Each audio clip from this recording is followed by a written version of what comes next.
Stephen King once wrote that nightmares exist outside of logic, and there's little fun to be had in explanations. They're antithetical to the poetry of fear. In a horror story, the victim keeps asking why, but there can be no explanation, and there shouldn't be one. The unanswered mystery is what stays with us the longest, and it's what we'll remember in the end. My name is Alan Wake. I'm a writer.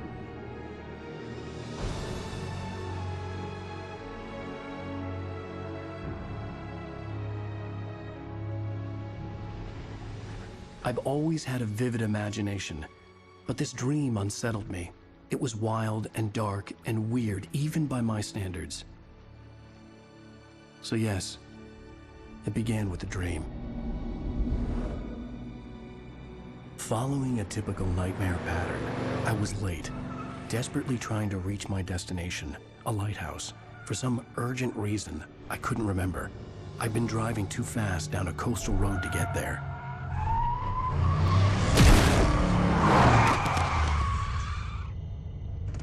I'd seen the hitchhiker too late.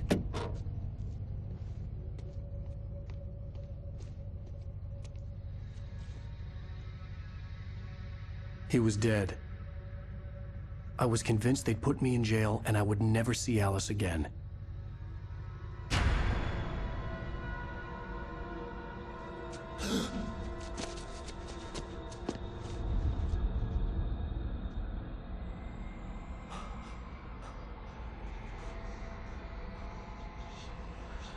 Suddenly, his body was gone.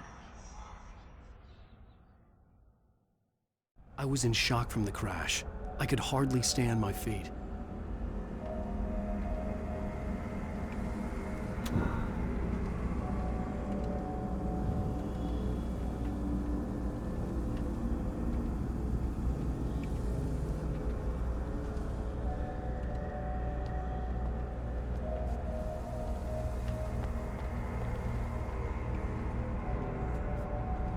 The radiator had broken when I hit the hitchhiker.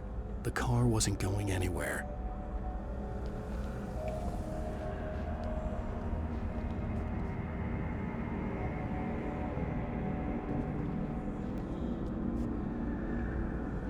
I had to go to the lighthouse. I knew there was something important waiting for me there.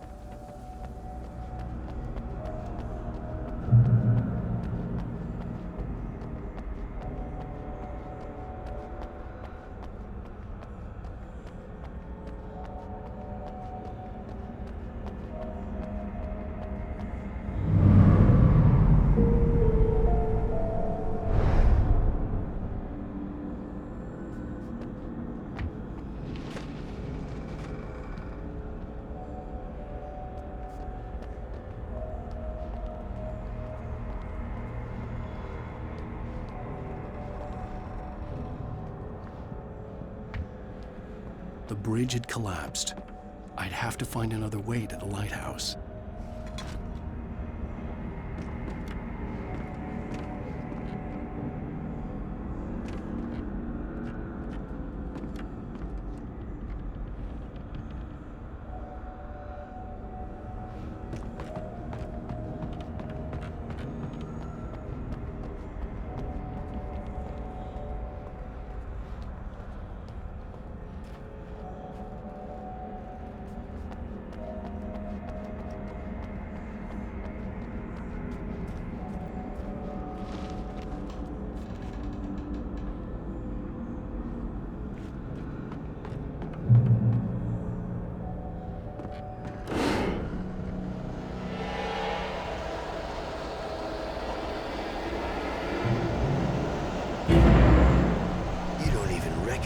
Me, do you, Ryder? You think you're God? You think you can just make up stuff? Play with people's lives and kill them when you think it adds to the drama? You're in this story now, and I'll let you suffer! You're a joke. There would be a single readable sentence in your books if it wasn't for your editor. You'll never publish another one of your shitty stories, because I'm gonna kill you. It's not like your story's already good. Not like they have any artistic merit. You're a lousy writer. Cheap thrills and pretentious shit. That's all you're good for. Just look at me. Look at your work.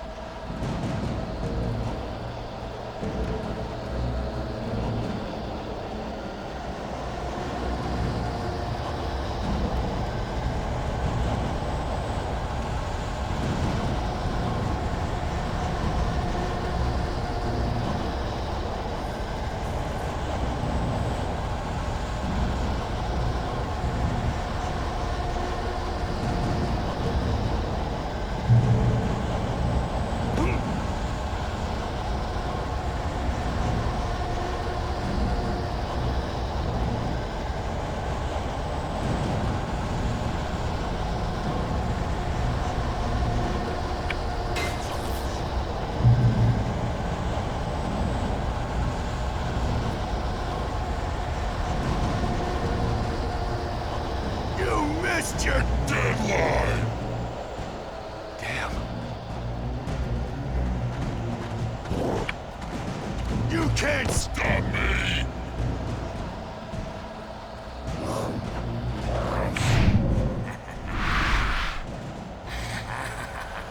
I realized that the hitchhiker was a character from the story I'd been working on.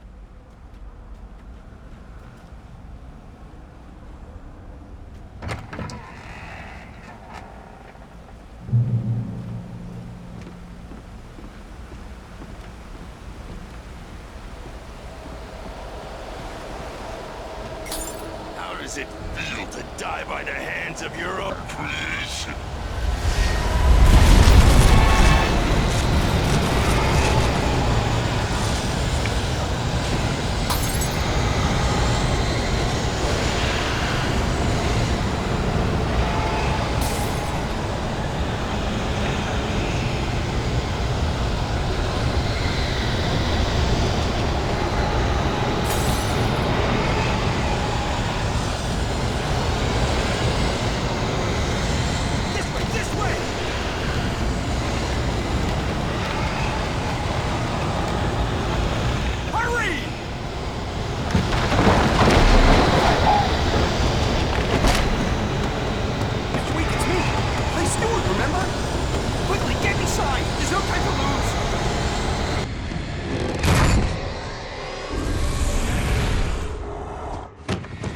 Oh no! Stop! No! Damn it, die! No! No! No!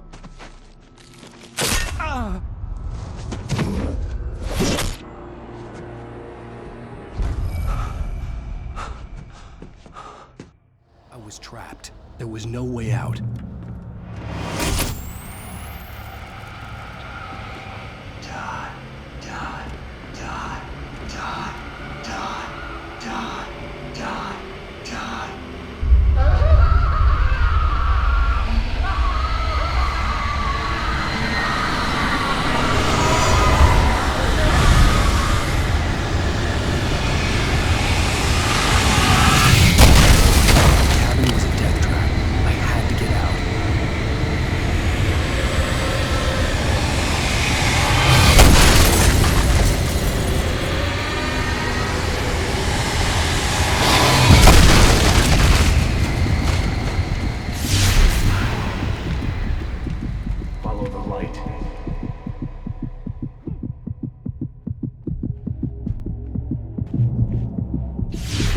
You are hurt.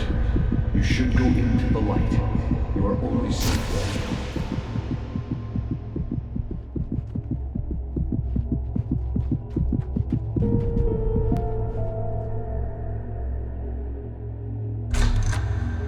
Well done. I have something important to tell you. It goes like this. For he did not know that beyond the lake he called home lies a deeper, darker ocean green, where waves are both wilder and more serene. To its ports I've been. To its ports I've been. Do you understand? No. Follow my light.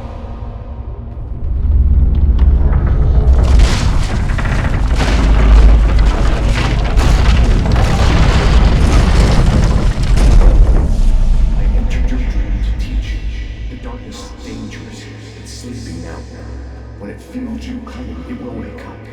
There's no time. I can only show you the most important thing.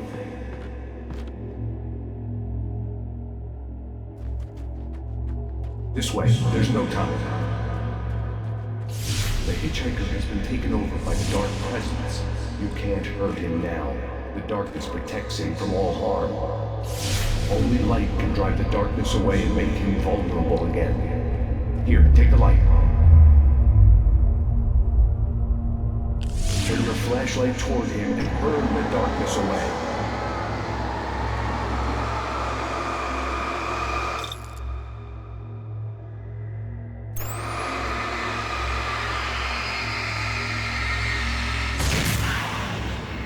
You did it. Now the darkness no longer protects him, but it's still inside, controlling him. He can't be saved. He's still a threat. He is still your enemy. Here, take the gun. Pick up the... Now you'll die.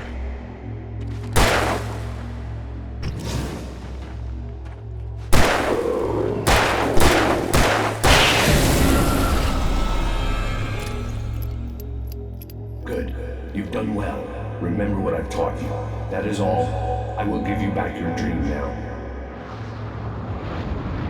In the nightmare, a terrible darkness was taking over the world. The lighthouse was the last safe place on Earth.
can keep this up forever!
Shh, baby. Just another nightmare. Everything's fine. You dozed off. Right. Anything more than dozed off would be news for everyone. Cheer up, handsome. We're here.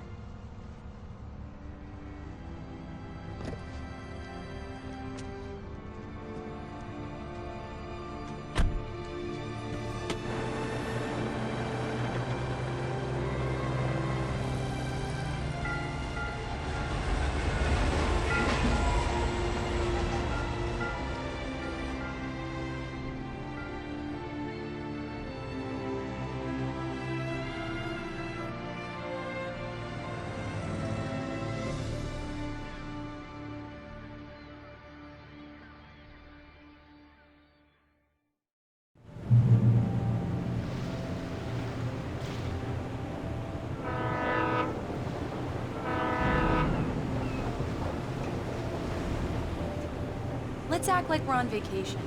Go stand next to that old gentleman there. I want a shot of you with the town in the background. Sure. I'll even give you a title for the shot. A city boy, moments before he got eaten by a bear. Hi. Hello there. You picked a good time to visit our town. Deerfest is just 2 weeks away. Deerfest, huh? Did you hear that, honey?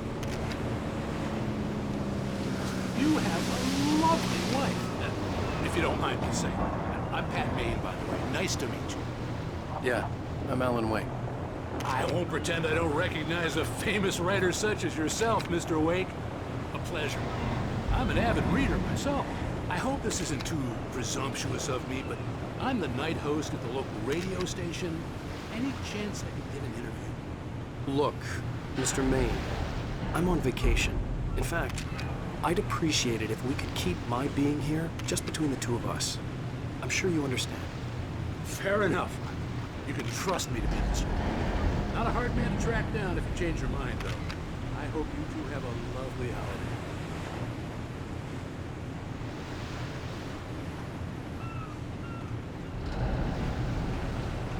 Very nice. I got a couple of really good ones. And I see you made a friend. That's cute. Right.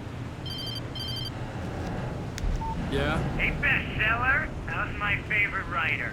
Are you there yet? Barry. Yeah. We just got here. Are the locals giving you trouble? Just say the word and I'll hop on a plane and come make sure that you're left alone, Al. Yuppies. No, Barry, we're fine. Great, great. Just want to make sure you can relax and recharge. So, how is the place? Has it gotten your creative juices flowing? Barry, we're just settling in. Okay, Al. I'll call back later to make sure you're doing okay. And you call me if there's a problem, okay? Okay. I'm just looking out for you, buddy. Talk to you later. I love you too, Barry. You know he's going to be calling you every 5 minutes. Barry is Barry. I can always turn off the phone. What did I tell you? Text message from Barry. He says hi to you too.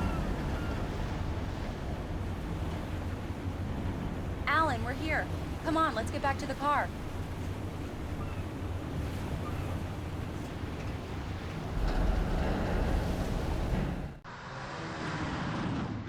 We need to stop at the local diner to get the cabin key from the landlord, a Mr. Carl Stuckey. He's waiting for us. I'll go fill her up while you get the key. I'll pick you up here in, say, 15 minutes? Sure. Alan, thank you for coming here with me. I love you too. Go on. I'll promise to behave.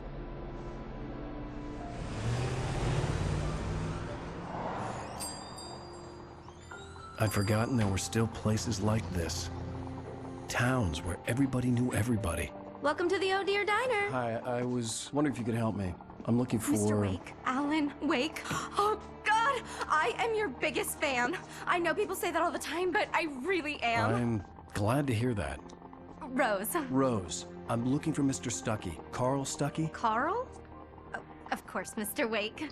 He must have gone to visit the restroom. He'll be back in a moment.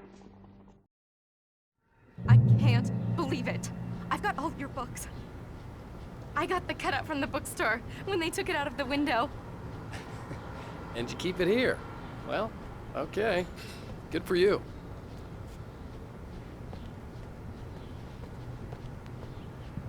Try the coffee. Just don't blame me when you Right. fall in love. So much 'cause for a it'll quiet break your vacation. heart when you have to leave. Rusty here is no longer human. Nothing but black coffee under a thin layer of skin. Yeah, that makes two of us. Do me a favor, Sonny. I could really use a tune right now. Coconut, number 6 in the jukebox. I'd do it myself, but both of my legs have gone to sleep. Bad circulation. Yeah. Are you serious? Coconut again? You disgust me. Call yourself a rocker. Unbelievable. Ah! He does that, gets stuck. Yeah, you need to give it a good solid whack. Now that's what I'm talking about, yes! This is it. I've died and gone to hell.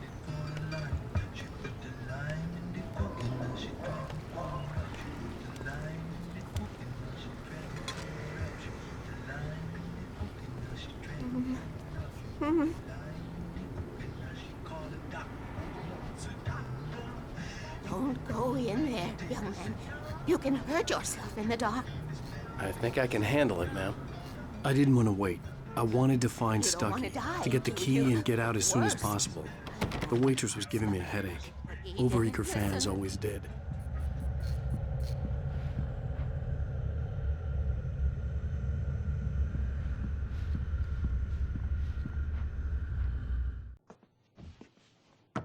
Hello? Mr. Stuckey? Carl couldn't make it. Unfortunately, he was taken ill. But I have the key for you and instructions on how to get to the lake. Okay. I wish you a good stay in my cabin. I'll come by later to check how you've settled in. And to meet your wife. I insist. Thanks.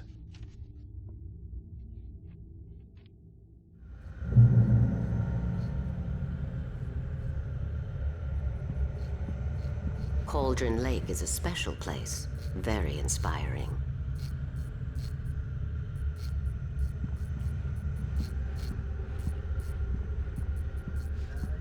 You got lucky this time, young man. You can hurt yourself in the dark.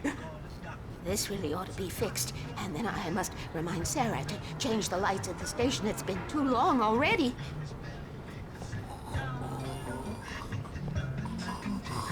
Even that sounds better than your singing.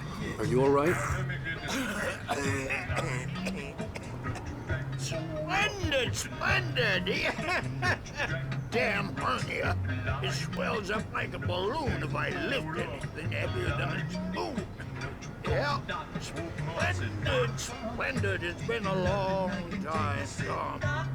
Good to see you. Hey, you wouldn't happen to have a bottle on you, would you, Tom? I wish.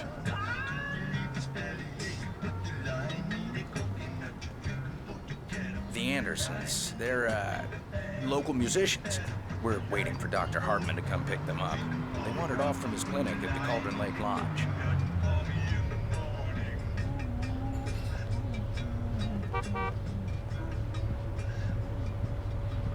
Bye, Mr. Wake.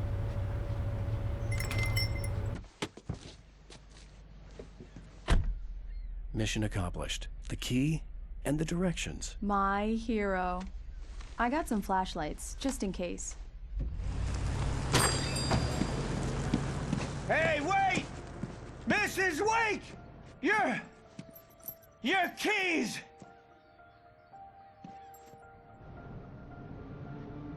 That diner was a real nut house.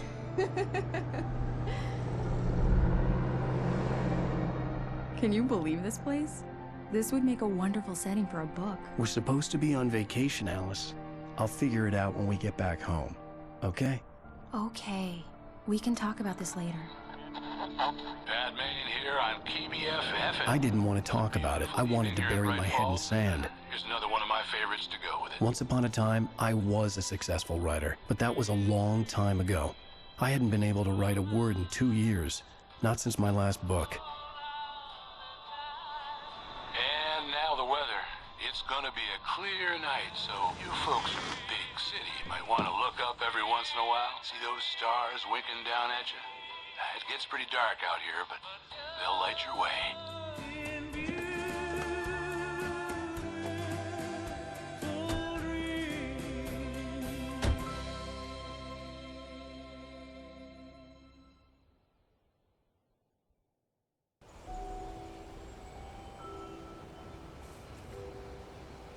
Wow. It's gorgeous, Alan. It's something, all right. Don't worry, honey. I'll get you inside safe and sound before it gets dark. And I've got the flashlight. I know. I'm okay. Alice had a phobia, the fear of darkness. I wanted to make sure we were inside with the lights on before sunset.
An old generator had been connected to the power cable.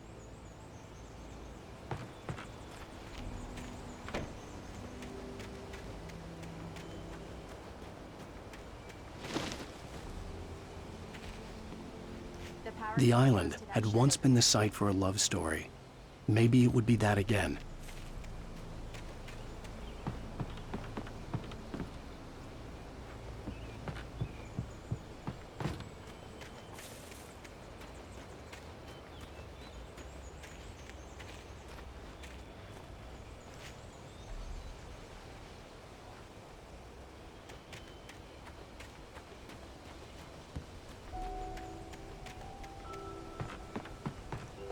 There's probably a fuse box or a generator in the shed.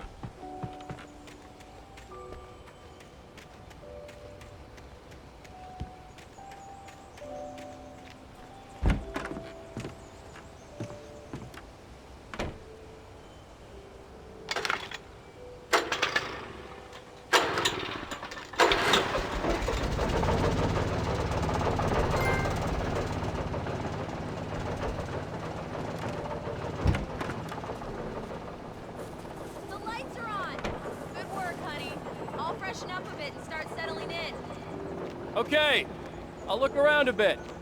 Sure thing. Have fun.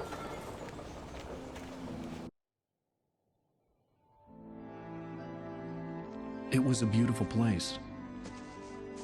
I told myself I could rest here, sleep here, and forget about my work.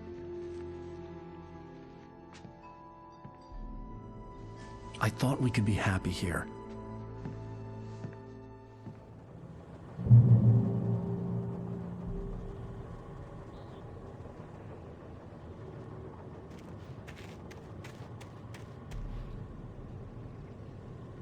Alice had told me about Cauldron Lake Lodge. The old building used to be a hotel, but these days it was no longer open to the public.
Alice? Honey?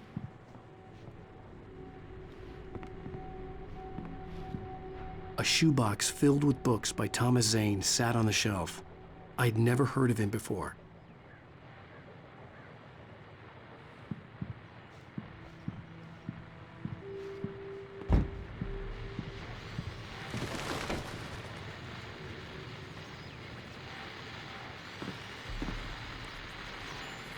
The Deer Fest guests have already started to arrive.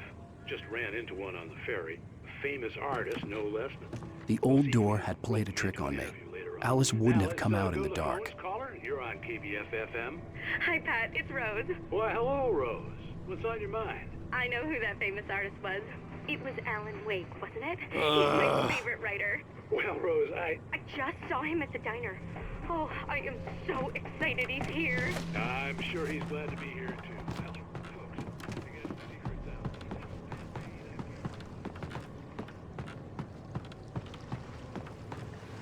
The water was black. I couldn't help but imagine all sorts of horrors lurking in the depths below.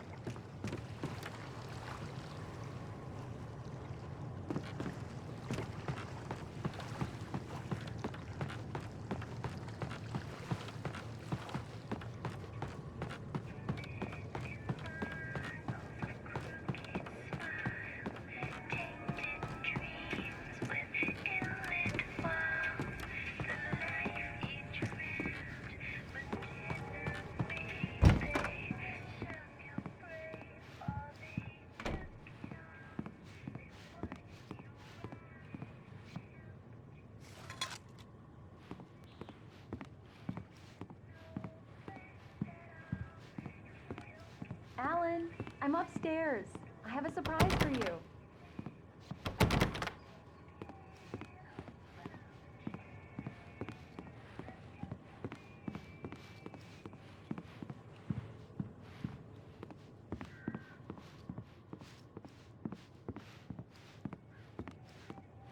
Well, hello there.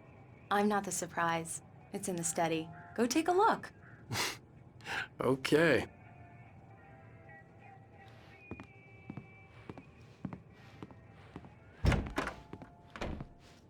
Surprise! Alice? What is this? I guess I have a small confession to make. I thought maybe you could write here that a change of scenery would get you past... Damn it, Alice! Everyone Hey, keeps... hey, hey! Just hear me out! There's a local doctor, Dr. Hartman. I read a book of his. He has a private clinic here. He specializes in helping artists. Maybe... So now you want to get me committed? No! It's not like that. That's not... Alan? Alan? Just don't! I don't want to hear it! God damn it, Alice! God damn it! I knew she wouldn't follow me in the dark. I needed some time alone to think things through.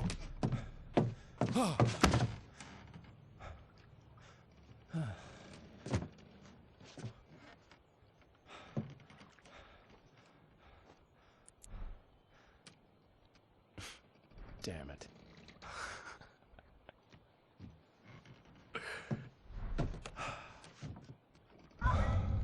Alice? Alice? Alice! The cabin had gone dark. All the lights were out. Alan! Where are you? Help! Alice! I'm coming!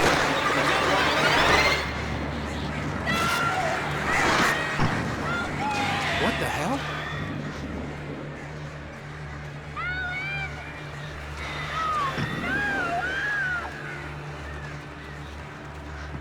Stay away from me! Alice? Alice?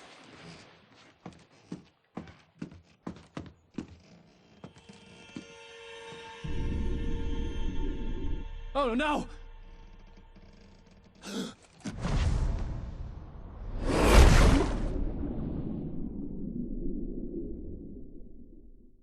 Keep going, Alan. Wake up. Alice?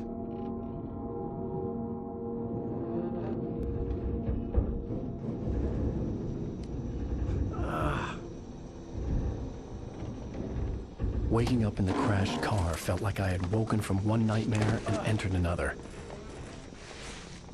I couldn't remember how I got there. All I knew was that something terrible had happened to Alice. The phone was dead. I'd have to find help on foot.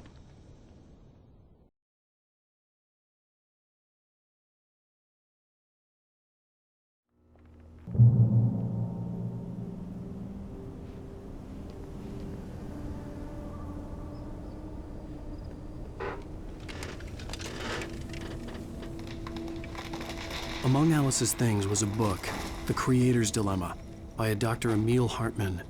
Seeing the book brought back my fight with Alice. I didn't like it, and I didn't like the guy's smug face on the cover either.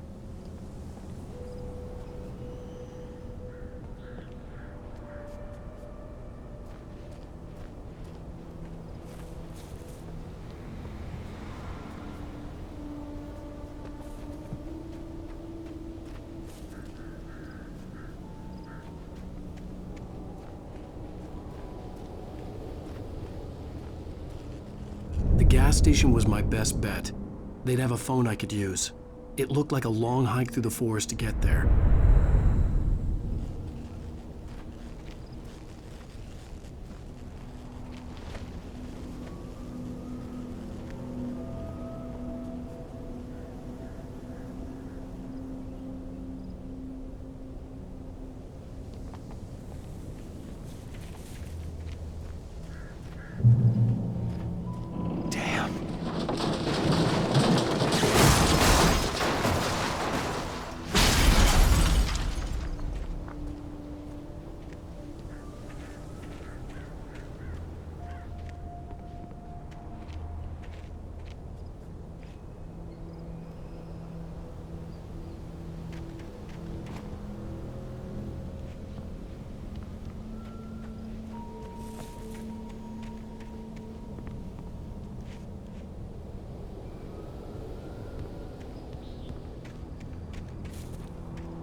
Hello?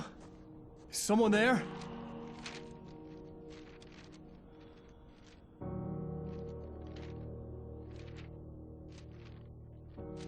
The loose sheets of paper were pages from a manuscript entitled Departure. That was the name I planned to use for the next novel I had never gotten started. I was named the author. I hadn't written it. I couldn't remember writing it. In the scene on the page, the hero was attacked by an axe murderer in the woods at night.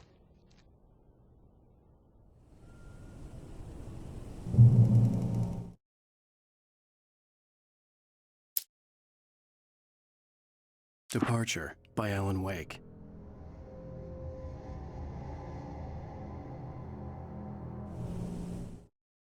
The man turned to face me. His face was covered in shadows. It was hard to make him out in the darkness of the forest that surrounded us, but the axe he lifted was plain to see. It glistened with the blood of his victim. He grinned madly. The shadows were alive, distorting his features. It was a scene from a nightmare, but I was awake.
I've been in an accident!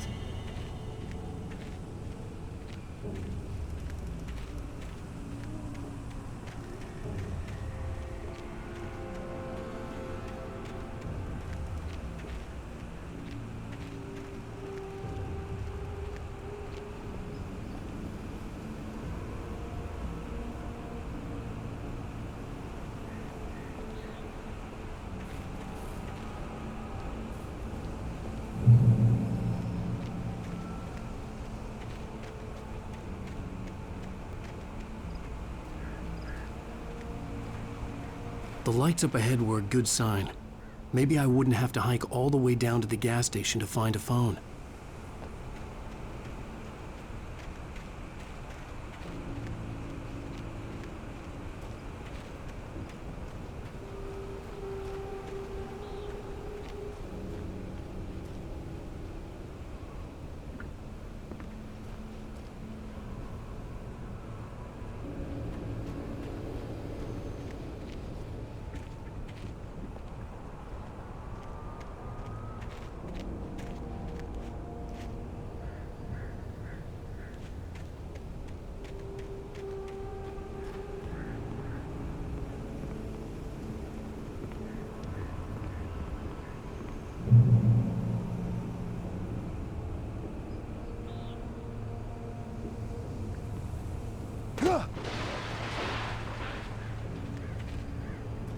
Anybody there? Please, I've been in an accident!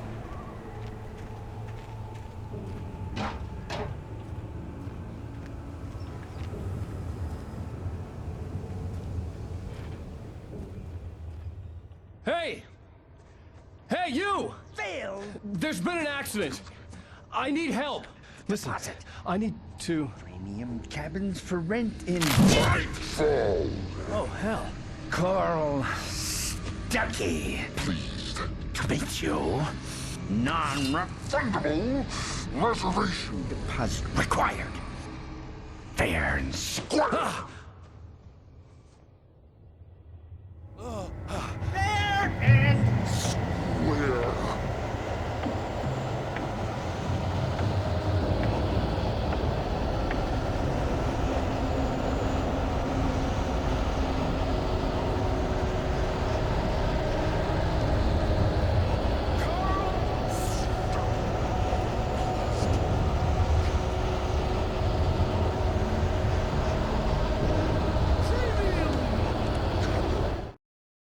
Taken stood before me. It was impossible to focus on it, as if it stood in a blind spot caused by a brain tumor and eye disease.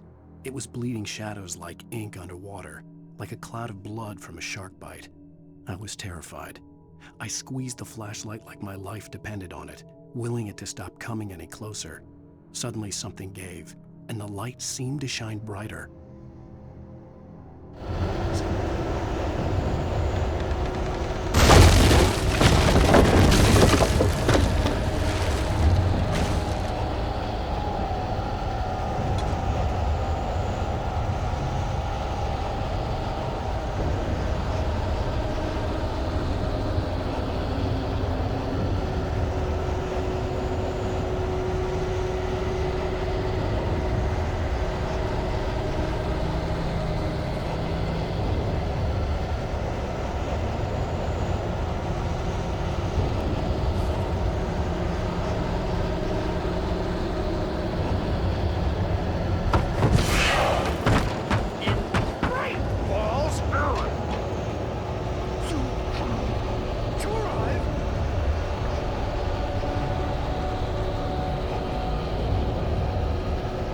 Out in the open, I was as good as dead.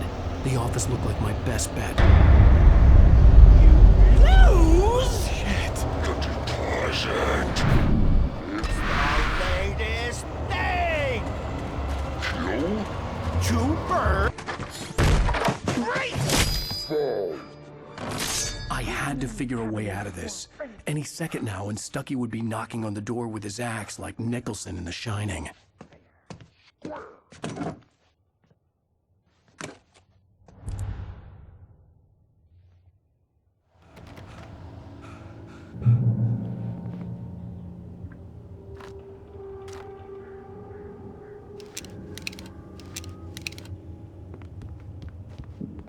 During your trying, it's the latest thing. Incontestably proven health benefits let you kill one stone. You can see the sights and keep those cholesterol levels. Great Falls Sheriff Station. Homie, Hello? Hello?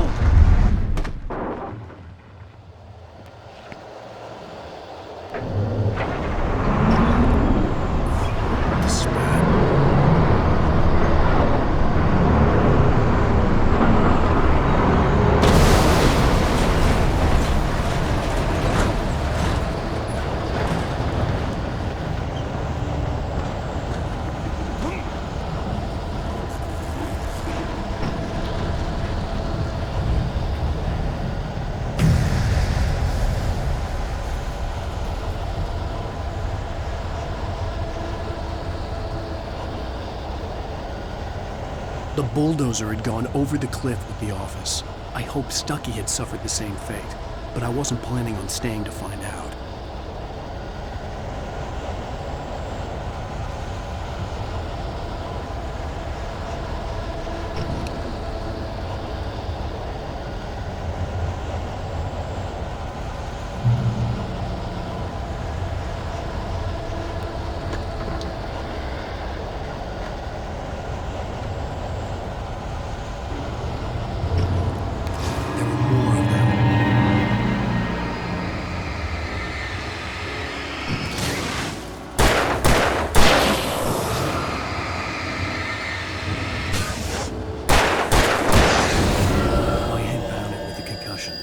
I'd never fired a gun outside a shooting range, and now I just killed someone. Or something. There were no bodies. They just disappeared. If I was dreaming, it felt real enough to make me sick.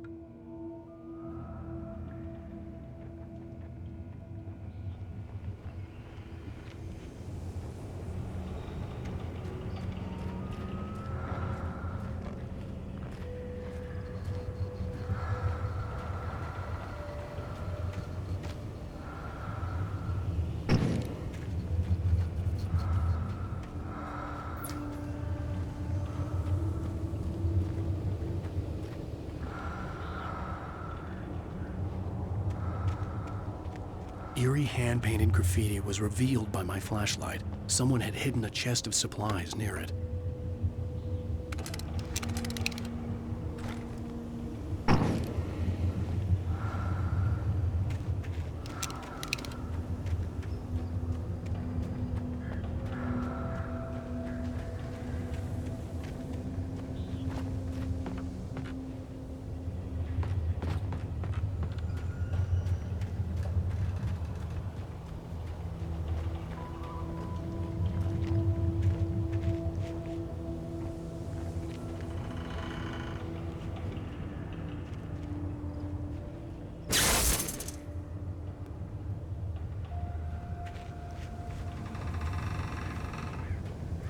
The dark forest was the last place I wanted to go, but I had no choice. I had to get to the gas station.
Rose knew she had been gushing, but right now, she didn't care.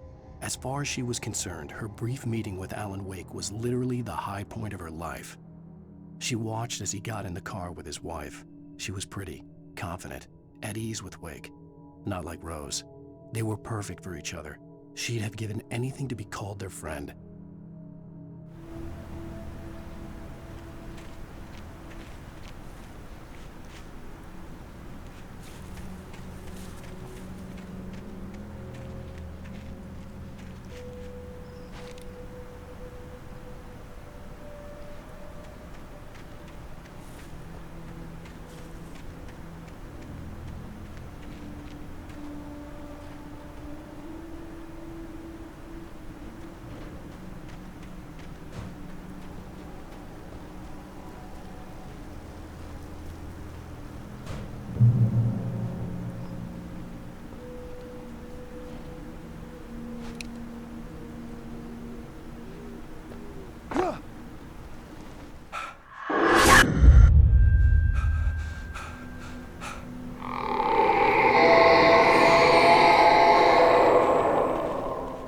What was that?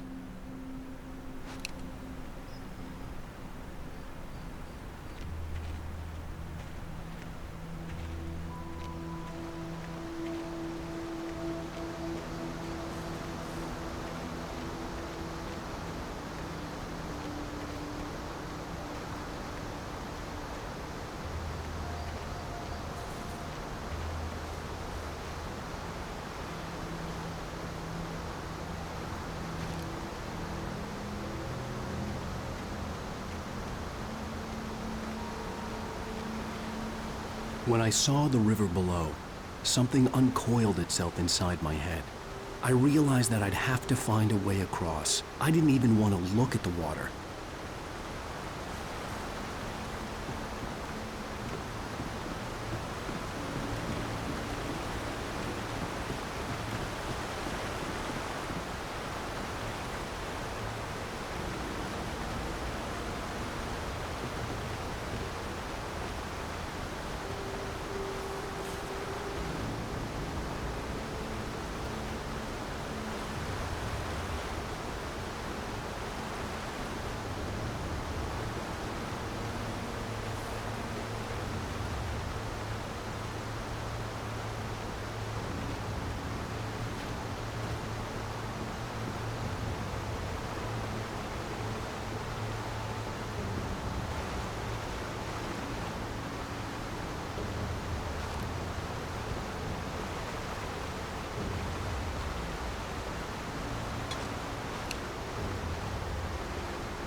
Stuckey was still out there, in the dark, stalking me.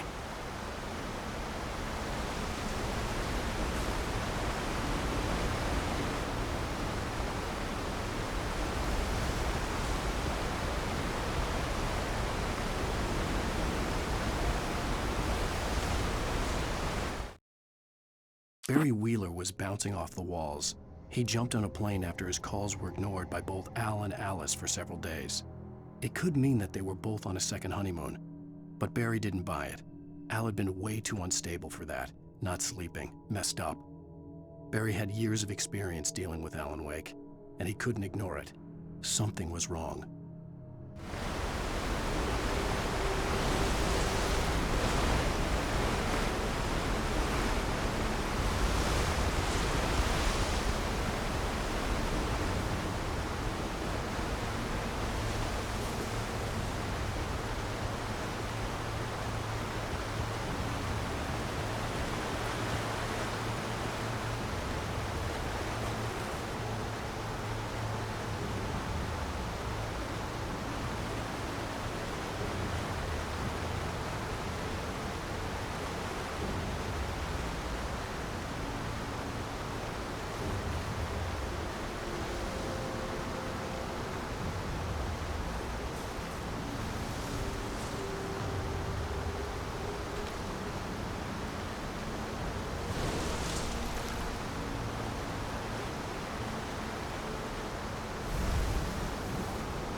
Taken.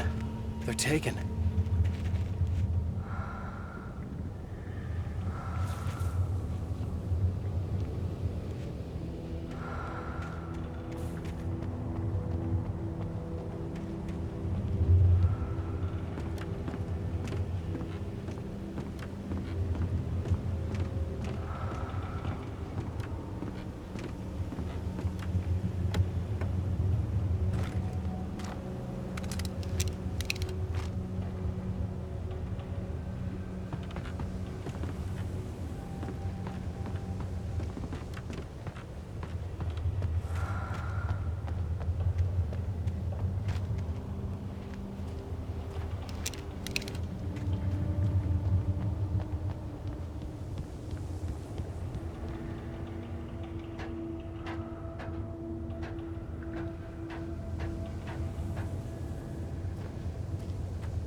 The staircase was broken. I had to make my way up some other way.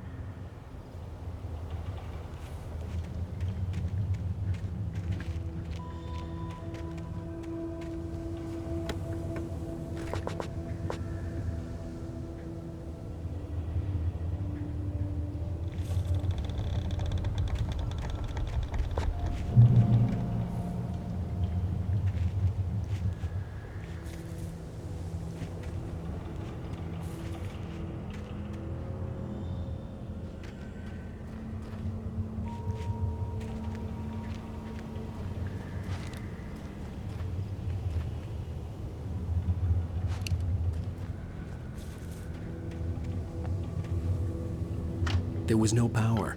There was bound to be a generator somewhere at the logging site.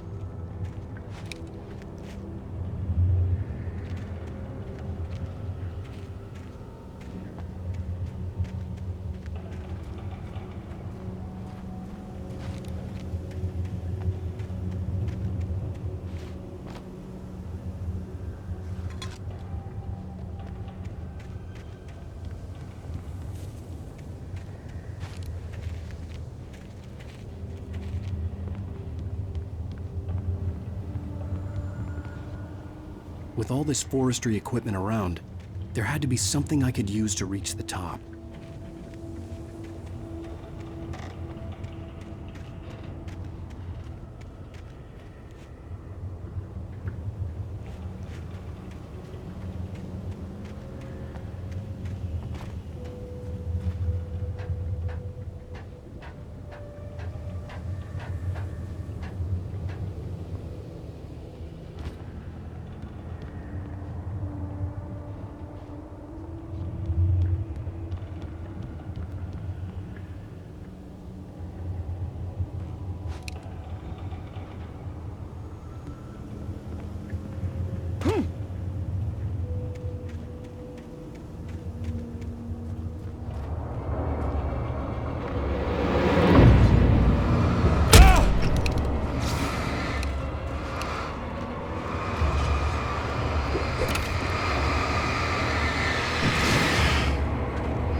I heard them before I saw them, swooping down from the sky and screeching as they came. I spun around just as the cloud was upon me. For an instant, I stared into 100 dead eyes, black pearls glittering in the darkness. I raised the flashlight and the swarm exploded like fireworks. Feathers burned, turned into ash. I couldn't hear my scream above theirs.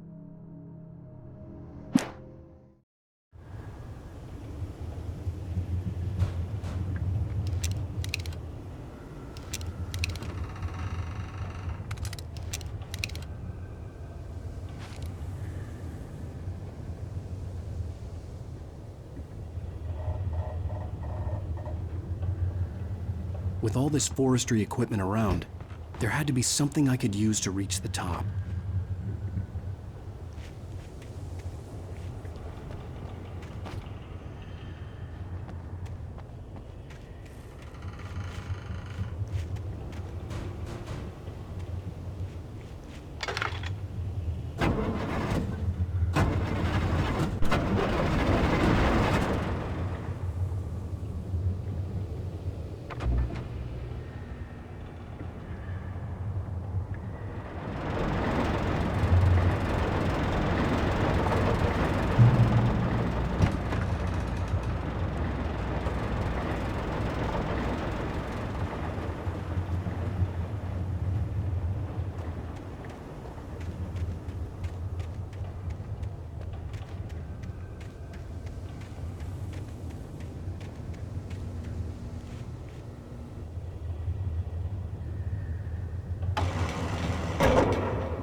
I was just outside for a breath of fresh air, and what a night.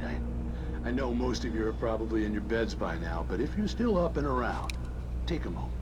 Step outside for a spell and breathe in deep. The weather is absolutely still. The sky is crystal clear. It's like the forest is quietly breathing along with you. As you listeners know, I'm a night owl, and it's on nights like this I wish I wasn't cooped up in the studio. Makes an old man like me wish I could just roam wild. But here I am, and it would keep you company all night long if I weren't. It looks like I'm not the only one staying up late. Caller, you're on the air. Hey, Pat, it's Maurice Horton. Hello, Maurice. What are you up to? Well, I was just taking Toby on his walkies. Oh, isn't it beautiful out there? Sure, but Pat, the reason I called is that Toby heard something rustling in the undergrowth and took off after it, and I couldn't find it. Probably a rabbit. Sure. Toby loves rabbits. Well, sure. Anyway, I figured that, if anyone runs into Toby, they could grab him. My number's on his collar. And Toby's a friendly dog? Toby loves people. Usually he comes back, but we were pretty far from home, and it sounds like he went pretty wild there. Great dog, but he was just too dumb for his own good. Well, Maurice, it's out there now. Hope Toby comes home soon. Yeah, thanks. You have a good night now.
At first, I kept finding the pages as if by accident. The book I couldn't remember was either a terrible and true prophecy or an act of creation that had rewritten the world. I began to hunt the pages feverishly, for they held the answer to the mystery. With it, I could save myself. With it, I could save Alice.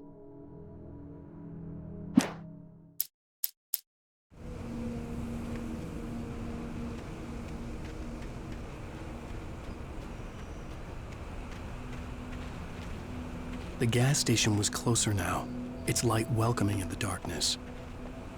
Paul makes the best dogs in the state. Belly Burster is the best with no cuts. Monster Dog is second best. The famous dog is...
I stepped into the gas station's garage. It was dark and quiet.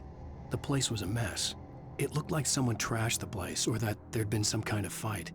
Light spilled into the room through an open door at the back, and I made my way toward it. Without any warning, I was blinded by a bright light. An old portable TV on the shelf had come alive by itself. Impossibly, I could see myself on the screen, talking like a madman.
The cabin on Cauldron Lake? She asked. The sheriff looked at me suspiciously. The early morning light flooded through the office windows. I would probably never have gotten out of the woods alive without her help, but I couldn't tell her the truth of what I'd faced the previous night. She'd think I was lying or crazy. She'd lock me up, and she wouldn't help me find Alice.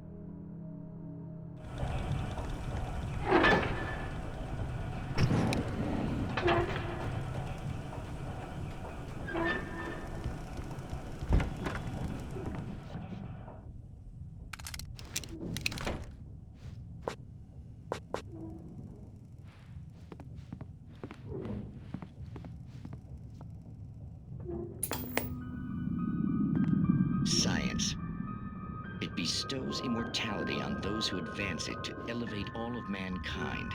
Newton, Einstein, Sagan, princes among men. But the price for such a legacy is steep indeed.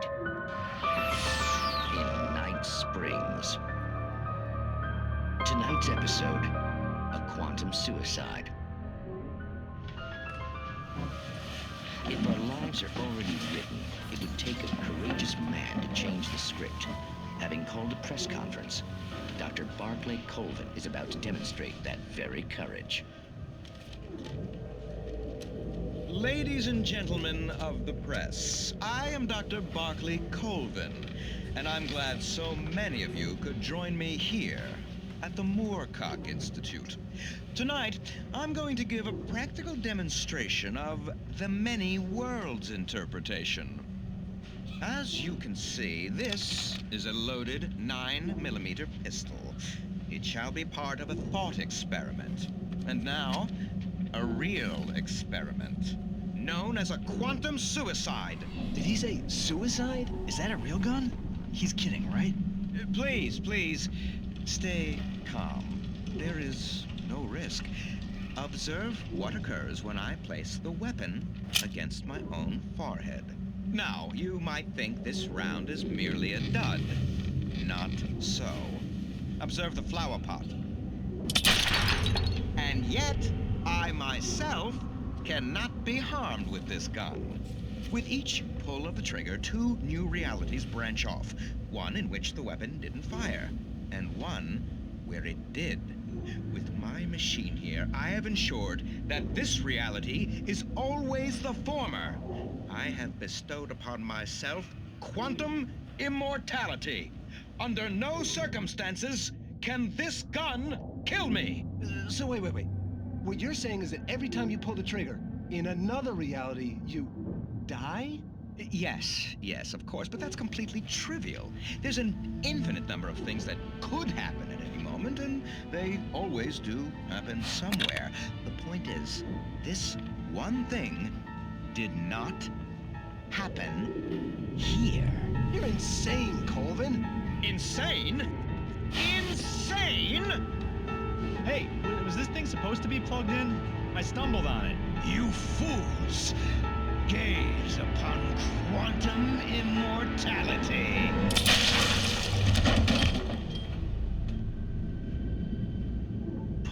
Poor Dr. Colvin, felled by his own hubris or the ignorance of the masses. Perhaps he should have left the crate unopened, the decaying atom unobserved. Curiosity often kills the cat. Night Springs.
Stucky's body vanished, leaving behind only a lifetime of nightmares to come, assuming I'd reached the lights at the gas station alive.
I recognized the parade float I had seen in Bright Falls when I first arrived with Alice.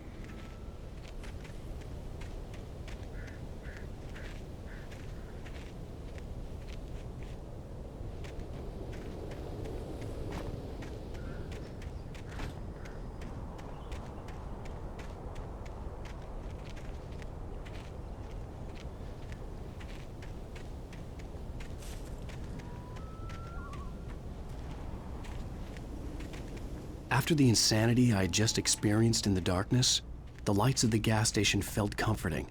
At least for a moment, the sane world reasserted itself.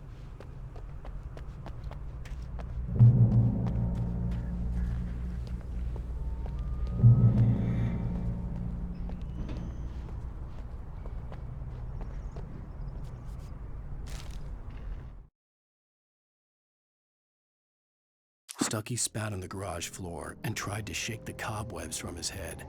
Ever since the couple never showed to pick up the keys, things had been fuzzy. Something, a feeling caught his attention.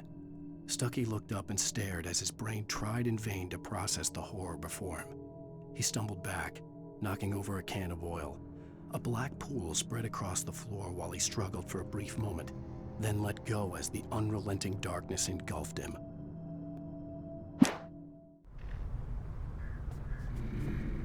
The Deer Fest had been 2 weeks away when we arrived.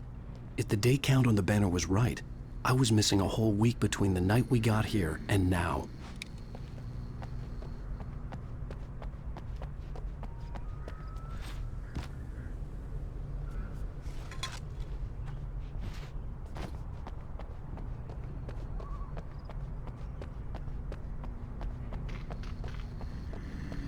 The garage was a mess.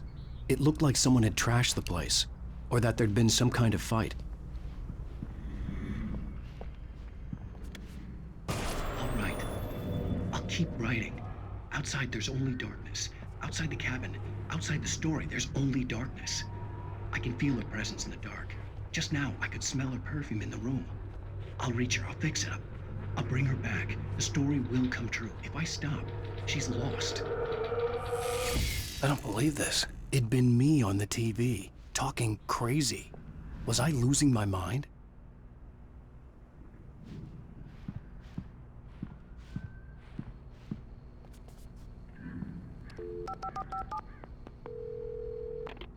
Bright Falls Sheriff Station.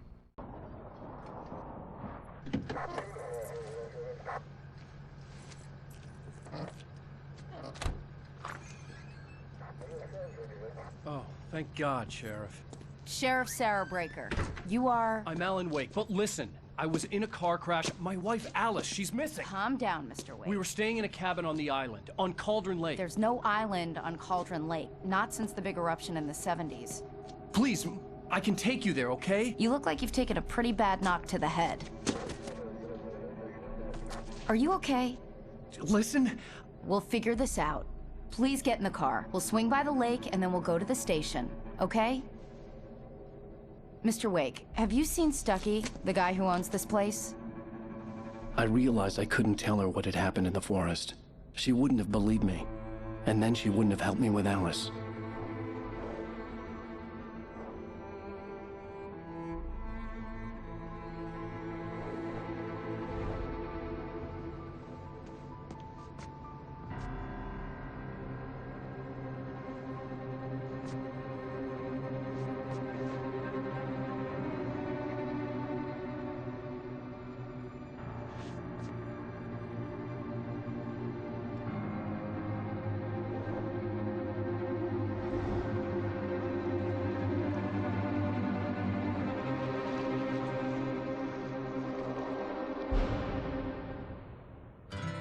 A candy-colored clown they call the Sandman tiptoes to my room every night, and just to sprinkle stardust and to whisper, go to sleep, everything is all right. I close my eyes, then I drift away into the magic night. I softly say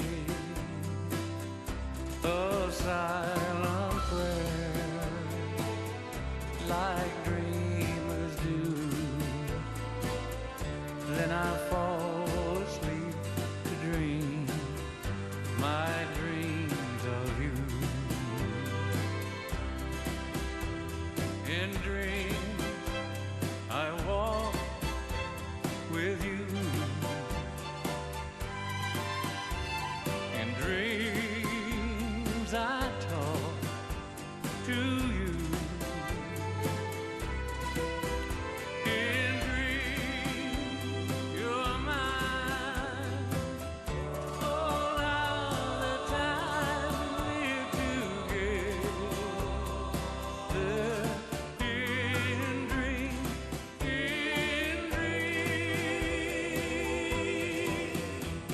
but just before the dawn, I awake and find you gone.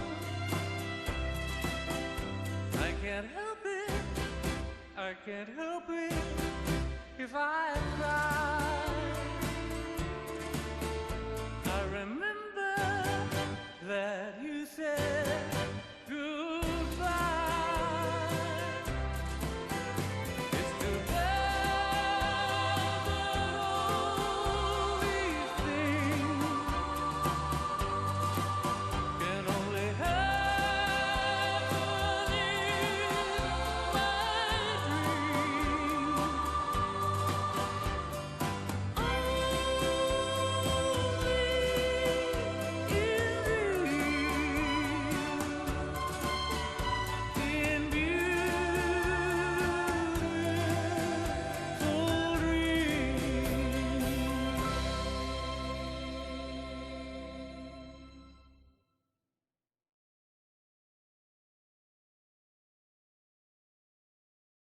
Previously on Alan Wake.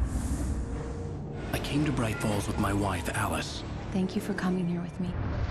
I thought maybe you could write here. I don't want to hear it! God damn it, Alice! Now, she's missing. Alice? Alice? I woke up behind the wheel of a crashed car. I'm missing a week. I was attacked by shadowy men straight from a nightmare. The sheriff took me to the lake Alice and I had stayed at. but the cabin had disappeared.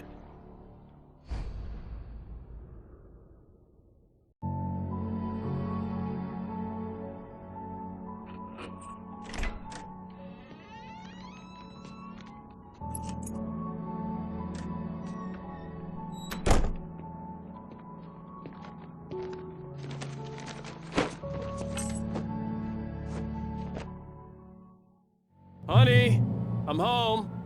Back here, sweetie. How was it? Worst weather I've ever seen. You should put some coffee on. It'll warm you up.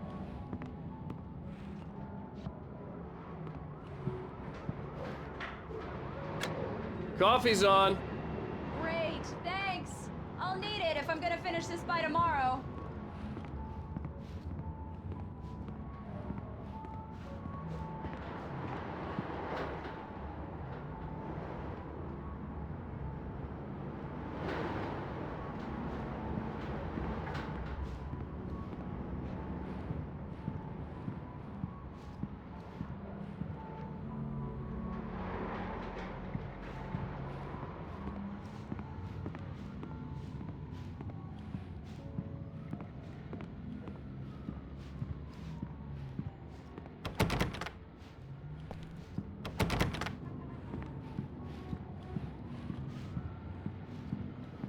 Oh, hey, I just finished those cover mock-ups. They're on your desk. Tell me what you think. No kidding. I didn't think you'd get them done this quickly.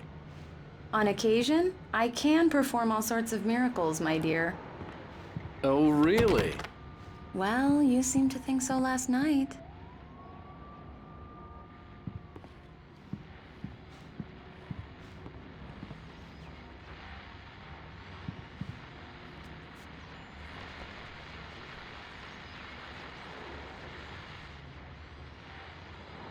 These look really good.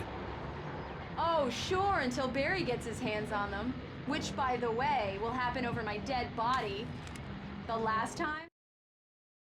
It's true what they say about the fall and the sudden stop at the end. I'd lain here in the snow while the lurid chain of scenes that had led me here kept playing in my head. A rerun of my own private snuff movie. A memory of my corpse. Alone at my own wake. Thinking in metaphors again. The femme fatale was gone. Only a sour taste remained of the kiss that killed me. This was a late goodbye.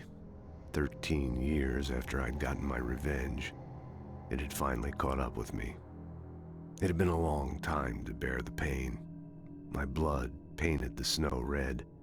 A gruesome slushy dissolved all the scattered painkillers and leisurely dripped down to the sewer, mingling with the bile of the city, becoming one with it. I can see them now, my wife and my baby. Honey, I'm home. Was the last time. Oh, and speaking of Barry, he called. Alan! Alan, please check the fuse box. I'm right here. I'm on it, honey. Please hurry. I'm right here, baby. I'm fine. Just get the lights back on, now, please. Honey, it's a power outage. I've got the flashlight. Okay. Hi. You okay? I'm sorry. It just really spooked me. Don't worry. We'll just break out the candles. I know it's stupid, but it's just... especially when I'm not prepared for it, you know? It gets to me. I love you. Tell me a story, writer. Okay. I used to have these nightmares when I was a kid. The dark really spooked me, too. When it got really bad, my mom gave me this old light switch. She called it the clicker. The clicker, huh? Yeah. If I ever got scared of the dark, I could just flip the switch and a magic light would scare the monsters away. Oh, sure. Here it is. Alan. Maybe it'll help you, too. Yeah, nice story, writer boy. You made that up right now, didn't you? No. Seriously. I love you, even if you are a liar. Thanks for this.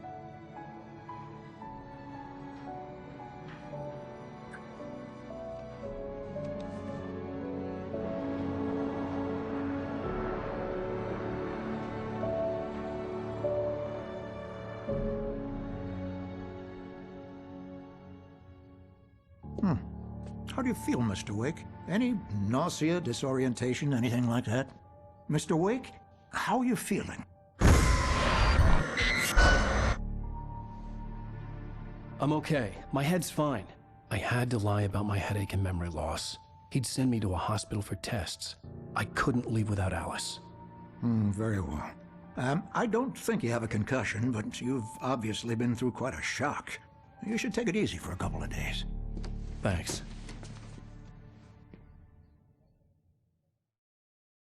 Well then, Mr. Wake, we're done here. If the pain gets any worse or you experience any other symptoms, you should come see me. I'll let you get on with it then. Sarah, Sheriff Breaker, is waiting for you. She's very good at her job. I'm sure she can locate your wife in no time. Doc Nelson was the image of a small-town doctor.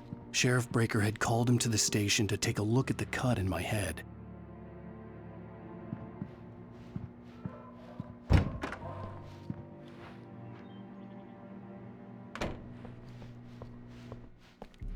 Thank you for testing the lights, Miss Weaver.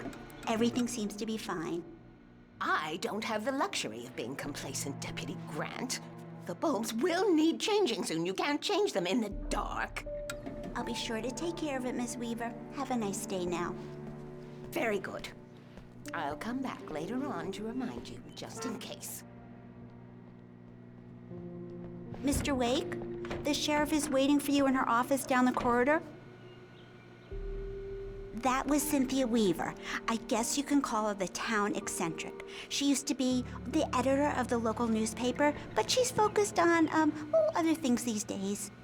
She'd fit right in where I come from. As you can see, she's a little obsessed with maintaining the light bulbs of the whole town, refuses to step on shadows, things like that. Back in her day, she wrote about all sorts of weird things in the paper. Bright Falls has a colorful history. Of course, what small town hasn't?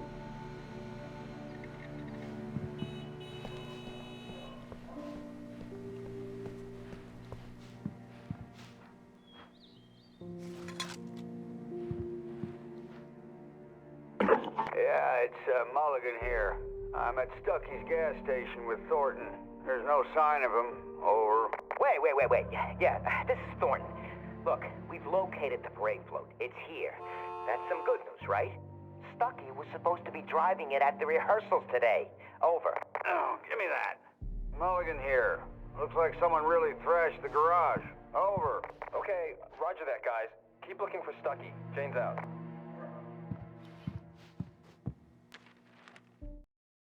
Alice looked through the viewfinder, lining up the shot. Cauldron Lake was breathtaking. Something caught her eye. A figure standing in the shadows behind the cabin, like a thin woman in a black dress. She lowered the camera and looked again. No one there. Just a collection of bushes that looked vaguely human-shaped. She shook her head and laughed.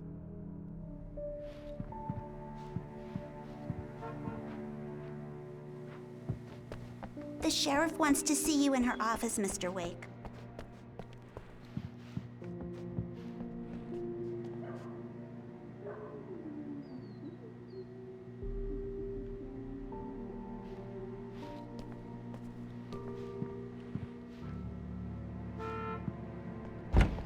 Come in, Mr. Wake. Your phone's on the desk. The battery was dead. It's charged now.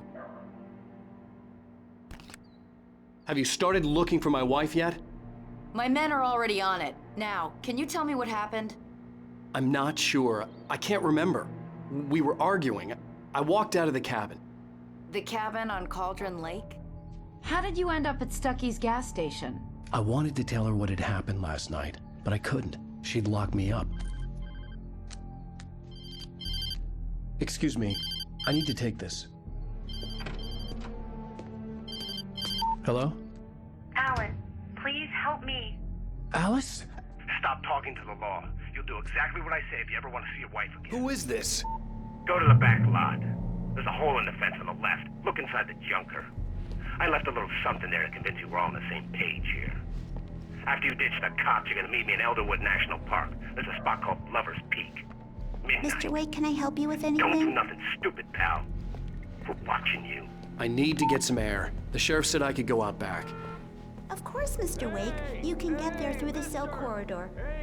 Turn the light. The light's on. The deputies, they don't understand. Thank you, man, thank you. Hey, you're all right. You're a good guy. Don't let anybody tell you different. You know, I shouldn't even be in here. The cops, they got it all wrong. See? Sure. In spite of its human mask, to describe the dark presence as intelligent would have implied human qualities on something decidedly inhuman. Nonetheless, it found the one spot in the diner that was dark enough. Some light spilled into the corridor, ravaging it. But it took the pain. Horrible as it was, the writer would soon fix that. He would be coming to the one place where it still had power. I beat him up, but I wasn't drunk. The early morning light hurt my eyes and made my head ache. The man on the phone had said, "Go through the fence on the left."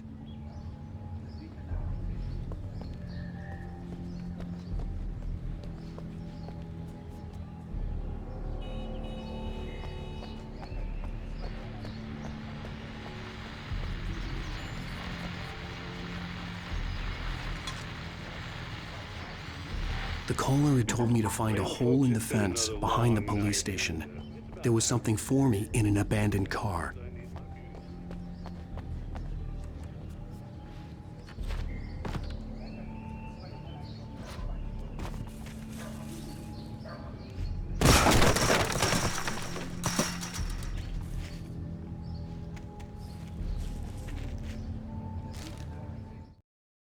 The kidnapper fired his gun one last time, and the shadow vanished into the darkness it had come from. See? Nothing to it, Wake. The thought of Alice in his hands was revolting. We stood on the wooden platform of Lover's Peak, the waterfall and the mountain behind us, the lights of the radio mast blinking red in the heights above. I fought with the urge to take a swing, force myself to speak. Let's cut the act now. Where's my wife? Alice's driver's license had been placed on the front seat. The caller meant business. Barry? Ow! Thank God! Where the hell have you been? I've been trying to reach you for a week, you and Alice. Oh, I've been worried sick. I flew out yesterday. I'm here in Bright Falls. Barry, listen to me. I'm at the sheriff's station. Come and get me. I can't talk now. Al, what the hell is going on? I had to get the sheriff to let me go. I needed to get to Elderwood National Park to meet Alice's kidnappers.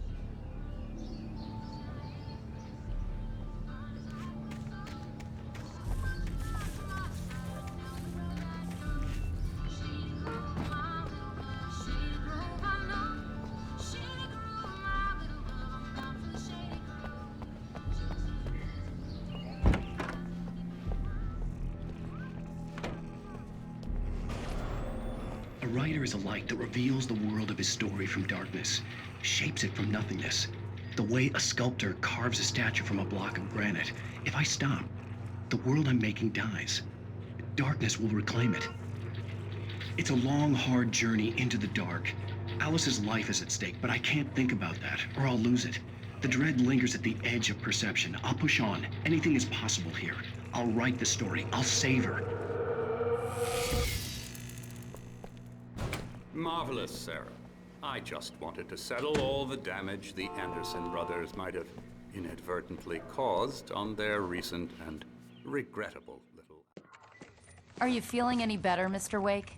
I'd like to leave. Am I free to go? Well, we still need to talk about... Am I under arrest? No, of course not. But I need to know where you'll be staying so I can get in touch with you. I'd avoid the motel. The Majestic is known for its roaches. The cabins at Elderwood are pretty nice, though. That sounds perfect. I'm Dr. Emil Hartman. I'd like to invite you to stay at Cauldron Lake Lodge. Did you talk to my wife? I had the pleasure of discussing your situation with her on several occasions. Did you set something up with her? I invited her here. My clinic is a place where... Oh, hey! Oh, my! Take it easy. Hey, nobody move! Get your hands off of my client! Who are you? I'm Barry Wheeler, his agent. If you have business with Mr. Wake, you talk to me. You yokels won't know what hit you once I sick my lawyers on your asses. No harm done, Sarah. I'm all right. I don't want to press charges. Mr. Wake, My offer still stands. Get me out of here. What the hell was that about, Al?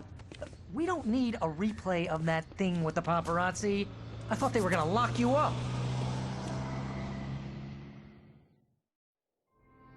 I had to talk to someone. I told Barry everything. He thought I was certifiable, but when he heard about the manuscript, I had him. The fact that I'd written something, even if I couldn't remember it, was enough for him. He smelled money. And he believed that Alice had been kidnapped. Anything beyond that was another story.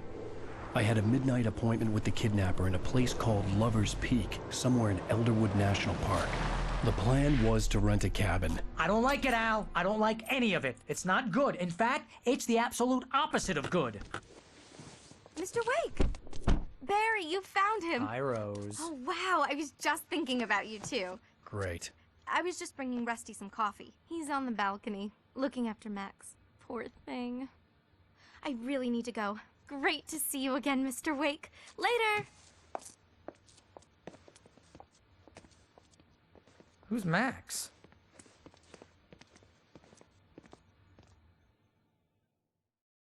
What an airhead. Jeez, Mr. Takes a swing at everybody. This is not her fault. She's a very nice girl and, more importantly, a fan.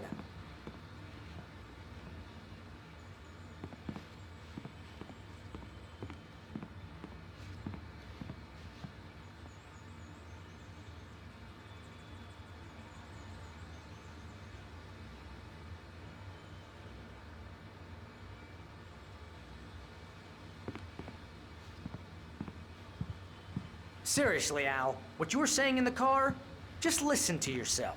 What, you shot a guy and his body just disappeared?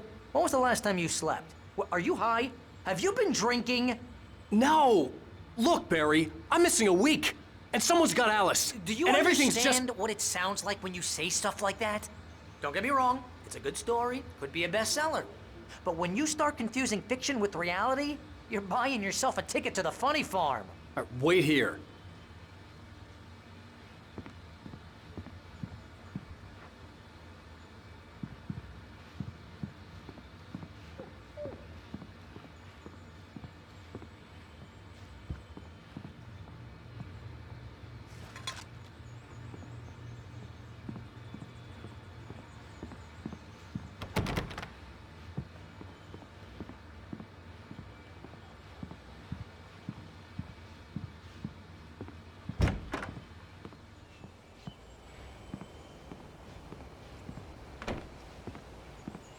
Easy there, boy. I'm almost done. Hey, Rusty, right? You rent cabins. Oh, Mr. Wake. I'd shake your hand, but mine are kind of full here. Actually, I'm sorry about this. Would you mind grabbing the registration form from the desk? It's just across from Bucktooth Charlie. Okay, sure. What happened?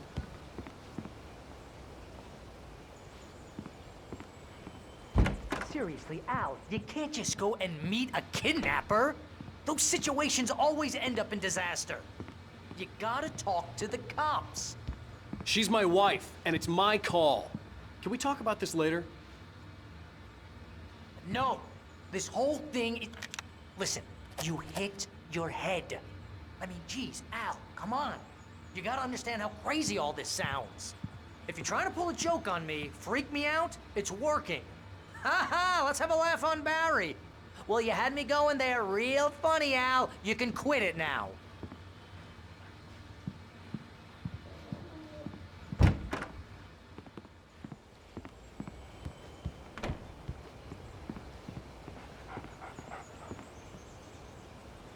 I think this is the form you wanted.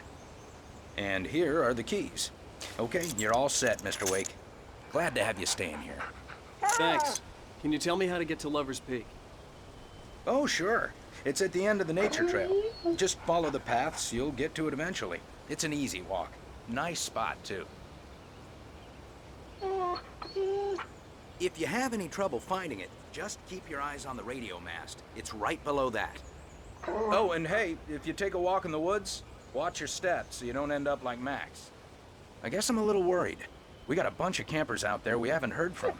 It's not like these people are on a schedule, but with the traps, well, you know.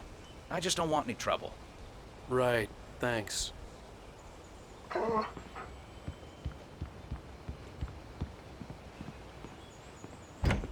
Look, Al, you're asking me to believe that you shot a dude who went poof into thin air, a guy who was bulletproof until you pointed a flashlight at him. You hear that from people who end up spending time in padded rooms, strapped to their beds, wearing white shirts with too long tangled up sleeves, and eating a healthy diet of pills. Al, you make cruel jokes about people who believe that kind of stuff. You're the skeptic. You gave me an hour-long lecture on homeopathy last month. What was it? If there's no proof, it's pure bullshit. Period. Guess the laugh's on me then. Al, come on! I mean, okay. Okay, maybe something weird happened to you, okay? Well, thanks for the heartfelt vote of confidence.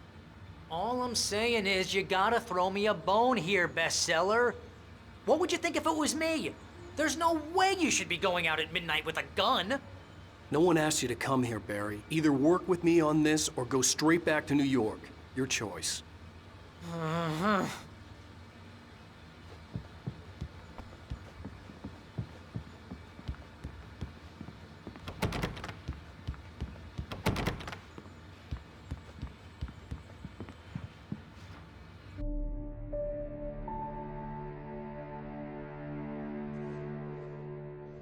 That's just crazy talk, Al. Al? Al? We should go to the sheriff or call the FBI. Damn it, Barry, they'll kill her! This is not a goddamn debate, Barry. I'm going to Lover's Peak. He said to come alone. Okay then. I understand. But you're my best friend and I'm worried that you're not right in the head. Tell me what to do to help and I'll do it. You stay here, and if I'm not back by morning, call the cavalry.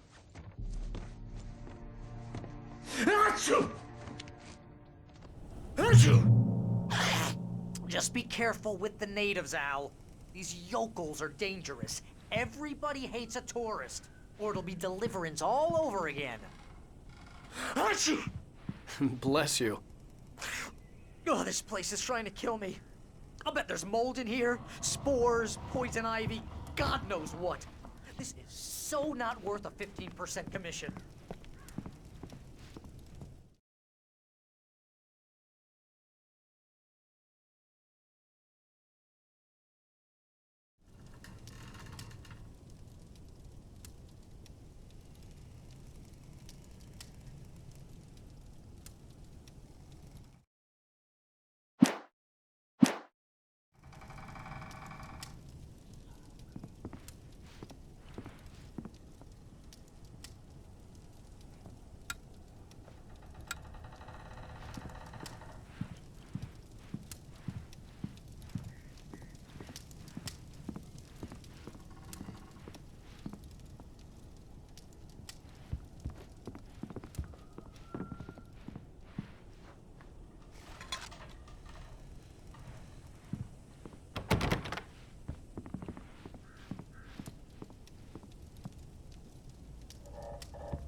down the fort.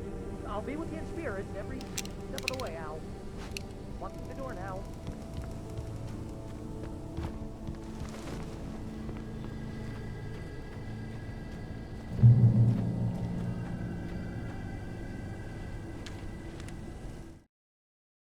Barry had never gotten along with Alice, but he knew Alan loved her with an almost frightening intensity. And now something had happened to Alice. And here was Al armed with a gun and saying things people got put in padded cells for. It was as if his friend had experienced a massive psychotic episode and was now totally disconnected from reality. It scared the shit out of Barry.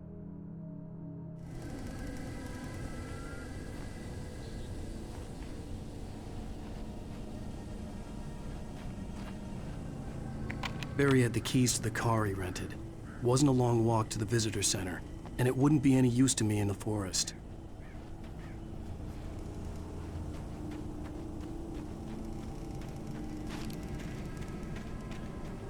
I knew I should have gone to the cops. This wasn't the smartest thing I'd ever done, but I was still angry with Barry for trying to talk me out of it. These people had called me right in the sheriff's station. The cops wouldn't scare them, and they had Alice.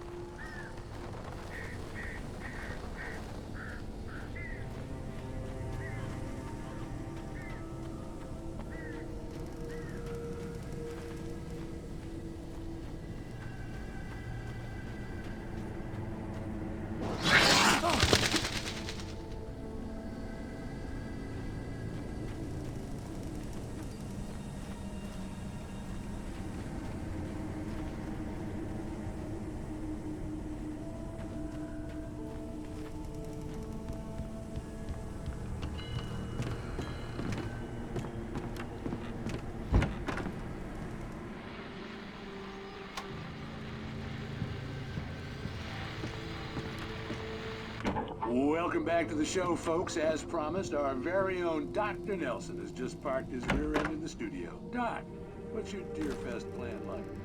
My plan? You make it sound a lot more organized than I ever seem to manage.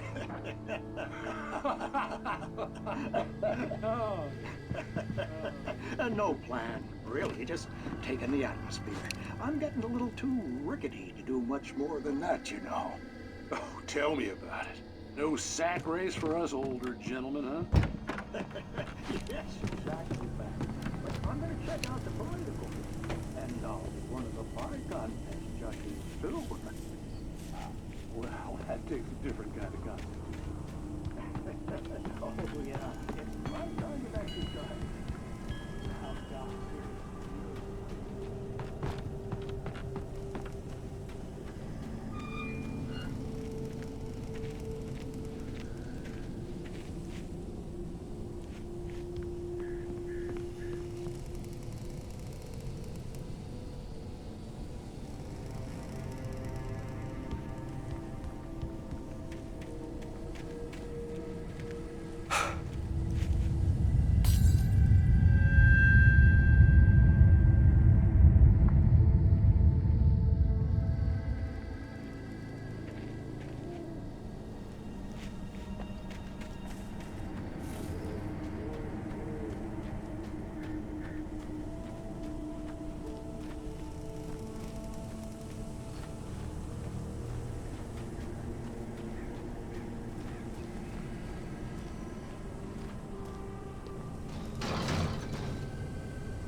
Crime and punishment.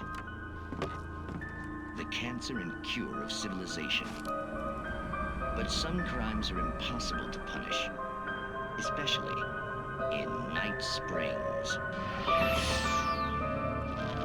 Tonight's episode, The Man in the Mirror.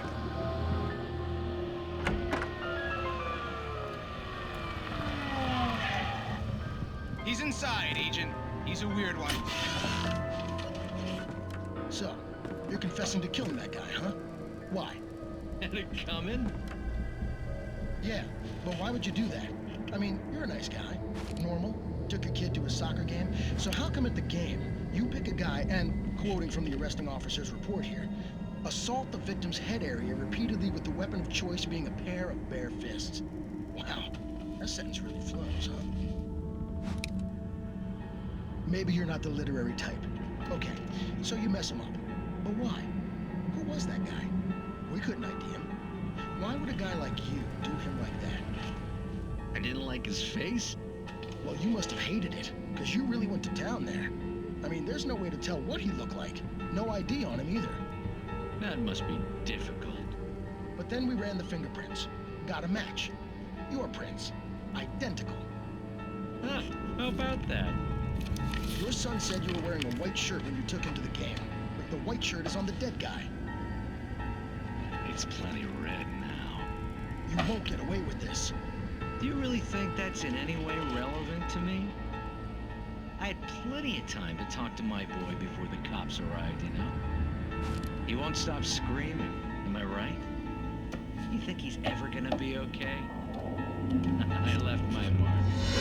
Believe me. You bastard. What? You gonna shoot me? What's the point? I'm going to prison. You got me.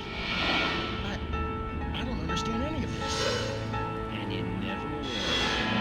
Don't worry. Maybe you'll see me again, Agent. Maybe in the mirror.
The air in the visitor center was heavy with an awful smell, as if some rotten drowned thing had crawled up from its grave. Rusty kept coughing blood. My eyes were drawn to the twisted shape of his broken leg. The attack had been vicious. Max whined in his cage. Rusty's eyes were wild with fear and terror. He gasped. "Mr. Wake, it happened just the way it was on that page."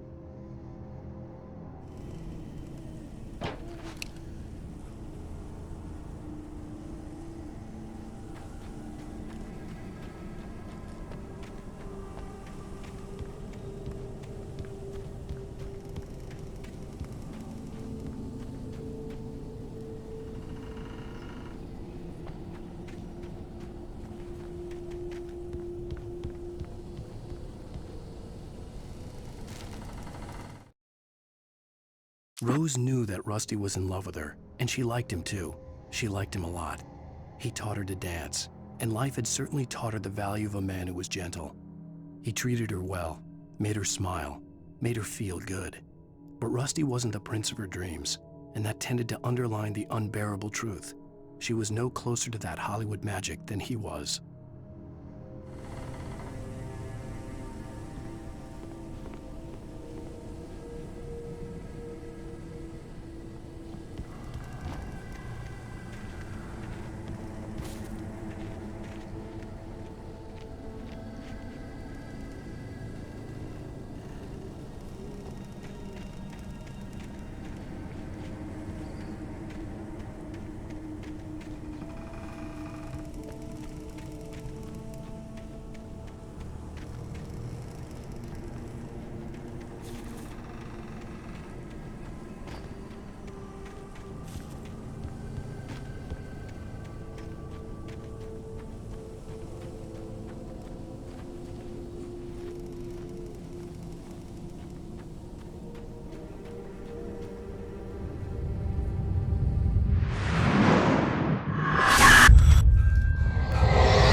The visitor center was sturdy, but the impact turned the front of the building into splinters. Rusty was thrown across the lobby like a rag doll and hit the far wall hard. It didn't hurt until he tried to move and saw his leg bend the wrong way, felt the broken rib stabbing him on the inside. Rusty howled in pain and fear, suddenly afraid to die alone. Please help! Help me! Hello? Back here! I'm back here! Hey, please help me! Mr. Wake? Oh, hell. It happened just the way it was on that page. I found. Came true. It knew. So dark. It'll come back for me. You must... The lights. In the office. I have the key. Okay, Rusty. Hang on. I'll be right back. Whatever did this couldn't be far. Rusty had found a page from the manuscript. It would help me understand what had happened. Shh. Good boy.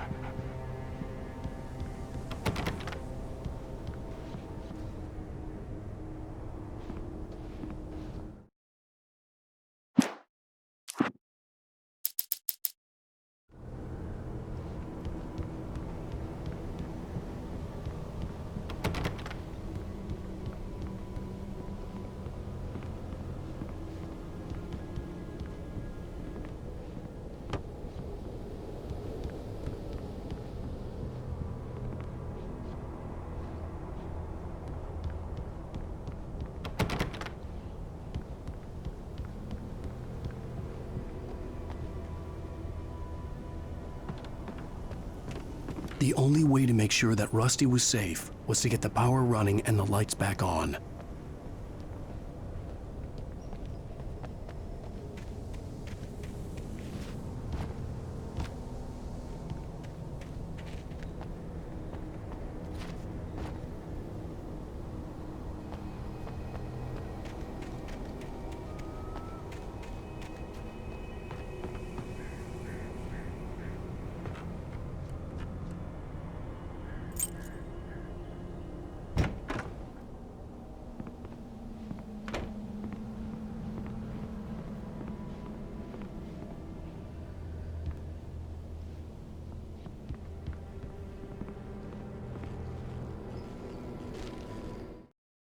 At the last instant, I changed direction and threw myself down.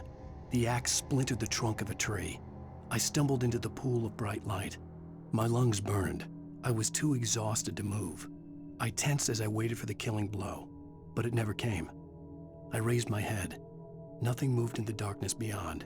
For the moment, bathed in the cold light, I was safe.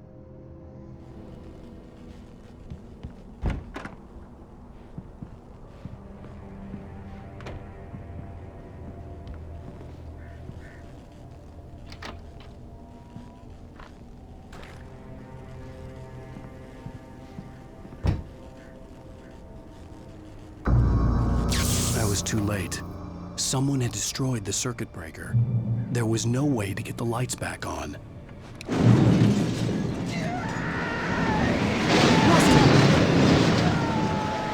Rusty!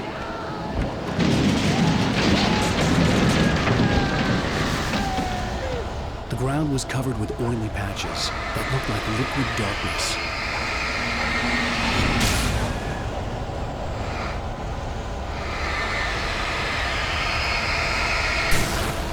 I just need hunting licenses.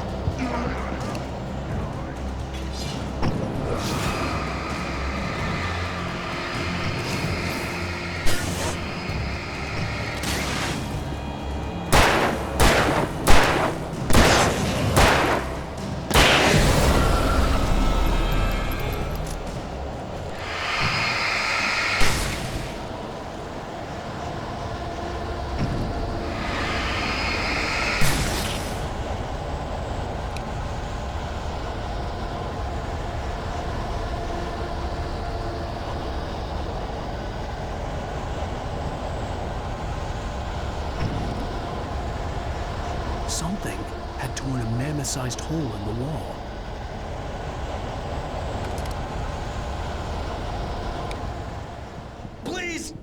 don't feed the animals.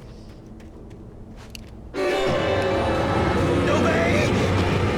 Rangers' instructions. At all times. Fishing must be no. 4,000. Purchase of park. Fishing. License. Never. No approach within 100 yards. No bears and wolves. Never approach any other wildlife closer than 25 yards. Pets must be leashed. At all times. Never leave your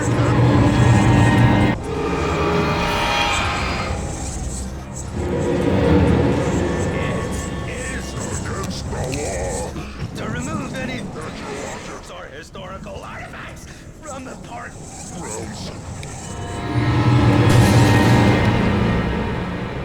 This includes even simple berries.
Forget about it, Barry. It's just me going crazy. Oh, jeez. Oh, jeez. You're not crazy. I wish you were crazy, but you're not crazy. Ow, be careful. Stay in the cabin. Don't open the door for anyone. I mean it.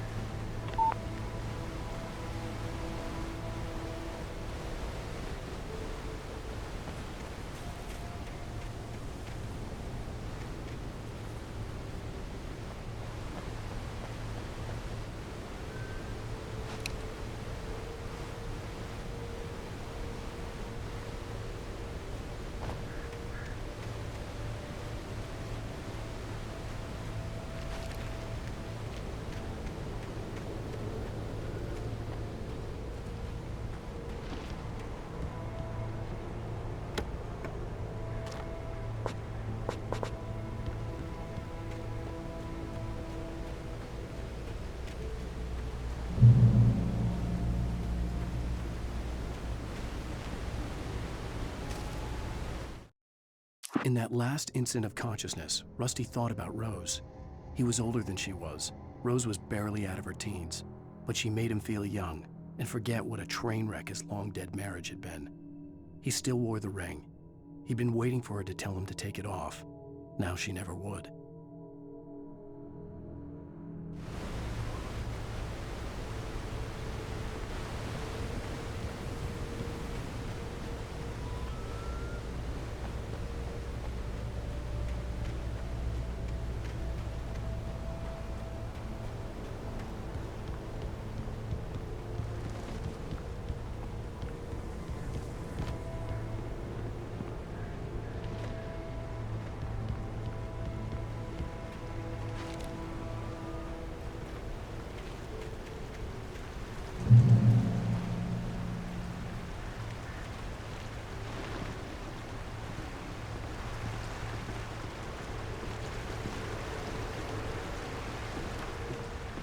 Lover's Peak was at the far end of the nature trail.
Nobody in Bright Falls seemed to know where Al was, but Rose, the waitress at the diner, had seen him. From what Barry could tell, Al pretty much fell off the face of the earth when he left the diner. Rose was just the kind of fan that Al hated, but she really tried to help. She was smart too, knew a lot about what was going on in the town, knew a lot about Al, even knew who Barry was. Barry liked her. That was no big surprise. When it came to women, Barry and Al rarely saw eye to eye.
I turned the corner, afraid of what the flashlight's beam might reveal. Suddenly, a roughly painted symbol of a torch glowed in the light. Behind it, hidden by a rock, sat a battered metal trunk. It was here for a reason, packed with supplies, batteries, flares, ammo, things you need to make it through the darkness of the night. Something left behind by someone who knew what I knew, and more.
Agent Nightingale didn't want to be in Bright Falls.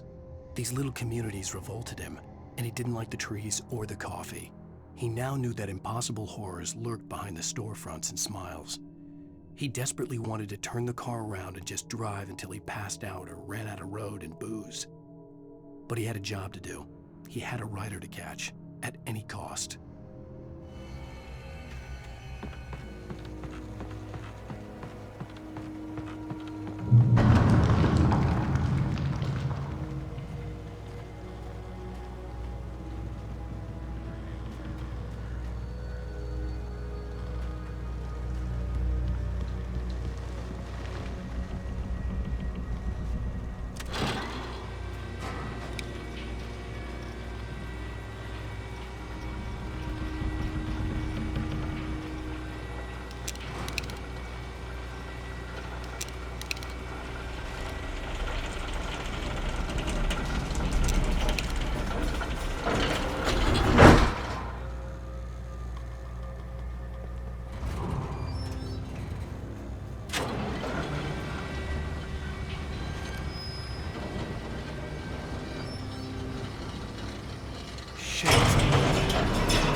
Come on, we gotta get moving. More of them coming. That flashlight's kid stuff. The flares won't keep the bastards away.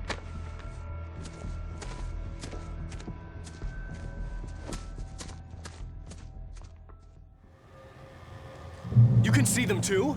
Hell, of course I see them. Come on, we gotta move. Why? Because that's the way the story goes. Yeah, but... Let's move!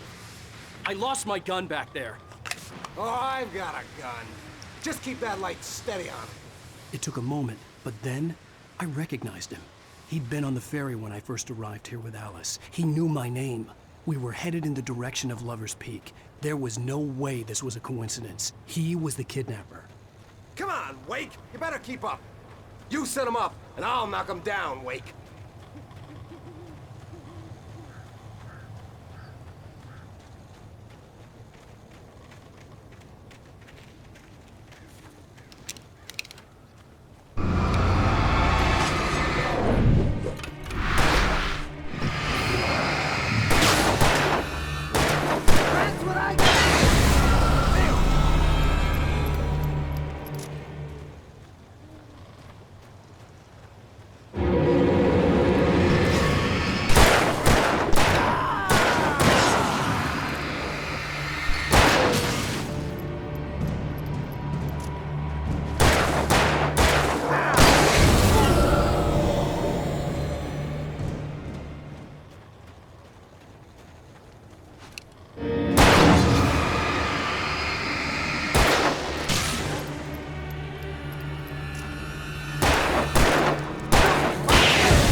Fighting me!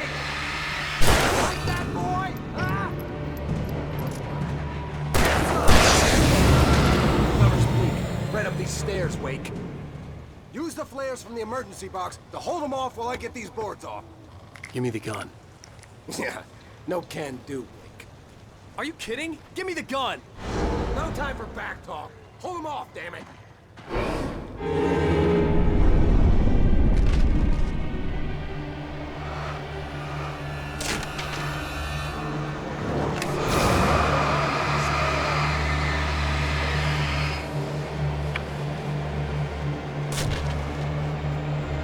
Get some light on those bastards. That'll keep them off of me.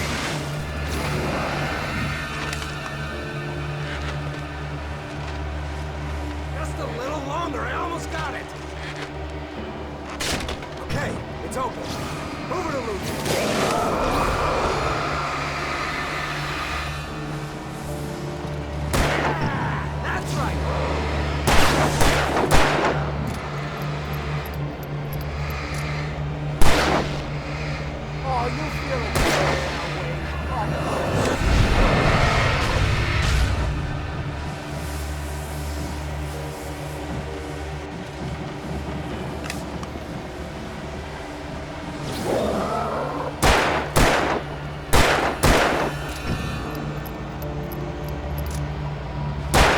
a little break, baby?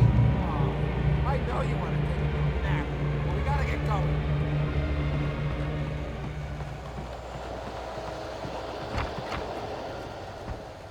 Better get ready. They'll be on us soon.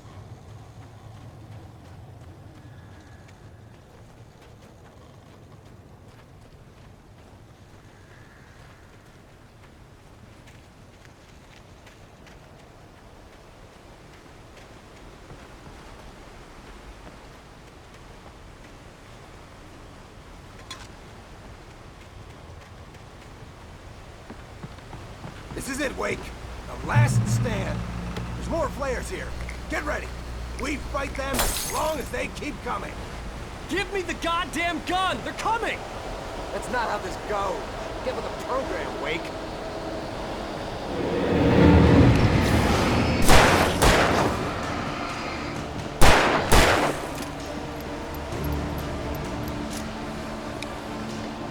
Die already, die!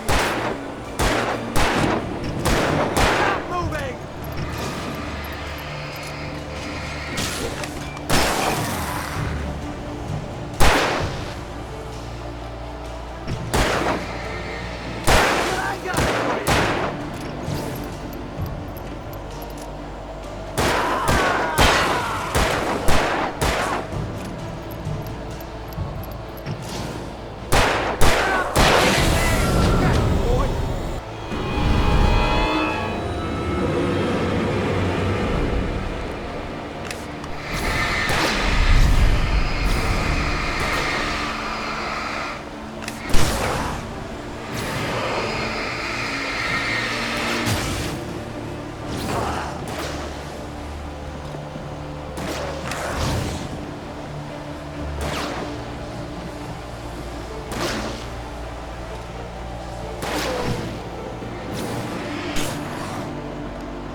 Piece of cake, Wake.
Let's cut the act now.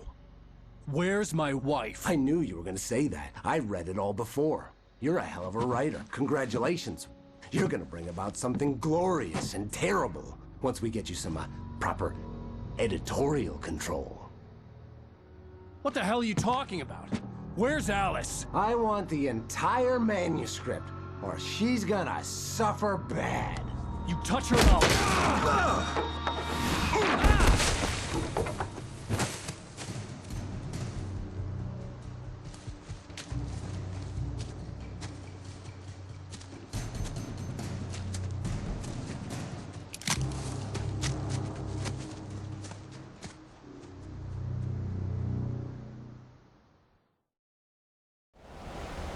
You're gonna give me the manuscript or you'll be sorry! No! Come back here! I swear I'll kill you if you hurt Alice! Do you hear me? Come back here! He had Alice, and he wanted the manuscript because he thought it held some magical power. But I had no manuscript to give him. I had to get back to Barry and figure out. On more than one occasion, Alice had tried to explain to me how it felt to be afraid of the dark. To her, darkness wasn't simply the absence of light, but something more tangible than that. It was something you could touch and feel. Worse than that, it was something with a mind of its own, something malicious and malign. For her, things changed when they were wrapped in darkness. They turned into something else, something foreign, and nothing was safe or innocent anymore. I'd never really understood what she meant, until now. My next move.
The night had been one desperate situation after another. I was exhausted, and my body felt as though it had been chewed up and spat out. The flashlight was heavy in my hand, and each pull of the trigger sent a painful shock up my arm. But I was finally out of the woods, and things were looking up. That's when I heard the chainsaw.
I had heard the plane fall. It made no sense. It was clear that it had just fallen here, and it was very old and obviously hadn't flown in decades. Looking at it sent a shiver down my spine.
The logging site was a mess.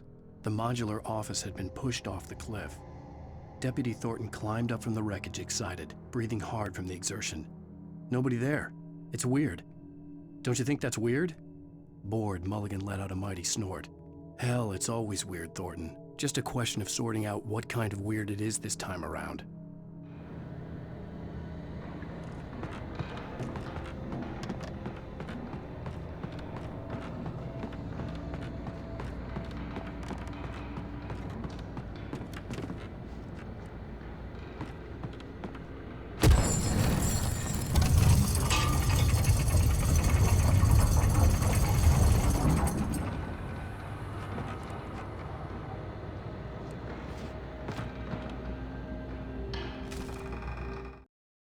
When Barry saw the darkness attack the visitor center, it made him a believer. The men Al said he'd shot, they hadn't been just locals on crank. Somehow the world had changed, like the channel had been switched without warning. You think you're watching a sitcom, and you're really watching a horror show. When the birds started attacking the cabin, Barry wasn't surprised, just terrified.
Shadows stirred and the wind picked up as I ran through the forest. I felt the dark presence turning its gaze toward me. Then the moonlight was blotted out by dark shadows that raced violently across the ground, moving too swiftly to be natural. Darkness gathered between the trees and melted again to reveal the Taken. No natural path had brought them here.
Logging is a hazardous occupation.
Barry? Ow! The porch is covered with birds. They've got all Hitchcock on me. Stay out of sight. I'm on my way. Don't open the door. What, am I crazy? Stay hidden. I'll be there soon. Just make sure you keep the lights on.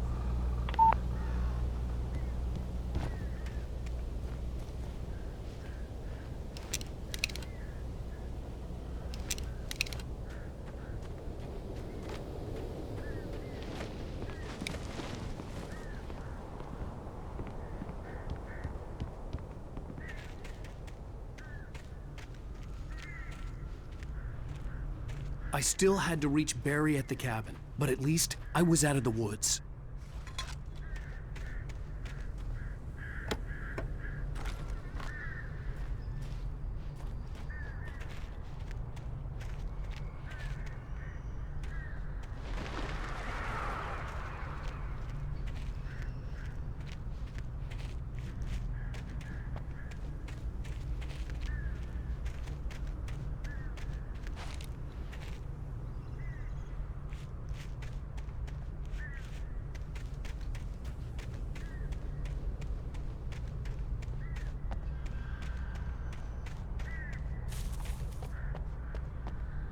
I'd have to get the car from the locked garage. It would get me back to Barry faster, and the headlights were a welcome bonus.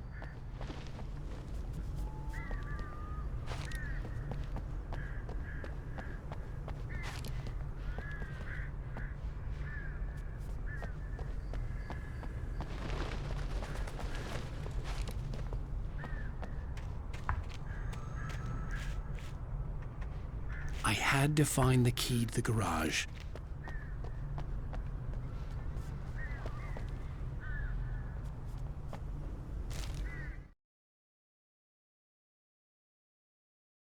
The FBI agent's command froze me in place. I considered surrender. It was all falling apart anyway. I could give in, let someone else deal with it, but it felt all wrong. Call it instinct, his posture, the way he held the gun. He was no friend. Shots ringing in my ears, I leaped for the hole in the fence and stumbled into the darkness beyond.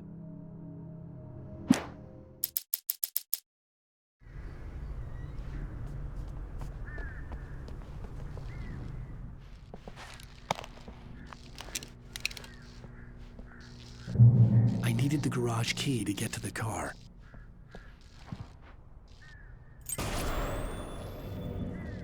A story is not a machine that does what you tell it. A story is a beast with a life of its own. You can create it, shape it, but as the story grows, it starts wanting things of its own. Change one thing and you set off a chain reaction of events that spreads through the whole thing.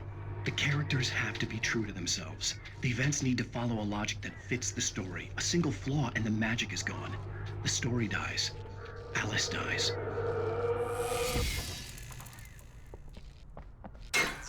You can...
There was no misunderstanding.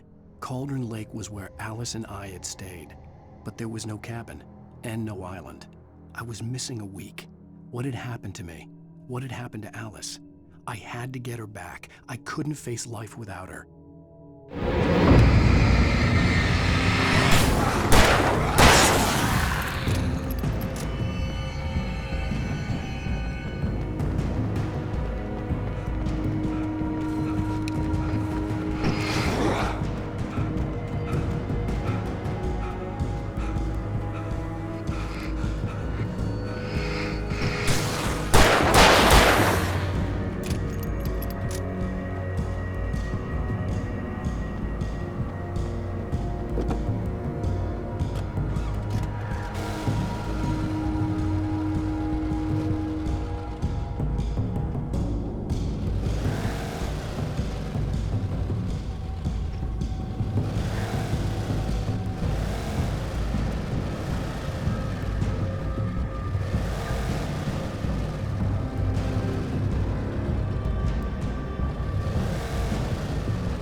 The flare gun was probably the best weapon I could imagine against the dark things I was facing.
It was the kidnapper. You son of a bitch! Where's my wife? Enough horseplay, Wake. You deliver the manuscript, and you can have your woman back. Simple as that. I don't... Listen. Listen. I'm gonna need time to finish it. I still need to write the ending. I need... a week. It's not done? I need a week. 2 days. The old Bright Falls coal mine is nearby. You can find it easy, city boy. The main building, there at noon. You bring the manuscript, you'll get your wife. If not, well, get me? Yes, I get you.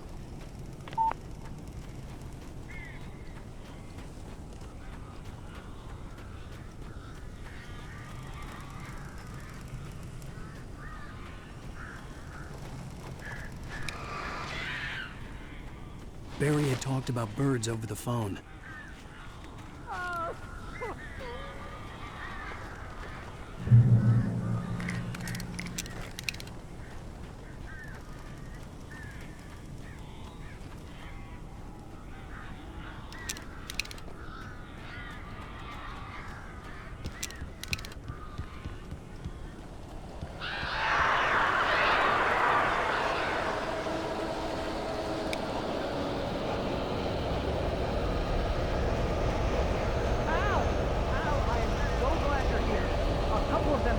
before I block the chimney. This isn't normal. These birds are weird.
Hey, Al. I'm sorry for thinking you were having a psychotic episode, man. I sent Barry to the town to ask around about a man fitting the kidnapper's description. He'd go through the archives of the local paper. Perhaps he could learn something. Anything about the island and the cabin that had disappeared. The man wanted a manuscript. I had to try to write him one to get Alice back.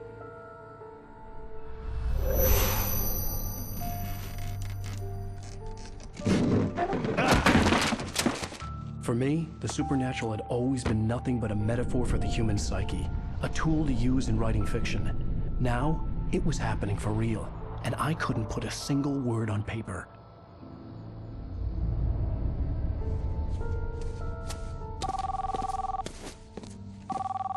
Barry Wheeler speaking. This is Rose. Rose? I found Mr. Wake's pages. Oh, you sweet, brilliant girl. Could you and Mr. Wake come get them? I live in the trailer park outside the town. We'll be there in less than an hour. I know. See you soon. Have a great day. Hope you come back soon.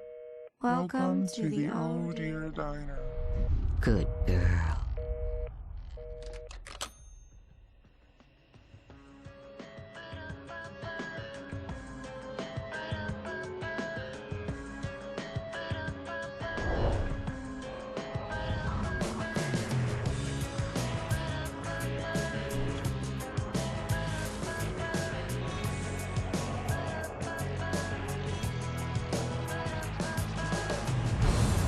Come here. Pretty please, can you tell me where I am? You, won't you say something? I need to get my bearings. I'm lost, and the shadows keep on changing. And I'm haunted by the lives that I've loved and actions I have hated.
Previously on Alan Wake, Alice has been kidnapped. Alan, please help me. Alice? You'll do exactly what I say if you ever want to see your wife again. I can't tell anyone except my agent Barry. Damn it, Barry, they'll kill her. You're my best friend, and I'm worried that you're not right in the head. The ransom is a manuscript I supposedly wrote that's coming true before my eyes. It happened just the way it was on that page. So dark. I have found only a few scattered pages. I want the entire manuscript. The deadline is in 2 days. I found Mr. Wake's pages.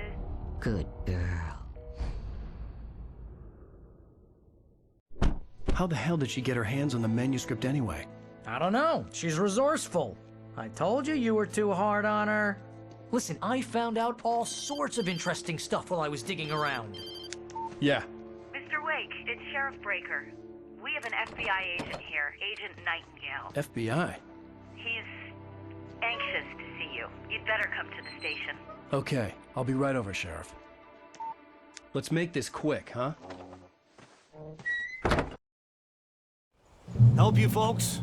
Name's Randolph. I'm the manager. We're looking for Rose. Works as a waitress down at the diner. Rose, sure. Nice girl. Who wants to know? I'm Alan Wake. The writer, huh?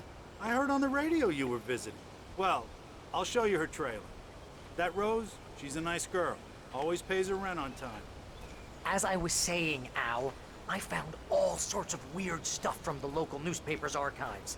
This place is crazy. Disappearances, mysterious deaths, urban legends come true, and get this, most of this stuff takes place around Cauldron Lake. Well, you ain't wrong, mister. The Indians thought the lake was a doorway to the underworld. I'm the God-fearing type myself. I don't hold with that sort of thing. Yeah, okay. Anyway, there was an island there owned by a guy called Thomas Zane. Now, some of the articles I found about him make him out to be a famous writer, but I ran a bunch of searches, couldn't find a single thing he wrote. Zane was heavily into diving, so much so that the place came to be called Diver's Isle. But the volcano under the lake erupted in 1970, and Zane went down with the island.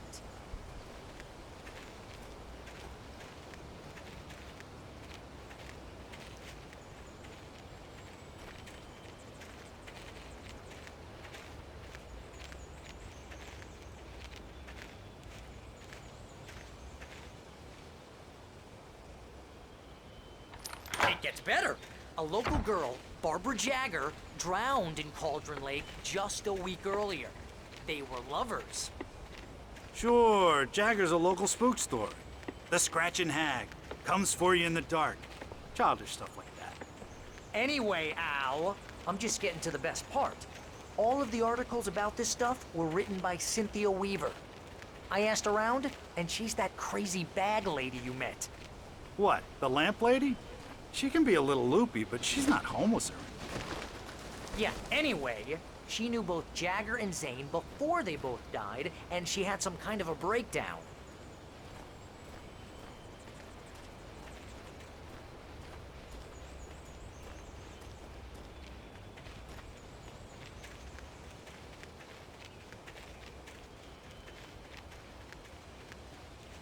Well, mister, this here's Rose's trailer. You mind me asking what you want with her? We're just here to talk to her, pal.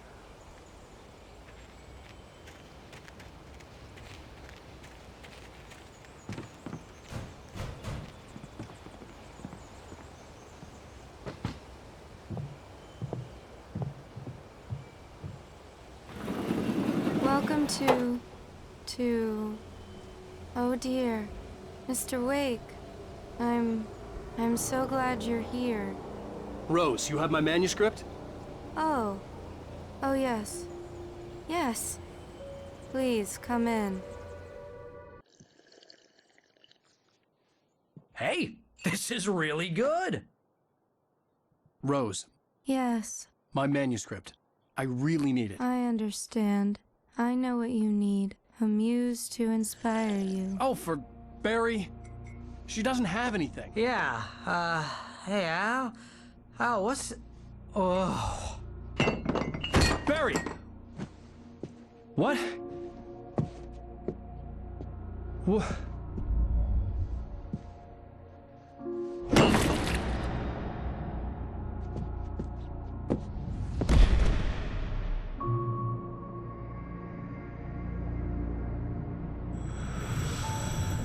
It's coming for you, hiding in my barber's skin. I'm too weak to stop it. You must turn the lights on. I promised I'd come visit you and your lovely wife. You must finish what you started. I insist. You must turn the lights on. Turn the light on. Back to work, boy.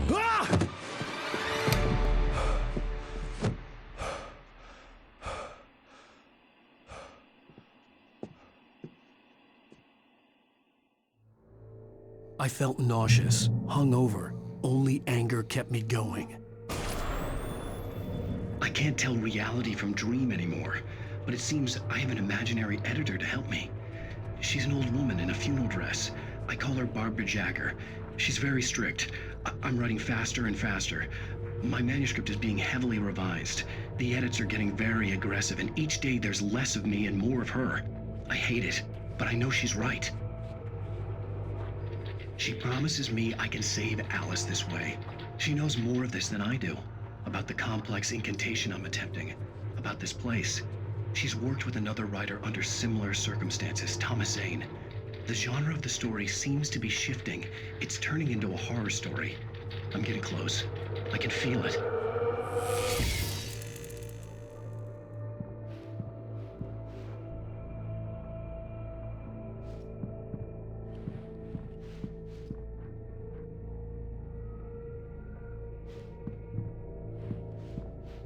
Rose took a day from me. I had less than 12 hours left to meet the kidnapper. All I could do was get Barry into the car, work something out once I got on the road. Barry was out of it. He was way too heavy to carry. You're right. I deserve more money. I'm so handsome.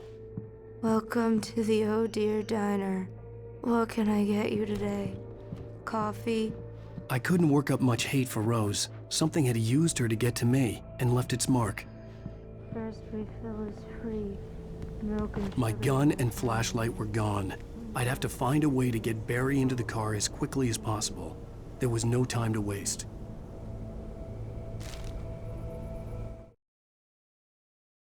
Mr. Randolph liked Rose. That little smile she had. How she was still sweet when life had tried so hard to make her bitter. It wasn't any of his business what she did in her trailer. But those strangers, the writer and his smart-ass sidekick, looked like trouble. And they'd been in there for hours, way past her normal bedtime. He reached for the phone and called the sheriff's station.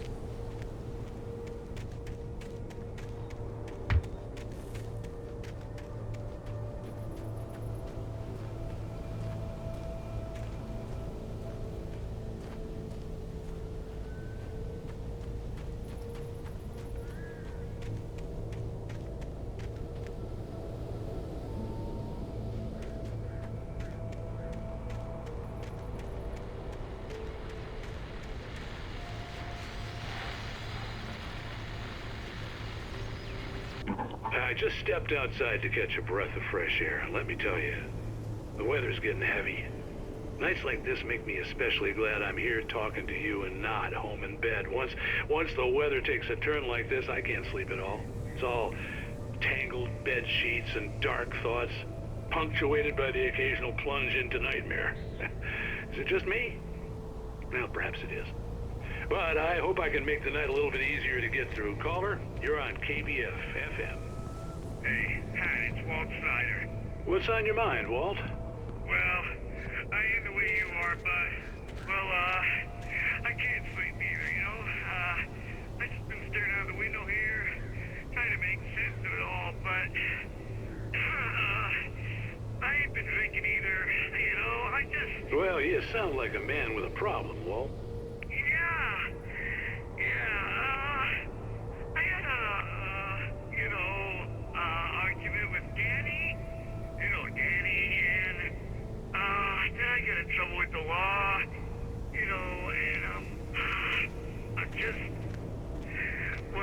of something like that, Walt.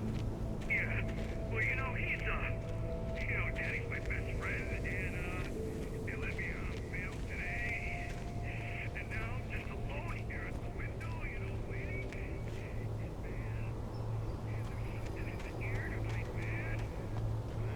It's just outside looking up at the sky above our broadcast tower, thinking the same thing. What are you waiting for?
Oh, you're gonna get it now. God knows what you've done to that poor girl. This is Agent Nightingale, FBI! Get him up, Hemingway! You're under arrest! You move a muscle, I'll unload right in your goddamn face! Stay right where you are, Spillane!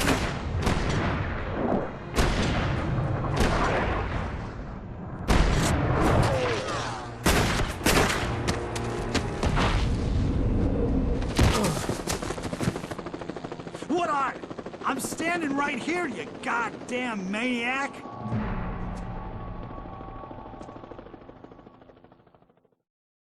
I hated to leave Barry behind, but there was no way I'd miss my appointment with the kidnapper. Give it up, Mr. Wake. Come on. Make it easy now.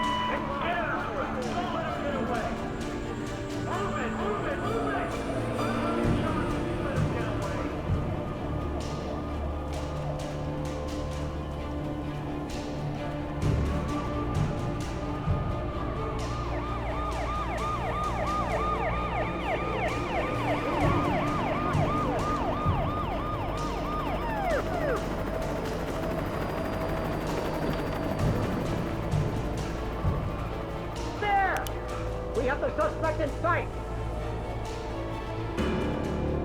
Okay, men. Keep your eyes peeled. He's gonna try to make it through here. Oh, damn.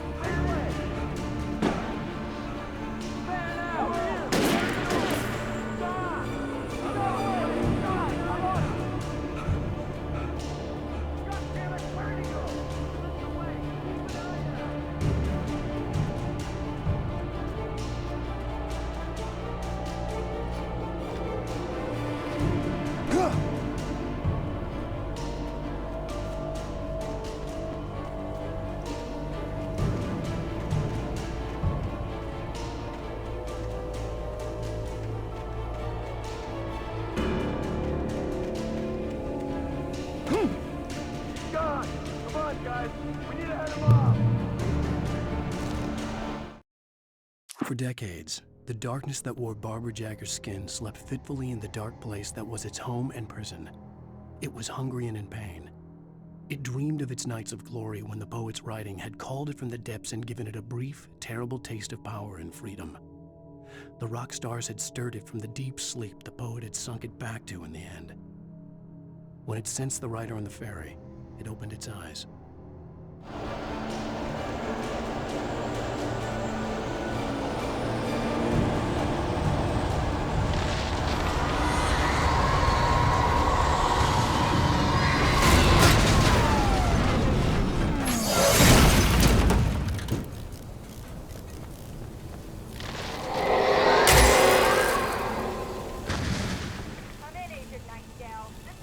Breaker, over.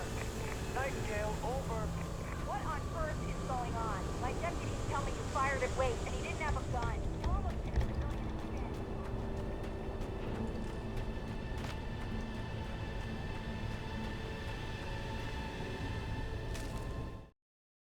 Rose didn't know how the strange old lady got in her trailer, and she looked wrong somehow. The woman showed her teeth in an approximation of a smile and traced a finger down Rose's cheek. "Pretty girl," she said. Rose felt as if she was falling asleep, but her knees didn't buckle. The crone spoke in a whisper, her words ice cold and dark in Rose's ear.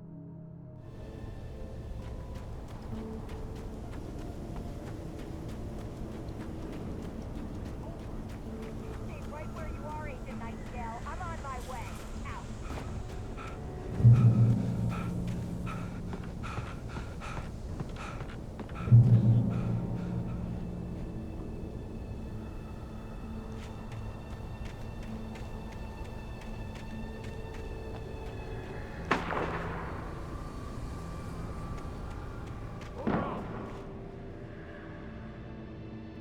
Search the area.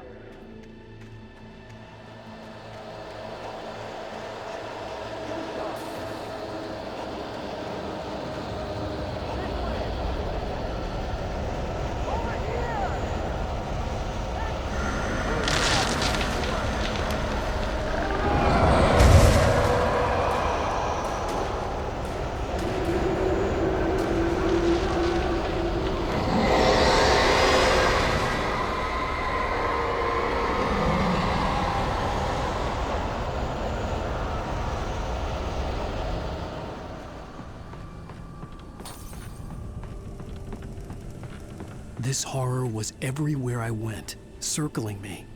The cops didn't stand a chance. They were after a writer, not a monster. Sheriff Breaker, this is Agent Nightingale. I've lost contact with person men you assigned to me. It's Wake's doing. Wait, are you seriously telling me that geek writer just took out my deputies? Are you kidding? I mean, have you seen this guy? He wears a tweed jacket. Over. He's the guy we're chasing. If it's not him, who then? Bigfoot? Over. I don't know yet, but I'm not in the habit of jumping to conclusions. That tends to come back and bite you in the ass. Out.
This is James. Mulligan, Thornton, come in. Over. Thornton here. James, We got both Wheeler and Rose in custody. They didn't put up a fight or anything. Why, they were... Hey, Mulligan, what are you doing? Come on! Sit down and give me that. Jane, Mulligan here. Over. Go ahead, Mulligan. Over. We got Wheeler and Rose here. Wheeler's drunk or hopped up on something. Speaking of which, that Fed had a pretty distinctive whiff of Otis Scotch about him, you know what I mean. Over. I don't have anything on that, Deputy Mulligan. Over. Well, whatever. Anyway, Rose is just being plain weird here. You better get Doc in to take a look at both. Over. Gotcha. You better get them here quickly. The Fed's gonna want to interview Wheeler. Over. Oh, yeah, but looks like they have a lot. I could see the lights of the radio station in the distance.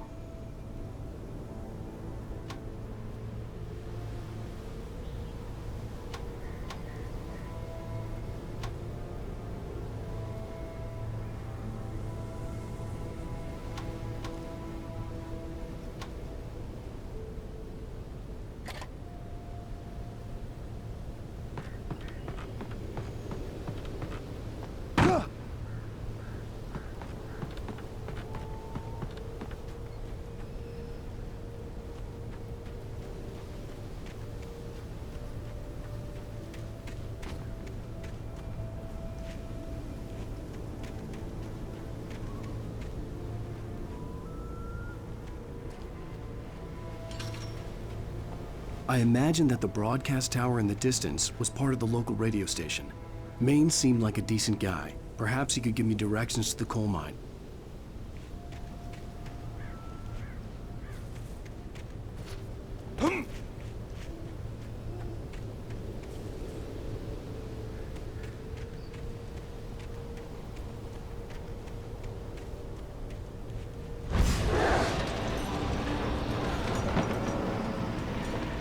Unnatural shadows clung to the gate.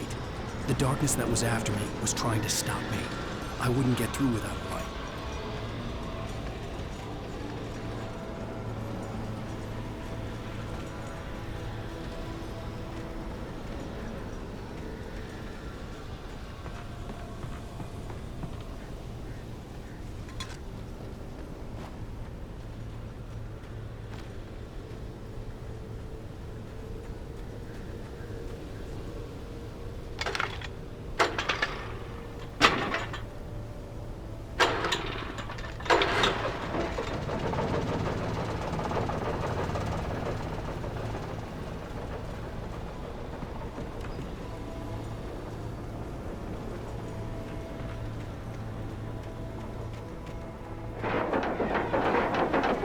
The old generator conked out.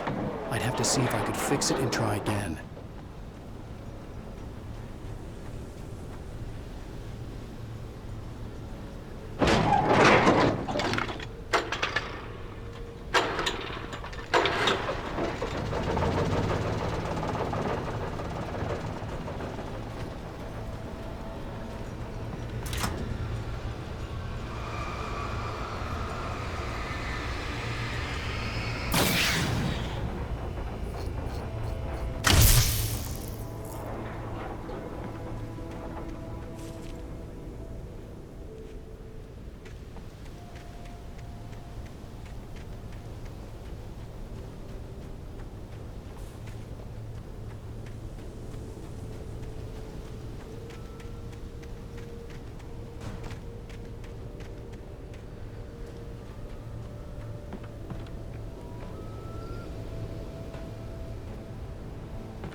It took me a moment to recognize the flashbang grenades. They were an ideal weapon for my situation. Team 1, come in. Over. Team 1, this is Sheriff Breaker. Report. Over. Team 2, come in. I need a report. Over. Come on, guys. Talk to me. Come in, please. Over. You have the right to romance.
And here's another call.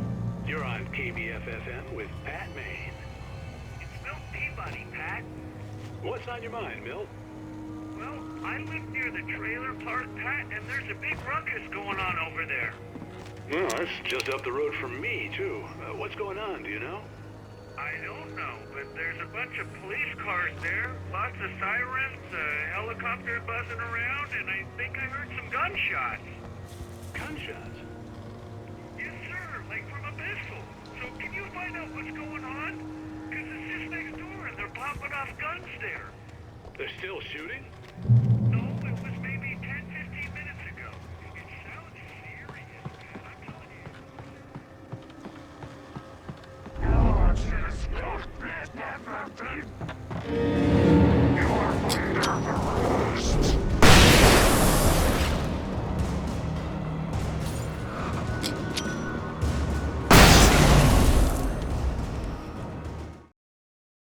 Touched by the dark presence, Rose was lost in a dreamland where everything was drawn in black and gray crayons.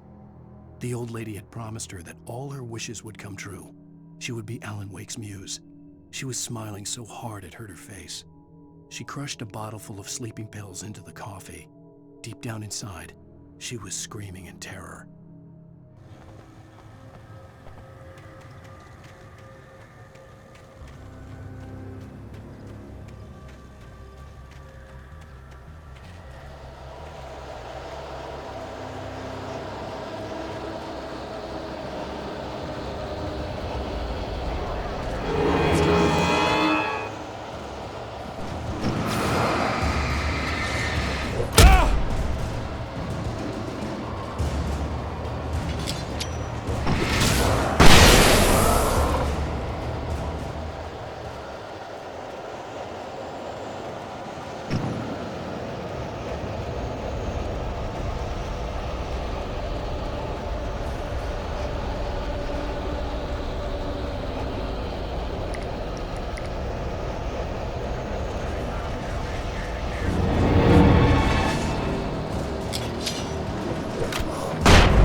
hope Maine could lend me a car to get to the coal mine.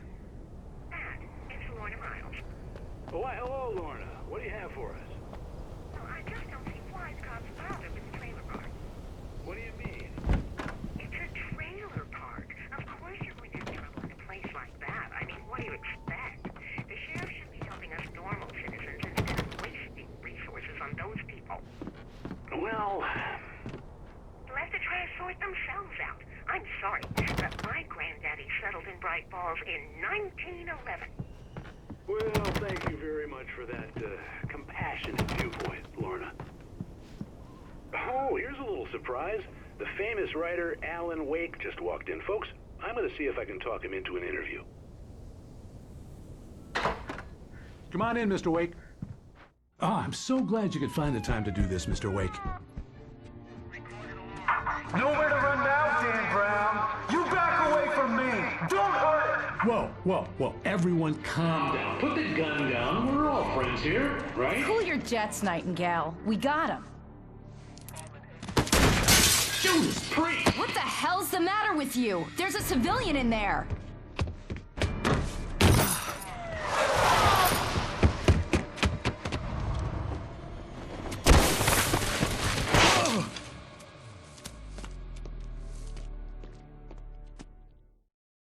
I'll get you yet, even if it kills me. You hear me? You hear me, H.P. Lovecraft? I had fallen off so many cliffs it was ridiculous. That's what you get for naming a book The Sudden Stop. It was probably good I hadn't had the chance to tell Maine where I was going. I'd have to lose the cops and find my own way to the mine. Nightingale stared through the broken studio window into the dark woods. He turned around, started to walk out, but Maine grabbed his arm. "Young man, you almost shot me. You don't shoot off rounds at people like that. What's the matter with you?" Nightingale shook his arm free, marched out. His cheeks burned with rage and humiliation.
Danny had stepped out, but what stumbled back in was something else. Something alien.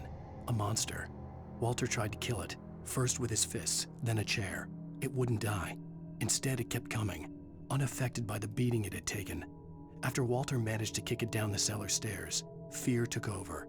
He ran, got behind the wheel, gunned the engine. The booze wouldn't make him forget, but he knew he had to try.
There was no sensible reason for the power company work lights to be here.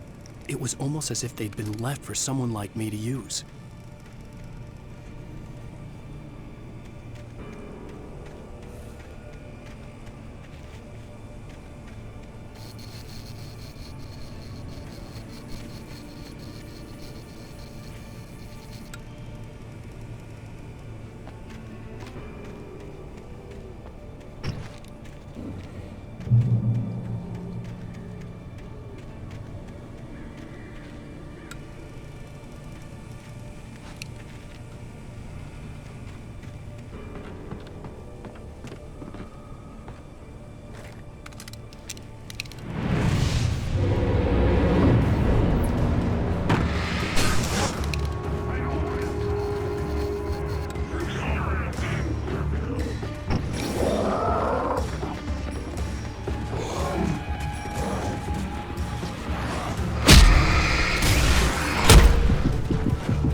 The bulldozer's engine roared to life. Mud and rocks flew as it fought for traction.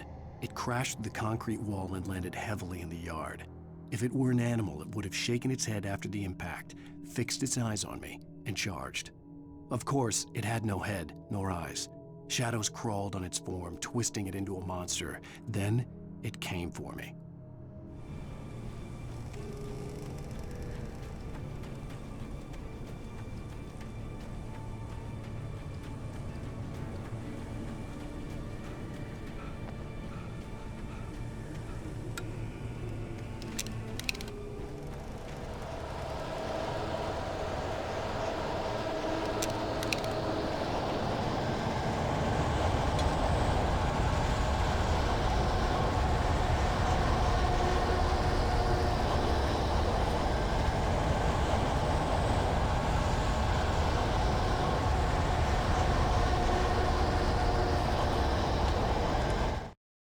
Sarah trusted her gut, and her gut said Agent Nightingale was an asshole.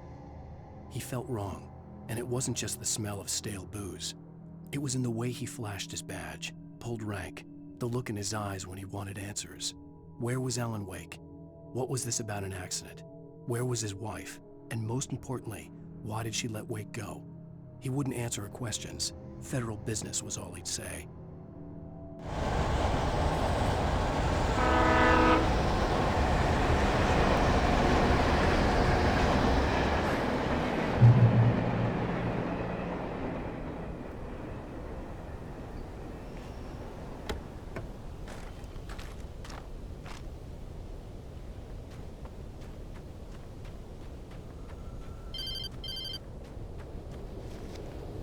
Hello?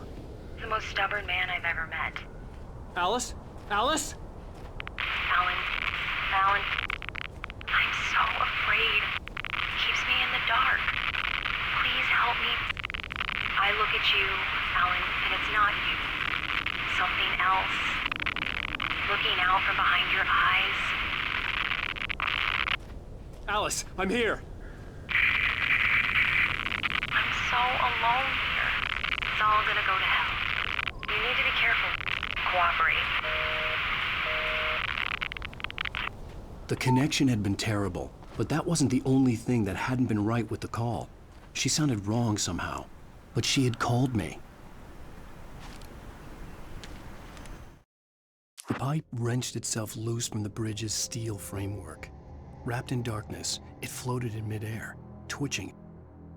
For a moment, I didn't understand what I was looking at. The heavy object lurched at me with impossible force. I threw myself out of the way, but just barely.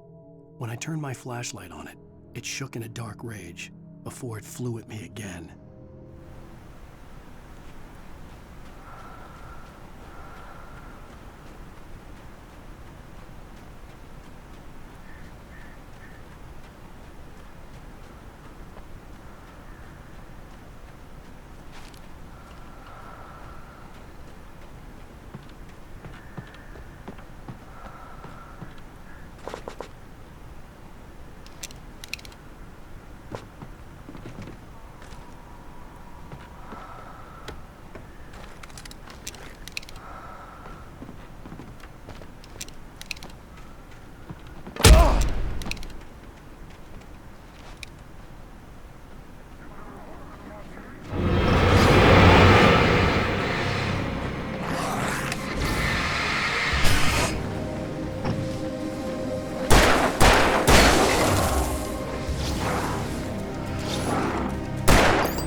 I could see a railway bridge up ahead, and a warehouse of some sort on the opposite shore.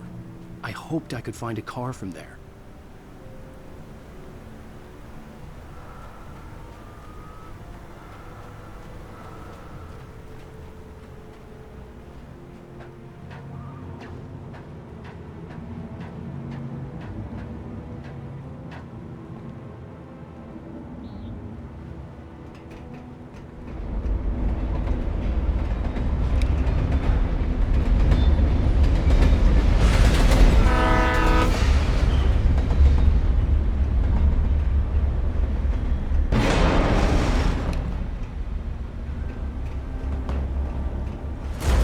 That was pursuing me was growing stronger, and it was taking over everything in its path.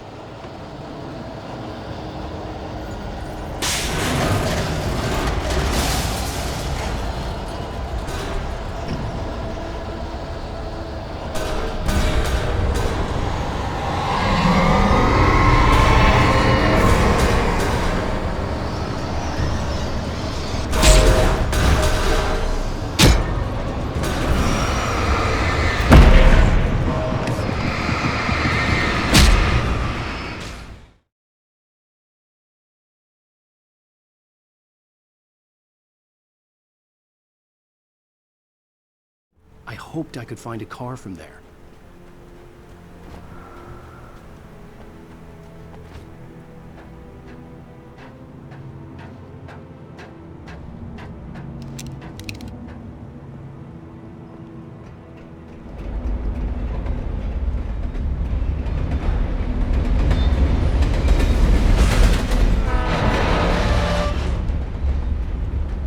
The darkness that was pursuing me was growing stronger, and it was taking over everything in its path.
I slammed the door shut right in his smug face.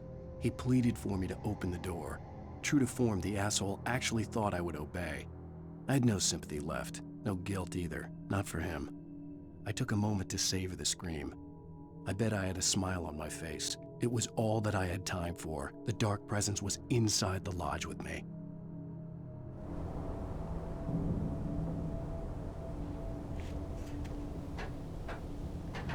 As a teenager, just starting to get interested in writing, Stephen King had been a source of inspiration to me.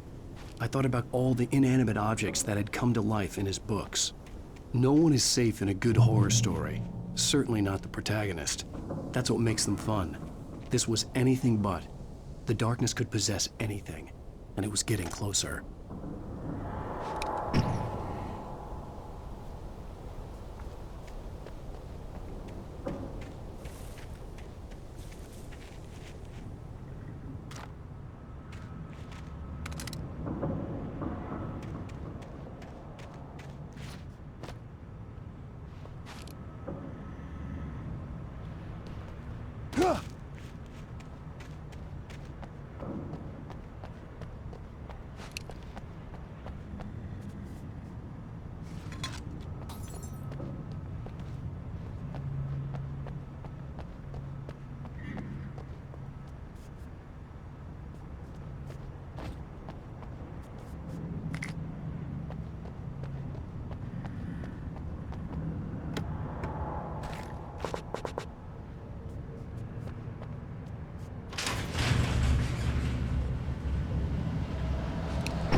two-thirds of our existence for granted, unaware that they are merely a thin veneer of desperate self-delusion, covering a vast cosmos of madness and horror.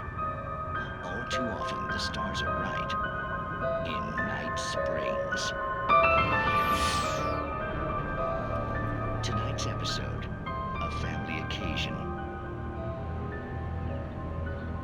Journalist Alvin Durleth's trip to study the local customs of an insular community in Night Springs has been less than successful. Until tonight. Well, I'm glad you changed your minds about this. Ancient customs, local mythology. My editor loves this kind of stuff. Well, Mr. Durleth, we don't want to feel like we're on exhibition. But you have demonstrated the seriousness of your intent. Oh, I am serious. Really, just do your thing. I'll stay out of your way and observe. Actually, I thought you could assist us. I'm afraid we are a man short. It would provide you with an intimate perspective.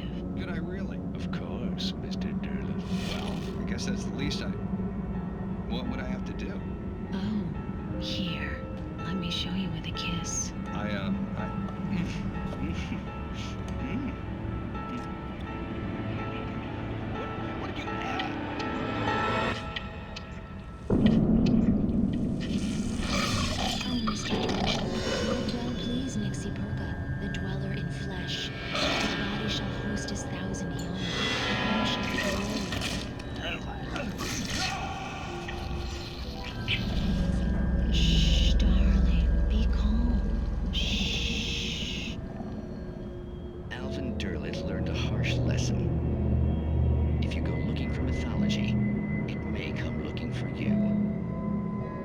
Such quests always bear fruit. Night Springs.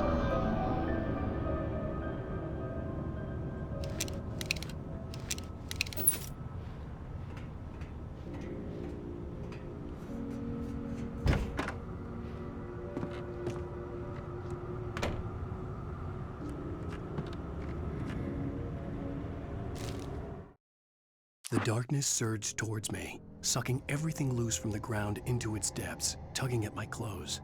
I saw the flare the kidnapper had dropped and threw myself towards it just as I felt my feet leave the ground. The darkness embraced me with the force of a tornado.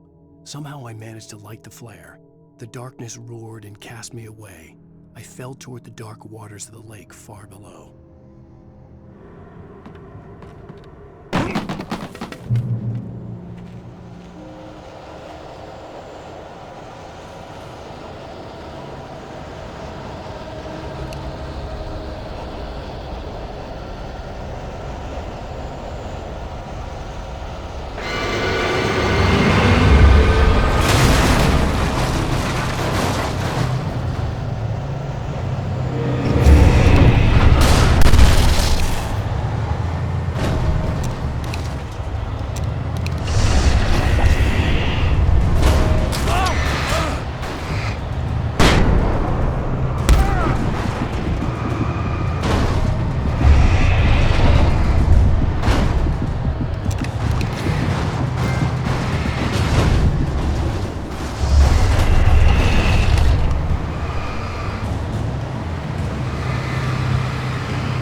I had never been this glad to see the sunrise. I had a couple of hours to get to the coal mine.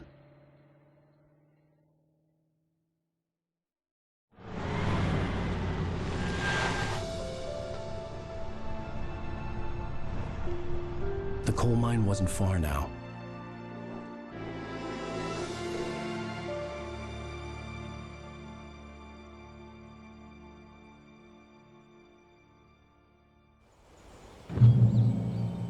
Today, I would meet the kidnapper, and he would give me Alice. I wouldn't give him any other choice. A drowning man will clutch at a straw.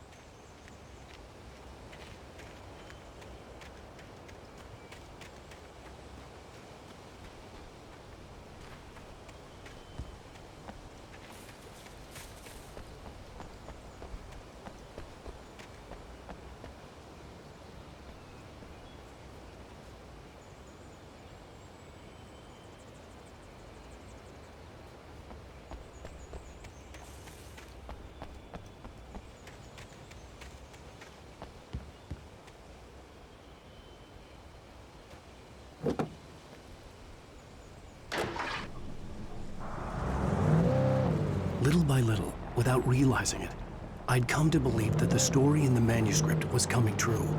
The current of its narrative had taken me deeper and deeper into dark waters. Alice had been taken from me. Barry was probably in jail. I was a fugitive from the FBI.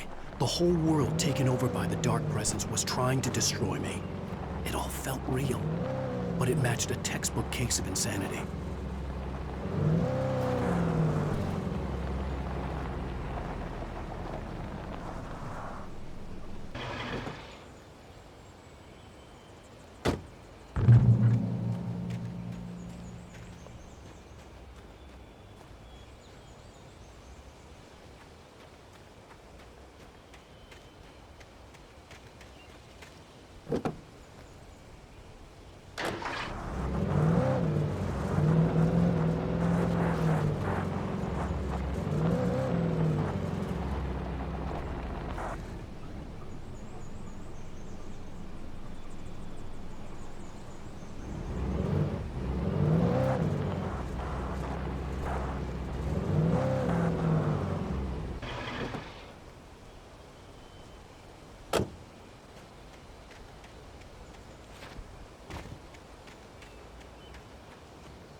This is Pat Main, and you're listening to KBF-FM. Folks, I want to apologize for kind of abandoning you to that looping music track last night, but I was detained. You see, I encountered a big-shot G-man with an itchy trigger finger who could use a lesson in manners and a boot in the ass, not necessarily in that order either. Now, folks, I know I'm not being very informative here, and I apologize for that. I really should just keep quiet, but I'm just so peeved right now, because some people just shouldn't be carrying badges. I'm just glad that our Sheriff Breaker was there to straighten things out. And if someone I met last night is listening, let me just say, I'm sorry if my mouth got you in trouble. I'm pretty sure you're not the bad guy here. Godspeed, son. I hope you know what you're doing. Now, on a lighter note, I'll be talking to Dr. Nelson all morning. But first, a little music.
Welcome back to KBF FM.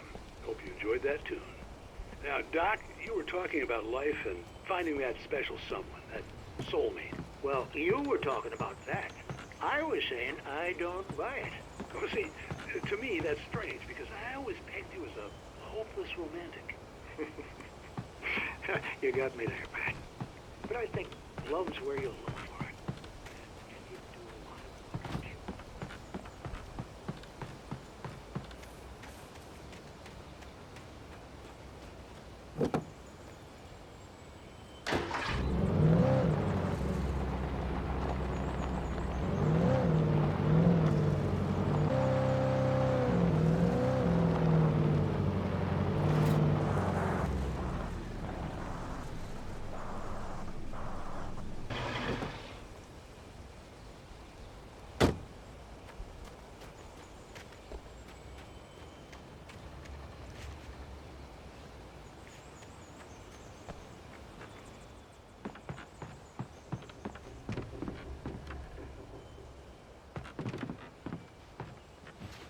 I was early. I was supposed to meet the kidnapper at noon in the main building. The coal mine was quiet. It was a museum now.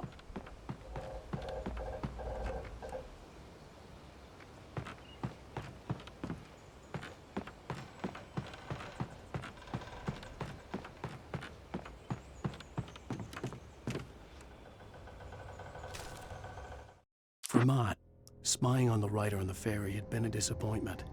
His boss had made Wake out to be something special, but Mott hadn't been impressed.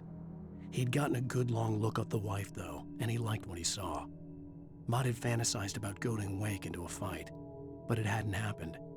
Still, he'd get his chance to see if the writer had anything in him. He'd been promised as much.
With Nightingale gone and the night wind blowing in through the broken studio window, Maine stared at Sarah.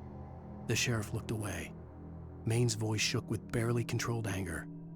That boy's doing more drinking than thinking. I hope you know what you're doing, Sarah. He's got a sickness in his eyes. You take my word for it. He wants Wake for a reason, and it's not for anything good.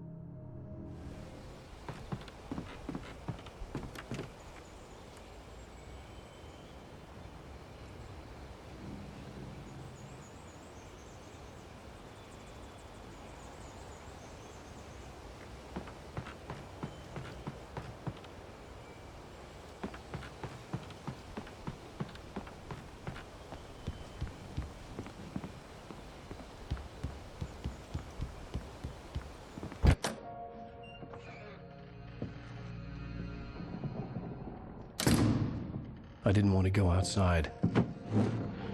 Cops had to be looking for me. The noon sun turned the place into a sauna. The day dragged on. Different scenarios ran through my mind. Ways of how I'd torture the kidnapper to get Alice back. Or the different horrible things he could have done to her. I imagined her dead. I had no way of knowing she was still alive. It was killing me. I was running on blind hope. It was all a waste of time. The bastard never showed up.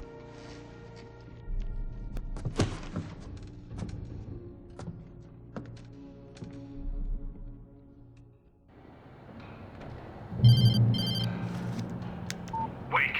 Where the hell are you? Change of plans. You know where Mirror Peak is? It's a big mountain north of where you are. You follow the path from the mine, you can't miss it. There's a lookout point there. I'll be waiting. I'm through being jerked around by you. You want to see your wife alive? Because if you do, you better watch what you say to me. Do we understand each other? I want to talk to Alice. Yeah, and I want the manuscript. Don't keep me waiting, Wake. Hello? Hello? Ah! I'm gonna kill him. I had to get to Mirror Peak.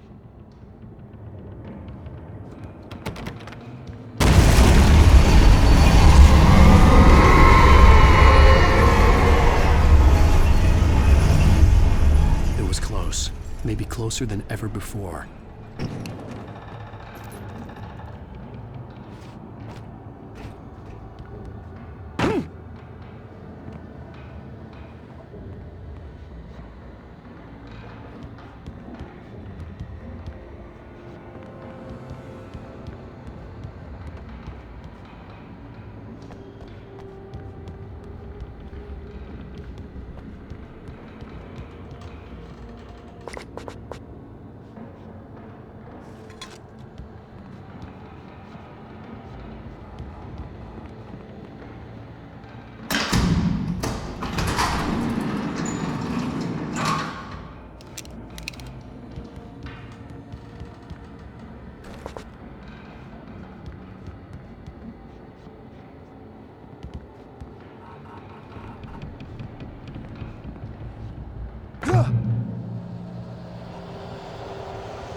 When Thomas Zane fell for Barbara Jagger, it happened fast. She was young, vibrant, and beautiful, full of life.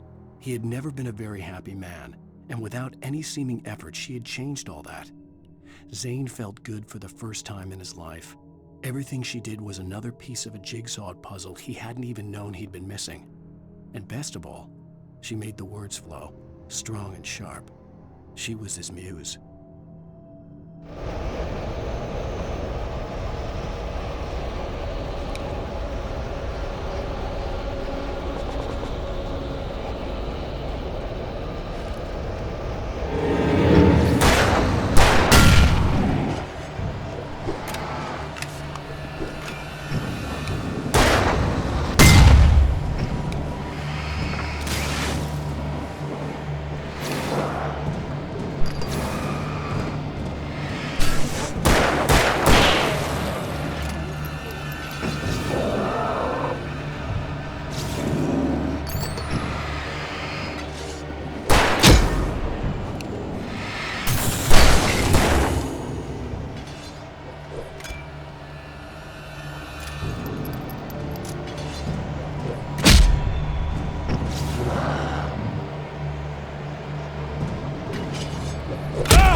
The only way to reach the hillside ahead was to go through the building. I had to find a way to avoid electrocution.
Some of the Taken retained echoes of their former selves, but these were just the nerve twitches of a dead thing.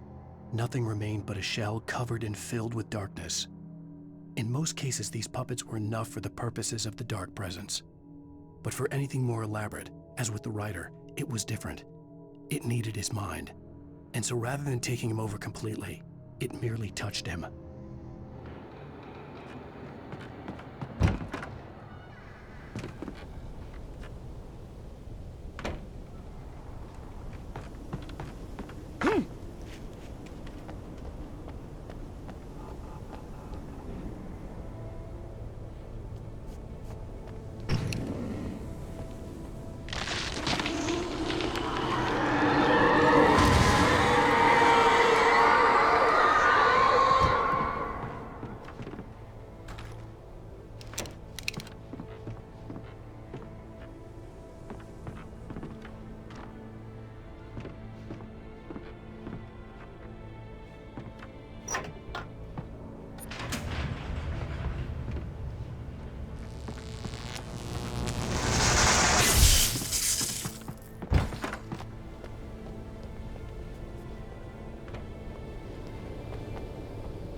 There was no way the flashbang grenades were standard power company equipment.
I stared through the bars of the jail cell. Barry stood behind me, swaying on his feet, looking as ill as I felt. Agent Nightingale stood on the other side of the bars with Sheriff Breaker. Nightingale had a stack of manuscript pages in his hand. He seemed unhinged as he gloated. "Well, I've got you now, Raymond Chandler. It's all here. All the evidence, including conspiracy to murder a federal agent."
I had no real plan.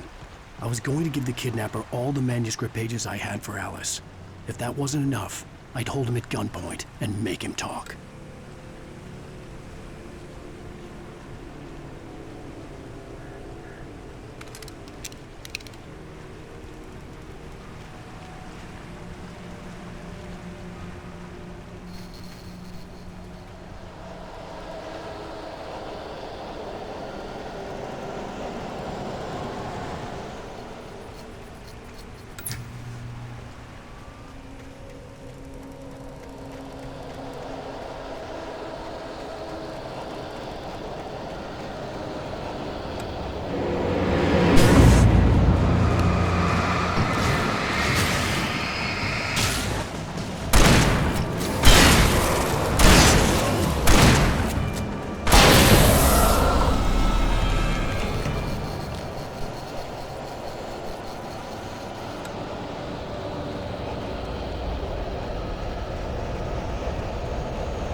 The dark presence was moving ahead of me in the same direction I was going. A cold feeling settled itself in the pit of my stomach.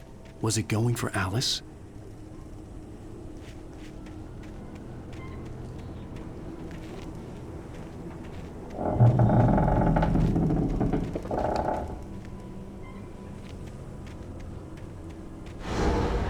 The graveyard shift may cause cancer.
The place was dead, a ghost town. Had been for decades, maybe a century.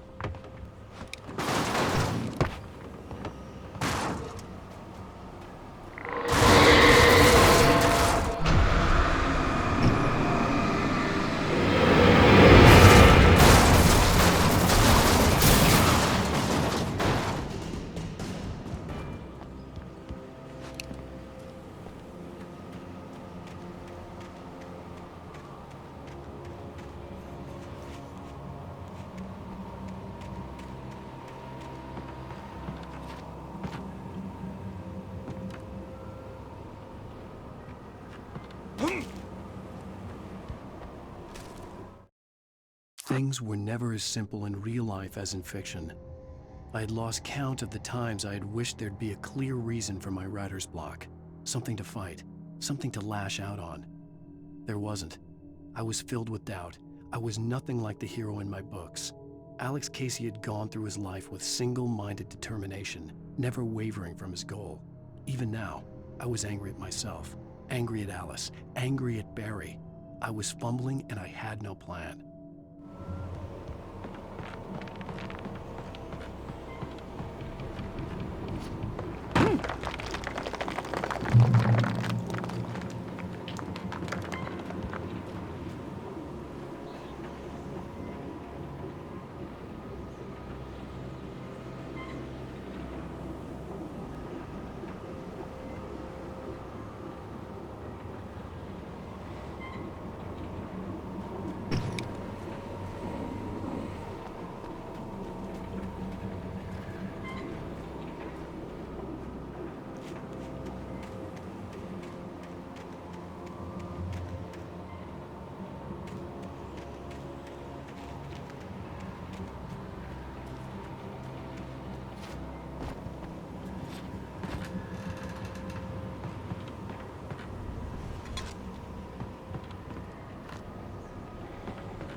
Anything outside of writing is a struggle. I feel ill. I managed to make my way downstairs. There's a shoebox filled with books and papers by Thomas Zane. It's very hard to focus, but I managed to read some of it. He's a poet, and a good one. He writes of muses and creators summoning fabulous things from a magic lake, using his powers to shape the world of a realm of gods and dreams and demons, dark things that wait for a chance to slip through, wearing the flesh of men as disguise. Zane writes about himself, his girlfriend being taken over by a dark presence, about growing scared of the lake. Zane believes it's a mirror to the gaping void of darkness above, where some Lovecraftian presence lurks. I crawl back upstairs. I'll borrow these things for my story. They ring true. They fit.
The kidnapper had sent me a text.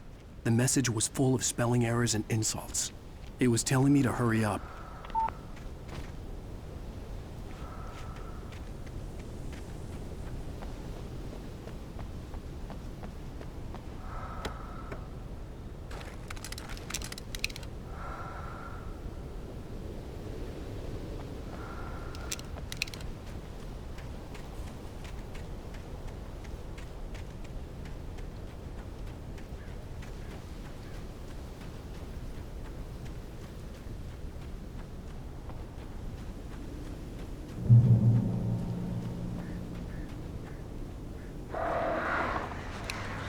Birds.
Without warning, the headache stabbed at my brain.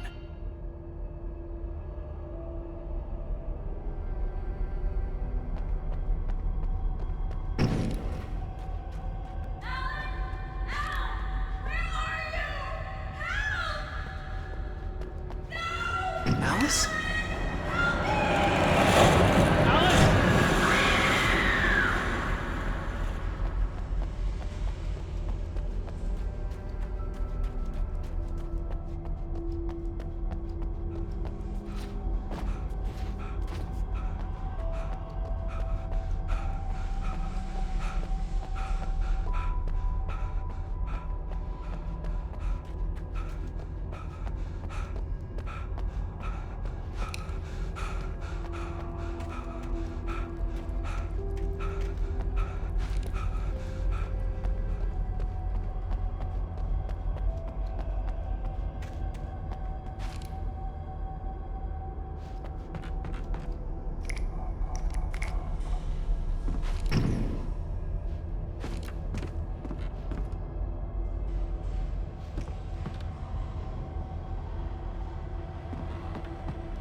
I'm losing it. I gotta get out of here.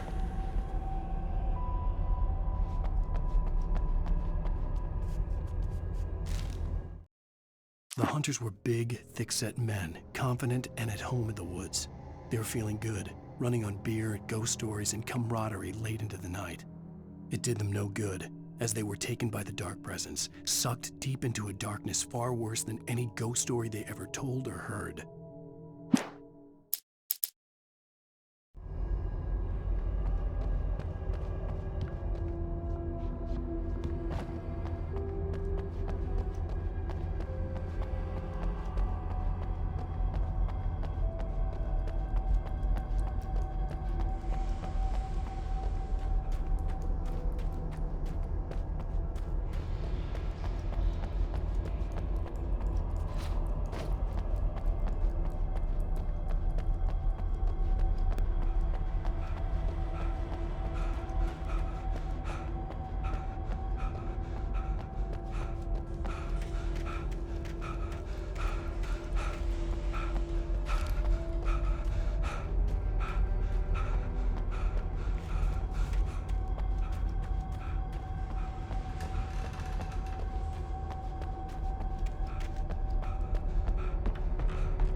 Even behind the closed doors and curtains of his grimy room at the Majestic, the local motel, Nightingale could feel the locals' eyes on him, the unrelenting pressure of their judgment.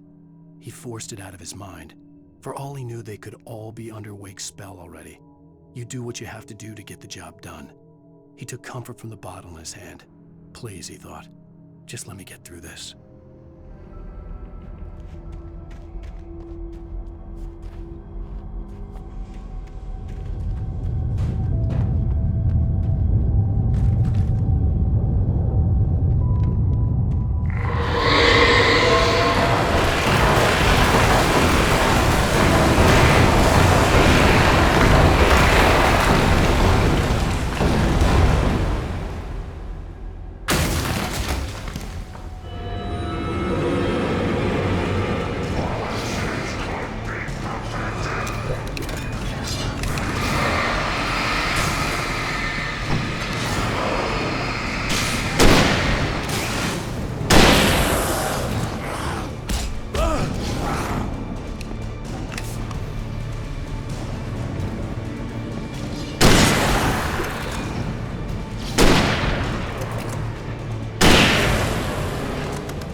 I'd have to make my way up this mine shaft in order to go on.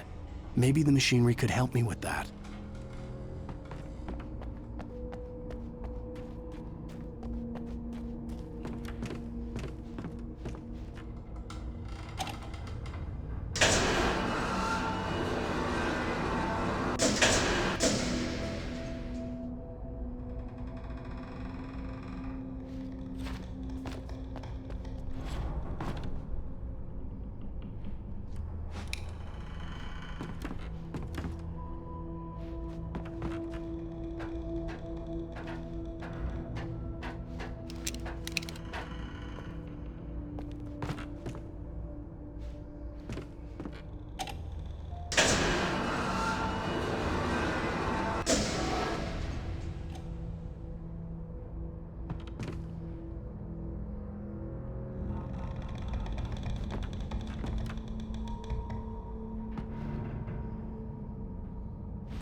Lightning flashed behind the windows of Cauldron Lake Lodge.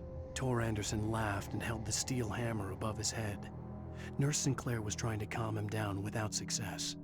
Tor grinned madly and shouted, "My hammer's up. Here's a friendly poke from Molnir, wench." He brought the hammer down with all his might on Sinclair's head. "We're on a comeback tour, baby."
Great. Another cable car.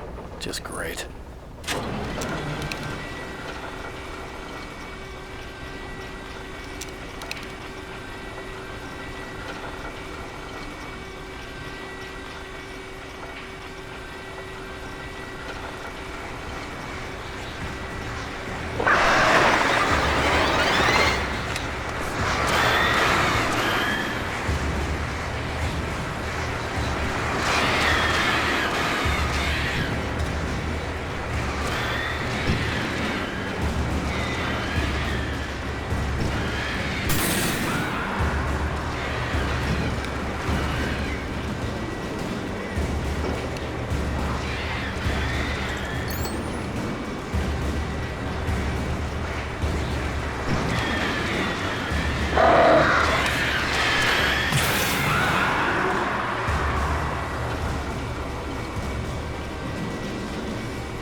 Mott had checked all of Stucky's rental cabins. There had been no sign of the Wakes. It was dark when he'd found their car parked at the end of the road by Cauldron Lake. It made no sense. They must have taken a wrong turn, but there was no sign of them, and the car had been there for hours already. Frustrated, Mott stood on the rotten ruin of the footbridge that had once led to Diver's Isle before it sank beneath the waves years ago. The boss wouldn't be happy.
see Cauldron Lake. I thought I could make out the spot where the island and the cabin had been. There was a light near it. It had to be a boat.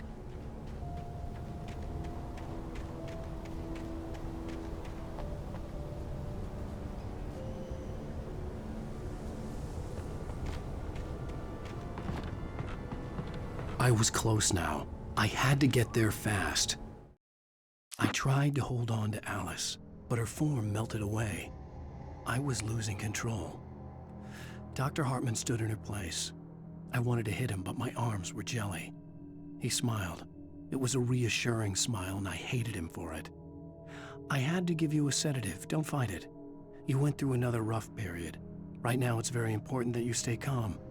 We don't want you to have another episode. You're a patient at my clinic. Have been for a while now. I dreaded what I would find.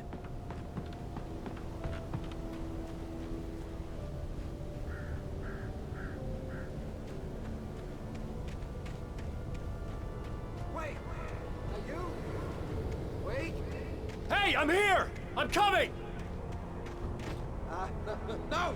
Get away! I'm sorry. Please, lady. The boss didn't know who he was messing with. I didn't know. I swear, I didn't know. We don't have a wife. We don't know where she is. Holy cow! We just said we had her to make a play ball. You see? They got it writing for us. Please! Please! Oh! I'm sorry. Please, don't hurt.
With the drunk midwife, who's that yonder all in flames, dragging behind him a sack of chains? Who's that yonder all in flames? Well, up jumped the devil and he staked his claim on me.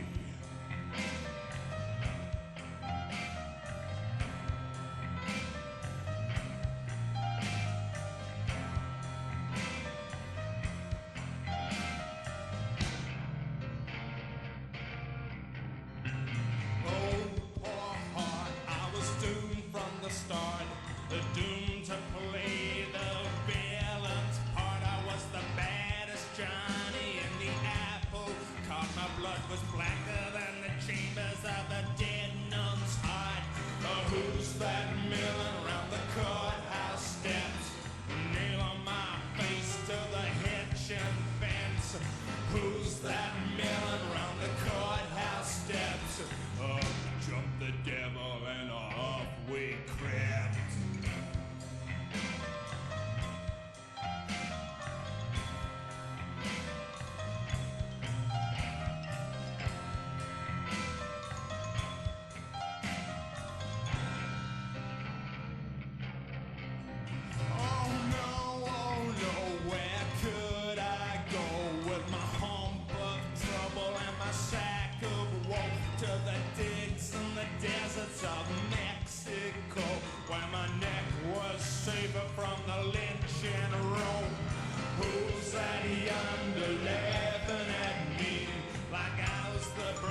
Previously on Alan Wake, I'm hunted by the law. Sheriff, Wake's running. I'm giving chase. Are you seriously telling me that writer just took out my deputies? A thriller I supposedly wrote is coming true. The genre of the story seems to be shifting. It's turning into a horror story. I was told that Alice had been kidnapped, but that was a lie. We don't have his wife. We don't know where she is. Her purported kidnapper was eaten up by the dark presence before it attacked me.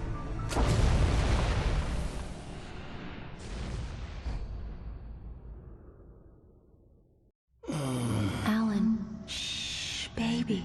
It was just a nightmare. Alice. There you go, Alan.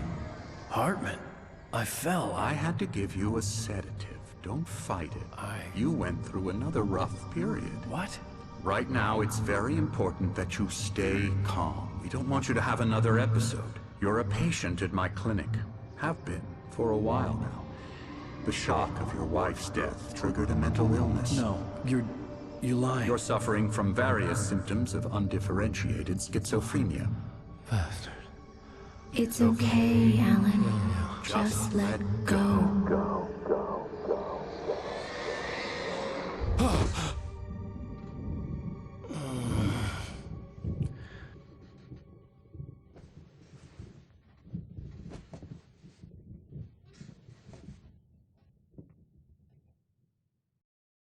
I felt groggy.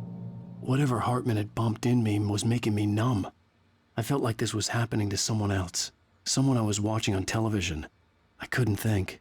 Couldn't focus.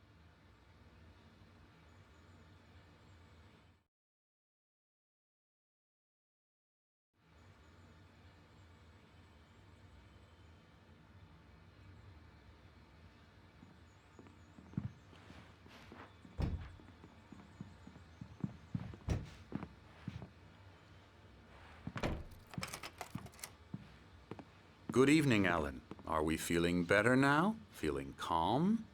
Yeah. I see you brought your pet gorilla with you. So sure, I'm calm. I get the message. Loud and clear. Quite right. That's the spirit. You're being very brave, Alan.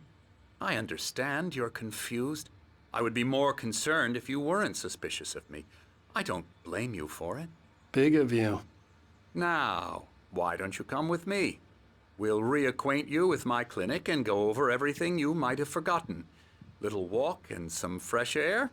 Yes, it will do you good. This corridor is for patients. Most of them aren't here right now. Jack took them out for a fishing trip, except for the ones who are particularly vulnerable, of course. I encourage creativity as a part of the recovery process here at Cauldron Lake Lodge. I specialize in treating artists. I bet you do. Splendid, Alan. I honestly believe we can get this thing under control if we work together. This way, Alan.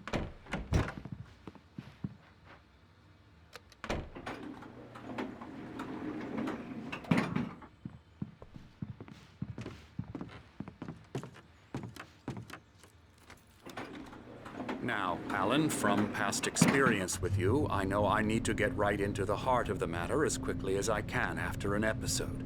So I'm just going to say this. Alice is dead. No. You're in a very vulnerable state until you understand and accept this. Alice drowned, and you couldn't face that.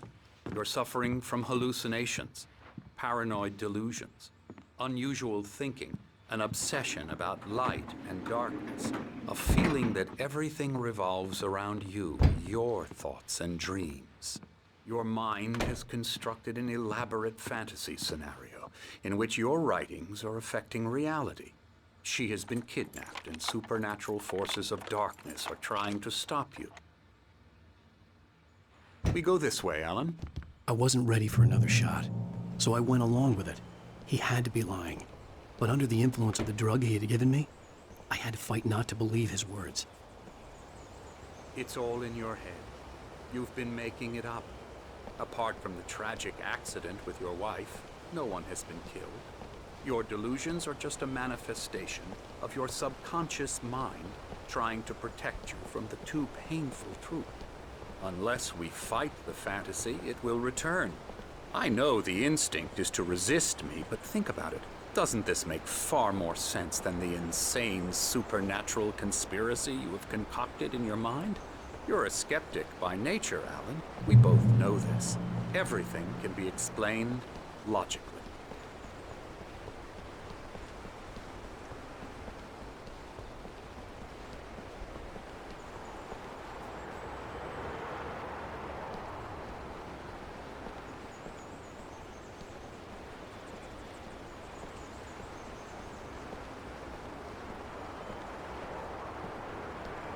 I never get tired of this view.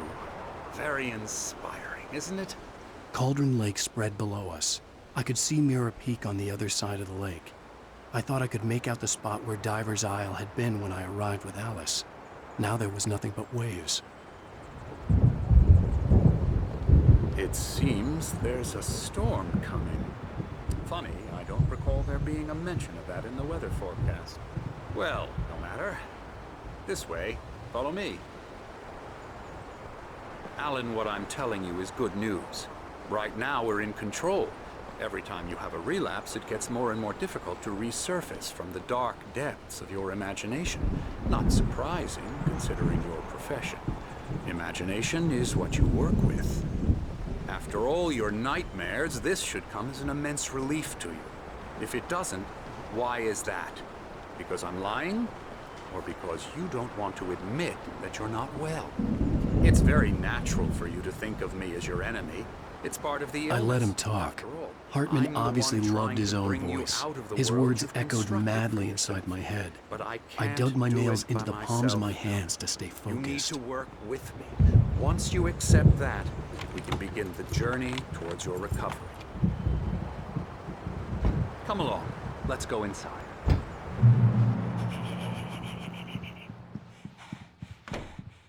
Here's the entrance to the office wing. That's for staff only. You were impressed by my trophies when you first arrived here. I do love to hunt. The great outdoors, man versus nature. It's wonderful stuff. Pretty damn wonderful, yeah.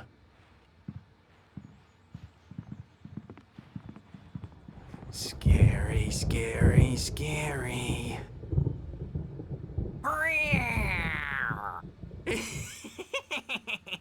Emerson.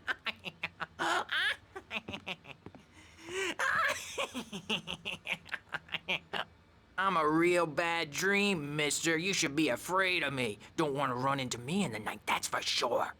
Please, Emerson. Mr. Wake is confused enough as it is. Yeah, you'd like me to go away so you won't be scared. But you can't just decide what kind of dream you have or when you have it. Emerson. Okay. Sorry. Boo. That's Emerson. We're actually making some progress with him, I'm happy to say. He works on video games. Ooh, yeah. It's trash, of course, but it does involve some small creative effort, which makes him receptive to my therapeutic methods. No kidding.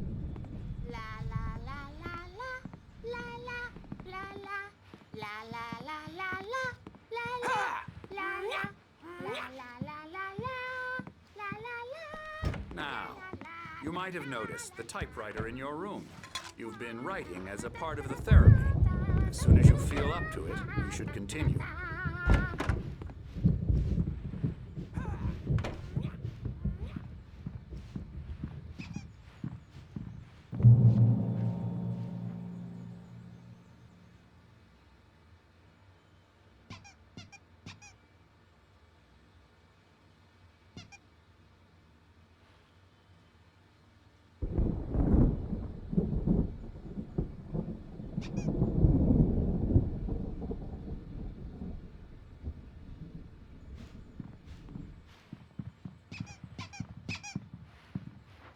My rheumatism's killing me.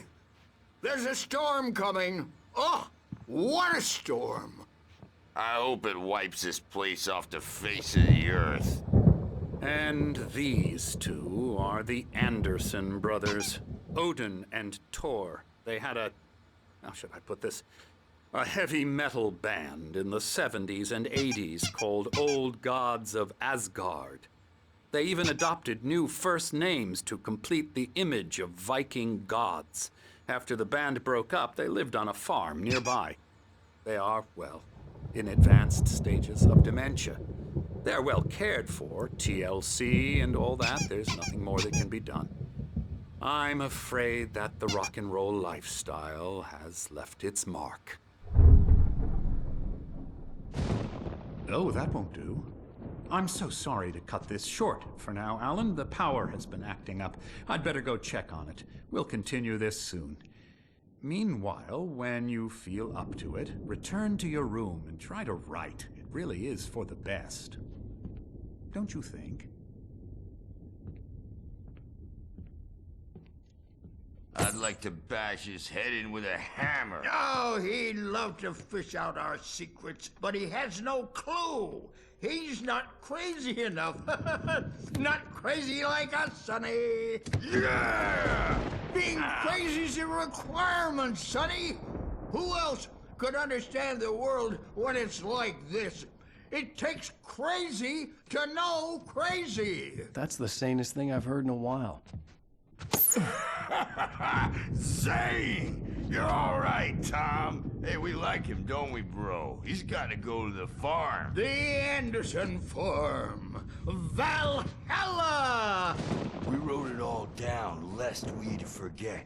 A crash course. All you need to know to get your head right. You need to find the message. Here, Sonny, here's something for you. Gave me a rash, but I kept it safe from these bastards.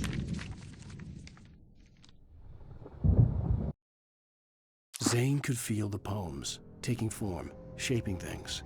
As he experimented, he imagined he could almost feel the power surging through the keys of the typewriter. It exhilarated him. But there was fear, too. If not for his young assistant, Emil, he would have given it up. But Emil convinced him otherwise. He, too, had a way with words. My head was clearing up, or according to Hartman, I was sinking back into the fantasy. I was convinced he was lying to me about everything. Crazy or not, the Andersons made more sense. Tom, you got any booze on you? Yeah, no. Sorry, We have a guys. stash of the special stuff at the farm. Our own formula. Local ingredients. Medicine clears your head right up. Makes you remember like moonbeams on the brain. Oh, I just noticed! Leather patches on the elbows? That's not very rock and roll. Tom just lost is all. Baba Yaga got to him too, the damn witch. She used us all. Taken from all of us. Took my thunder, the witch. And my ravens, what were they? Memory and thought, the hag. She took something from you too, didn't she? That's what she does. We're better off. This place, the lake, it gives you power. If you're a creator, an artist, a god. Nightmares shifted in their sleep in the darkness of the lake. Yeah, that's the one. She makes sure it comes out twisted and wrong. Just ask the lamp lady. She knows what happened to that other writer. She's been using you, boy, and you let her. You went and opened the door for her, didn't you? Now, it was already open a crack. And whose fault is that? We're morally corrupt, disease-ridden, old and stupid. Doesn't mean he had to open it all the way, goddammit.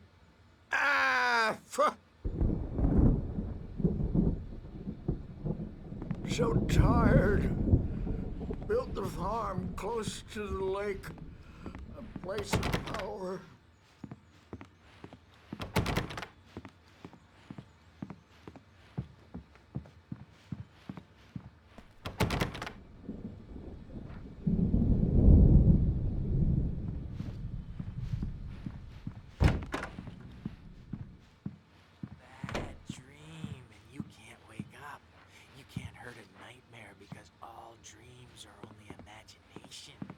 are only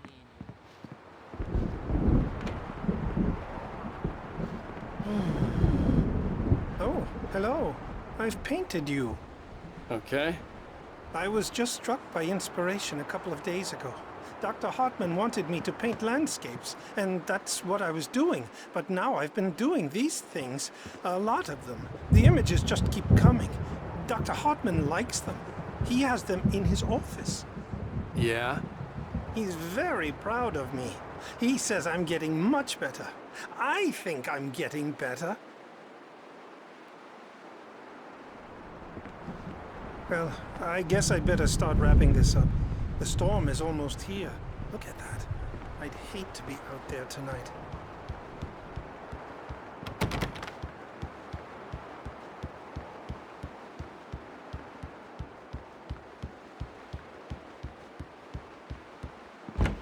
And everyone should just shut up. Shut up. Shut up.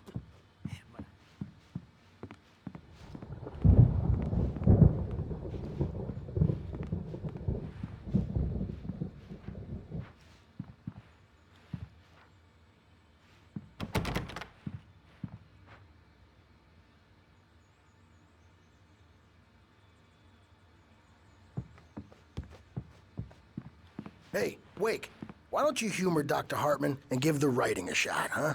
Typewriter's in your room. You can get to your room by those stairs, Wake.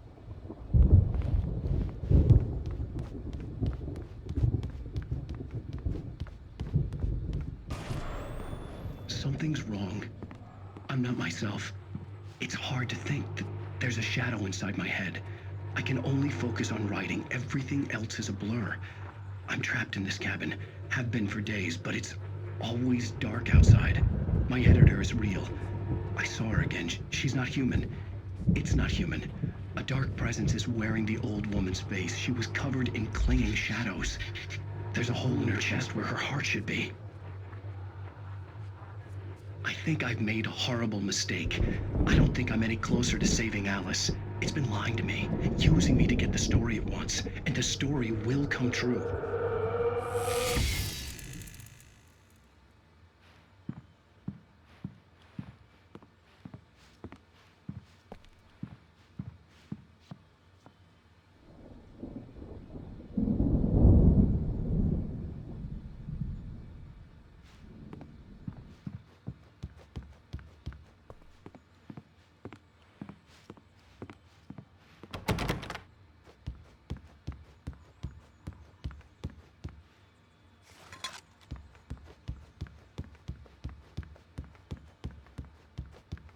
Hartman wanted me to write.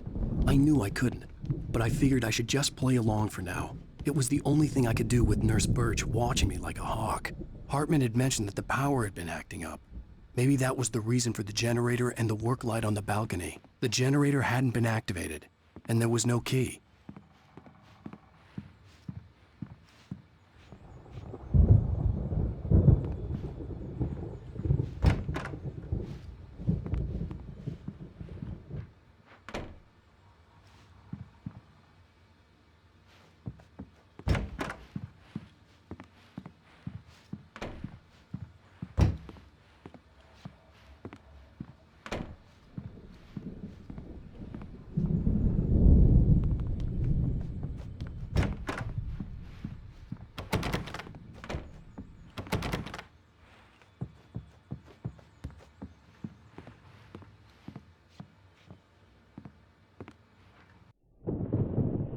The white glare of the blank page in front of me hurt my eyes.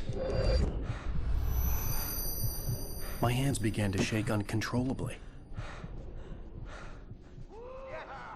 Everybody, calm down. Put that down. Bert, I need help. Hey, Wake, you stay here. I'm gonna go see what's up. You just keep doing what you're doing. Be cool, okay?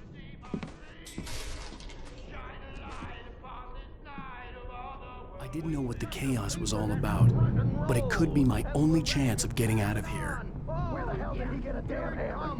I don't know. Here's a friendly poke from me, old new witch. Oh, afraid of the crazy brothers, are ya? Not so weak now, are we? Now things are unraveling. Hartman kept talking, giving Barry the grand tour, clearly proud of the place. He went on and on about his hunting trophies, and Barry was impressed. But he was here on business. He raised his voice, cut through the monologue. "Hey, Hartman, where's Al?" Hartman stopped in mid-sentence, annoyed at the interruption. He nodded at the hulking orderly standing nearby. The man smiled and clapped a practiced hand on Barry's shoulder.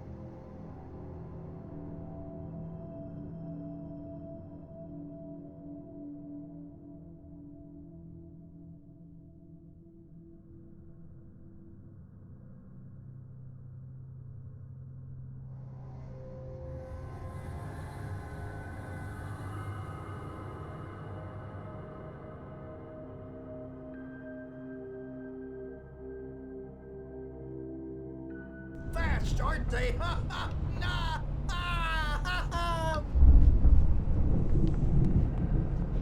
It's my store. I'm taking it. We're on a comeback tour, baby.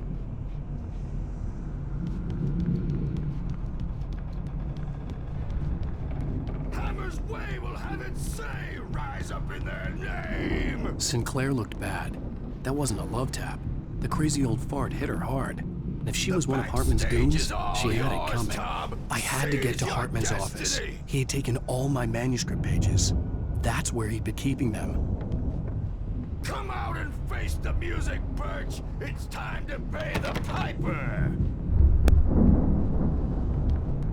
Maybe you could come out and beat our wrinkled adult diapered asses once, since you're so tough, Birch. We were on the road, man. You think we haven't seen folks like you?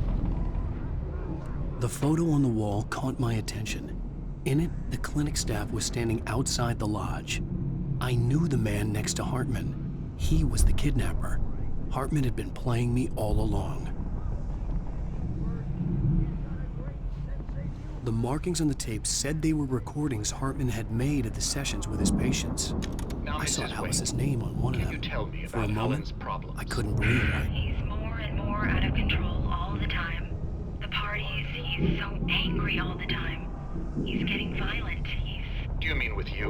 No, not with me. No, never.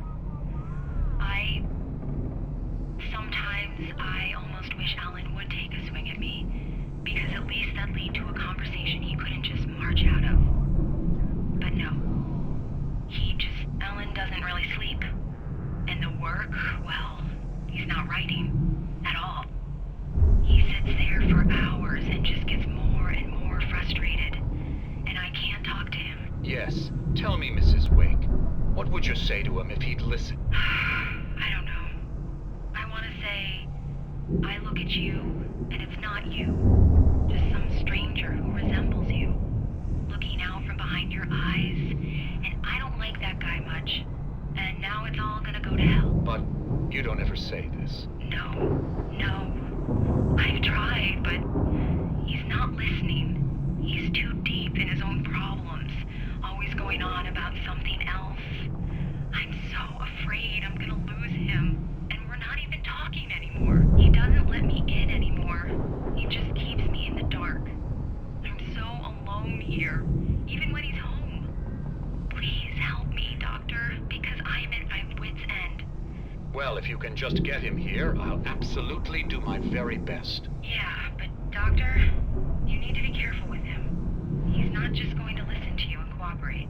He's the most stubborn man I've ever met. Well, I'll be sure to bear that in mind. Hearing her voice, what she was saying made me happy and sick and guilty all at once. Worst of all, I recognized the words. The phone call from her. It had been a cut-up of this. Just a recording. Hartman wasn't happy. Maude could see it in his eyes. He quickly lowered his own. He had made a mess of it, and he knew it. The shame of failure was hard to bear.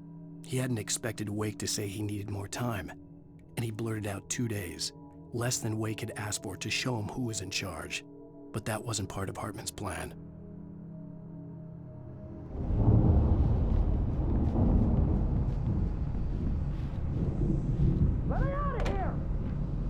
Hartman, do you hear me?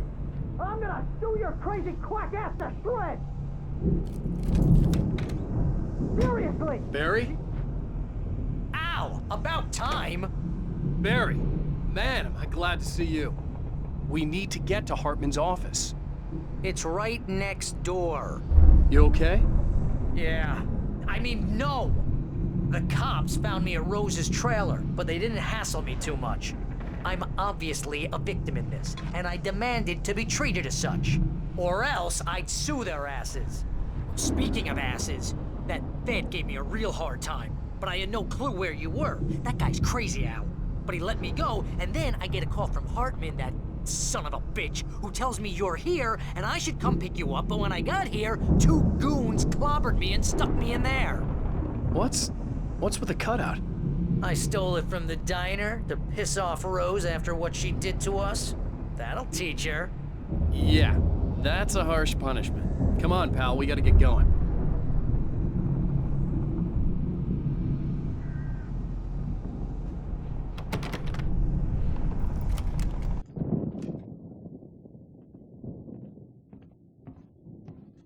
These were all the pages I had on me.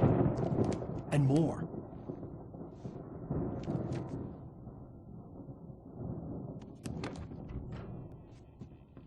Alan, please. You're sliding back into the... Tell me one more lie and I'll shoot you in the face.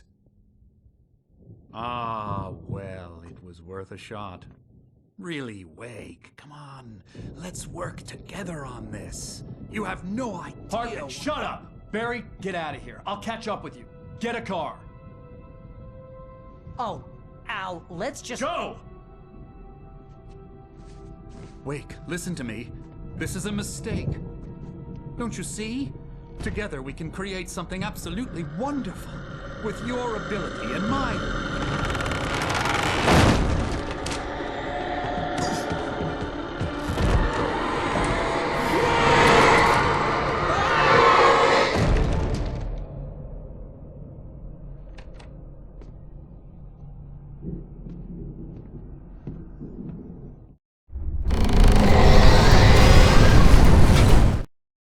Hartman followed the fall of Alan Wake with his binoculars.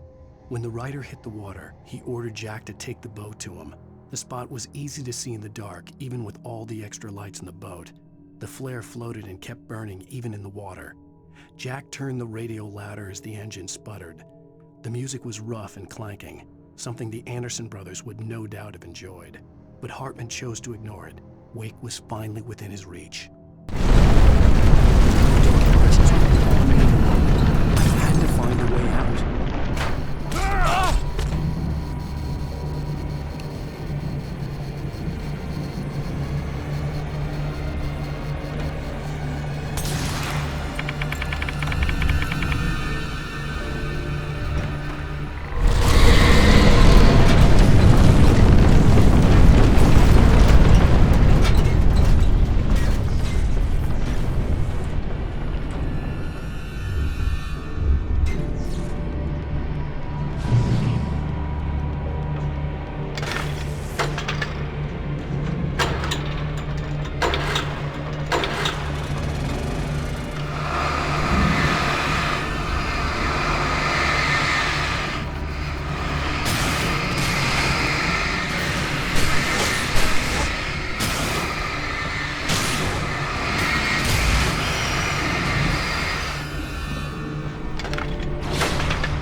Hartman knew he was no creator. He had no ambitions on that front. And he certainly didn't want to end up like every artist he had worked with here, damaged in ways that were hard to describe, or worse. It was enough for Hartman to maintain creative control and provide direction, to be a producer. That was what most of these people were in need of anyway. Of course, suitable subjects were few and far in between. Most of us have felt it shadowing us, a shiver down your back.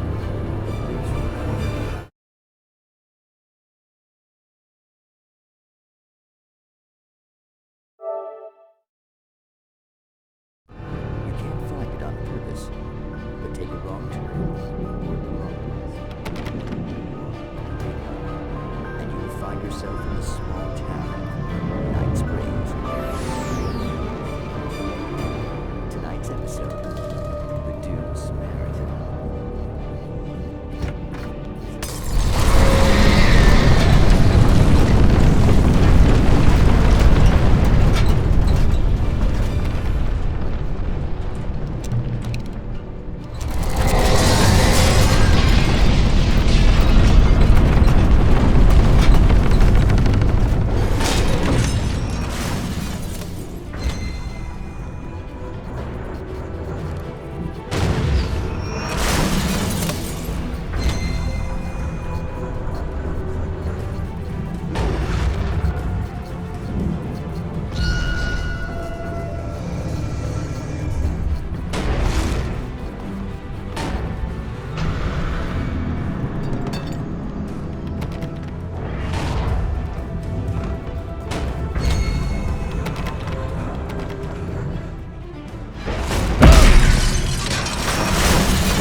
The car, but the gate's locked. You're gonna have to go through the hedge maze over there.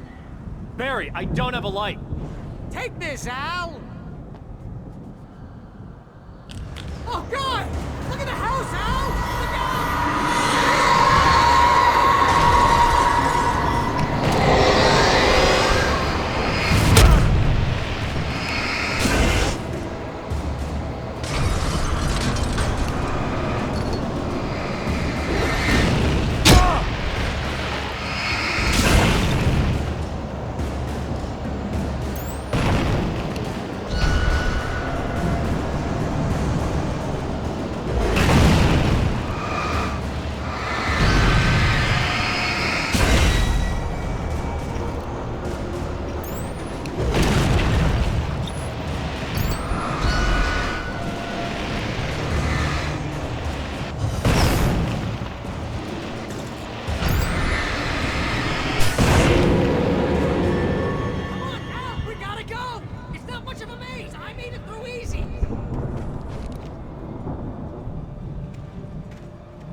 I stared at the Viking paraphernalia that littered the area, surrounding an unlikely centerpiece. A full-size stage complete with an impressive sound system with all the trimmings, including a dragon. It took a special kind of crazy to build something like this in a remote field. When the sky split open with a deafening boom and the music started blasting, it felt strangely appropriate.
Hartman hurried down the corridor. He had disliked leaving Wake when he was surely at his most susceptible to therapy.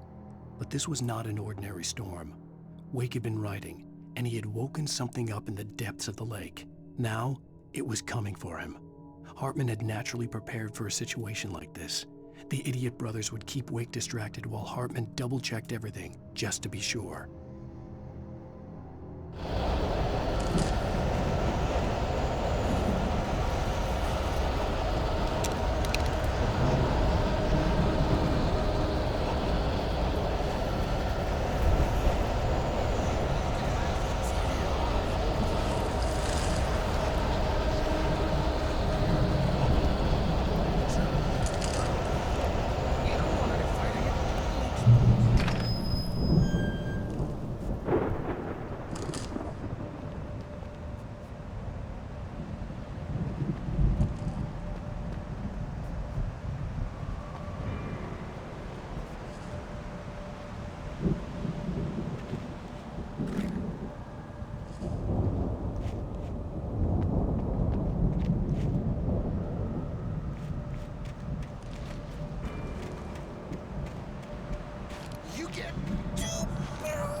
Mott knew that Wake was smarter than him.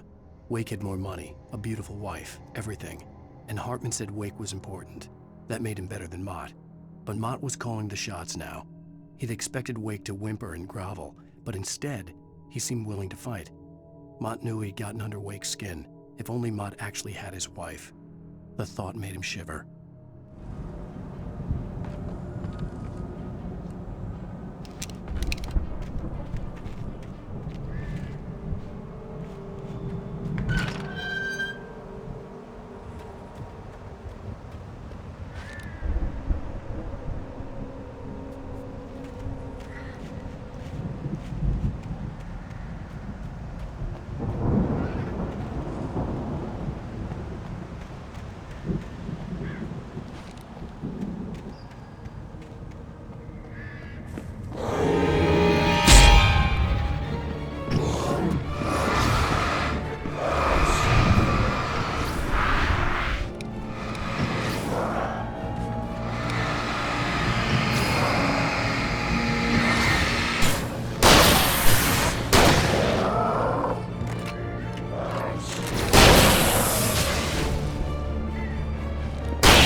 For the moment, Barry was just glad he had survived the fall.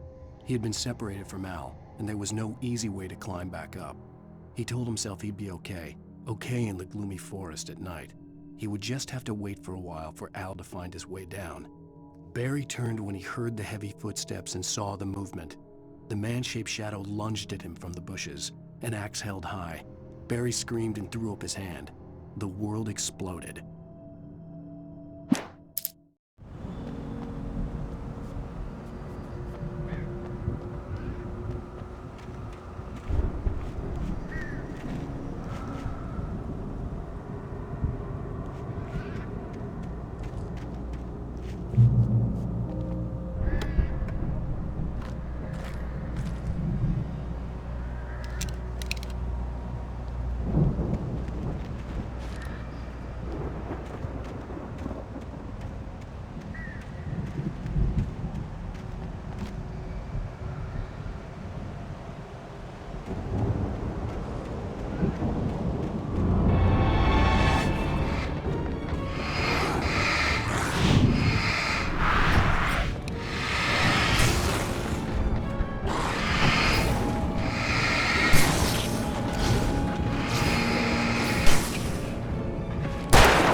Hartman watched as Wake's features slackened.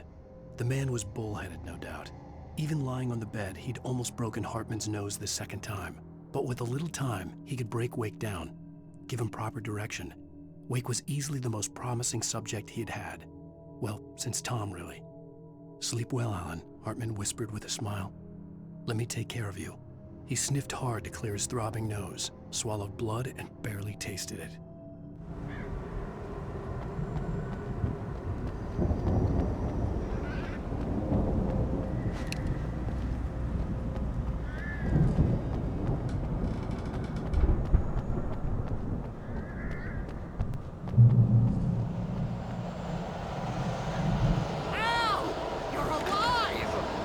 Let's get out of here. Can you open this gate?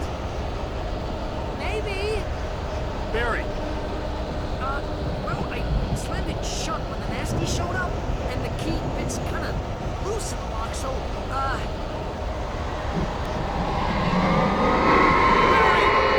I'll find it! Don't worry about it!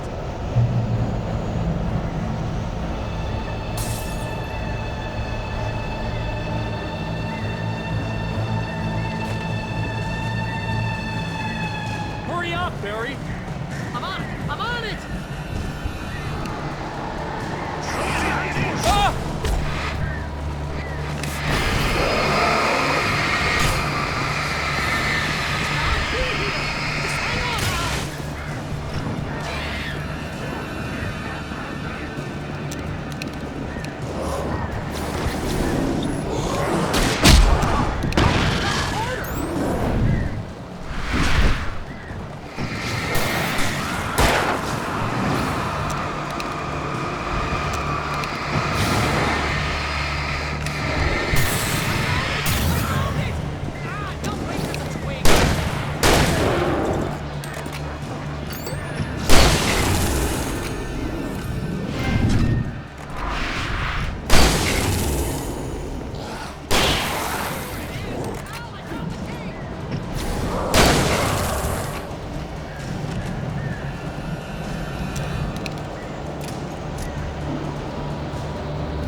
Please tell me we're headed for the nearest "You're now leaving Bright Falls. Come back soon" sign. We're going to the Anderson farm. I knew you were gonna say something like that. You know what? You owe me big time for this. When this is through, if we make it, I don't care what anybody says, I'm done with darkness. You're gonna buy me a tanning bed as a gift, and I'm gonna live in it.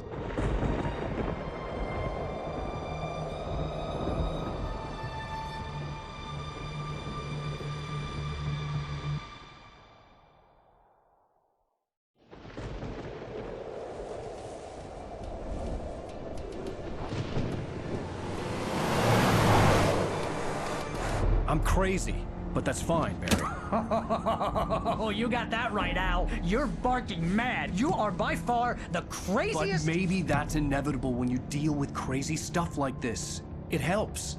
This is happening, Barry. Alice, they never had Alice. She's trapped in the darkness at the bottom of the lake, but she's not dead. Al, how can you know that? I know, Barry. I can... Al, No, listen. I can bring her back. I can find her. There's something special about this place. The lake, it does something to the works of art created here. It makes them come true. But there's a catch. The dark presence, whatever that thing is, twists it to its own ends. That's why all of this is happening. It's using my manuscript to take over everything. Al, I believe you. It happened to Thomas Zane before, it happened to the Andersons. I believe you. Crazy or not, you're not delusional. Weird shit's going down. That's a fact. I'm on board, man. I'm with you. The Andersons knew about it, but they were too far gone to tell me with all the drugs they were on. But they wrote it down. There's a message somewhere at their farm, Barry. We just need to find it. Look out!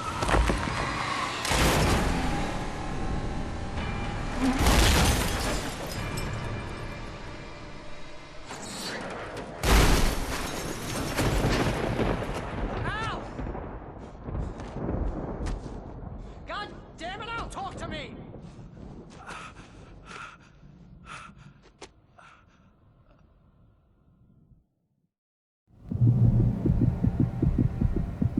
I had lost my gun in the crash. Barry was nowhere to be seen.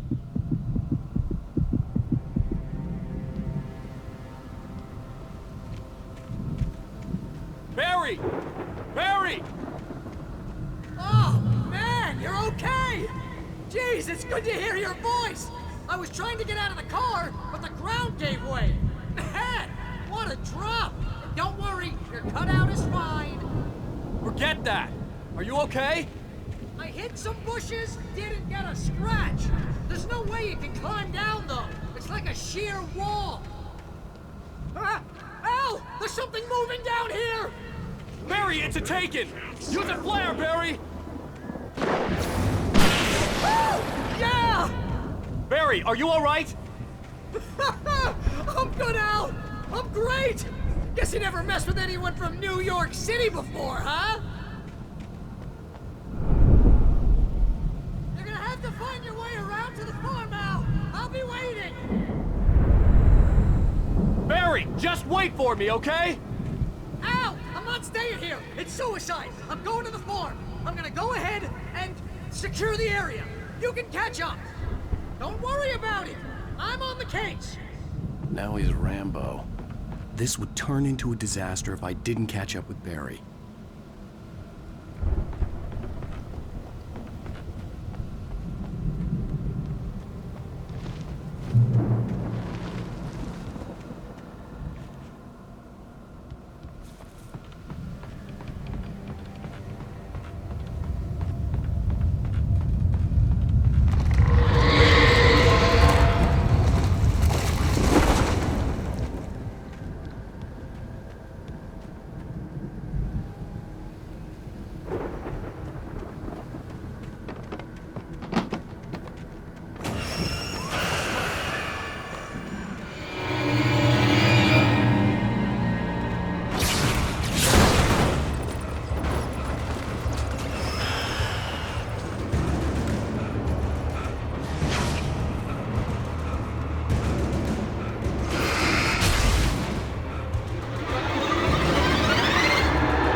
When he stopped the car at the Anderson farm, Walter felt relieved. Oblivion was close at hand. The brothers wouldn't miss a jar of moonshine or two in the booby hatch. But then he saw the man on the porch, and he knew who it was.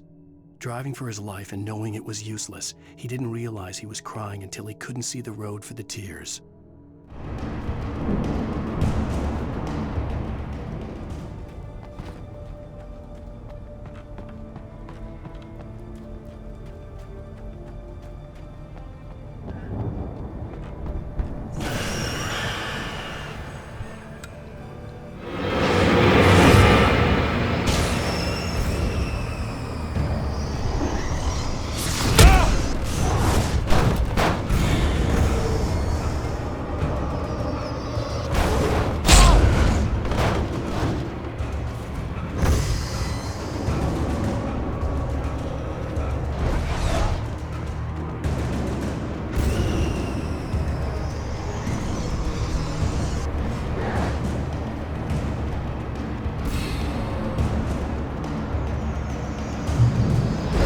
Shadows crawled over the gate.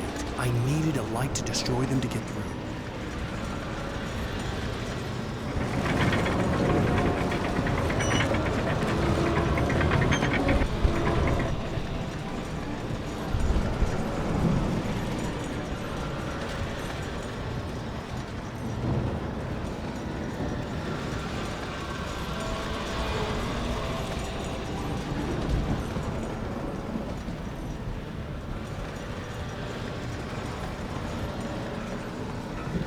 I hoped there'd still be a working generator somewhere around here to power up the old lights by the gate.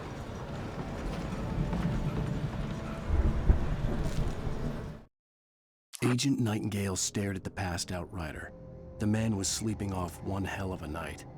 Nightingale felt a stab of envy at Wake's oblivion, but he had a job to do. He put the gun to Wake's head and almost became a murderer. His hand shook and his throat felt tight and dry. Biting his teeth, he tried again to pull the trigger. He lost the nerve. Wake stirred. Nightingale would have to settle for an arrest.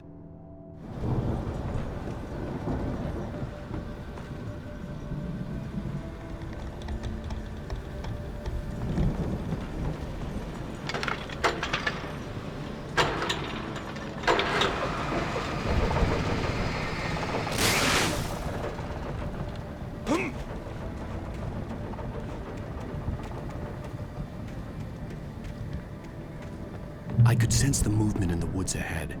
Facing the enemy without a weapon was dangerous, but I had no choice.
Was driving away from the farm, headed in the same general direction as I was.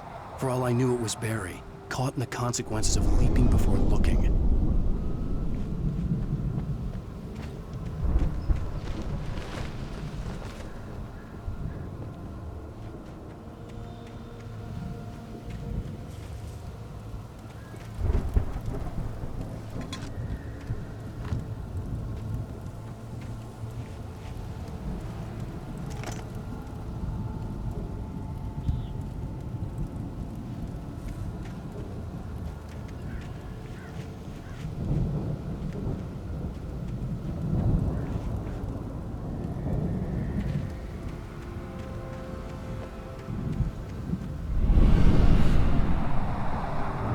The car was heading for the cabin up ahead.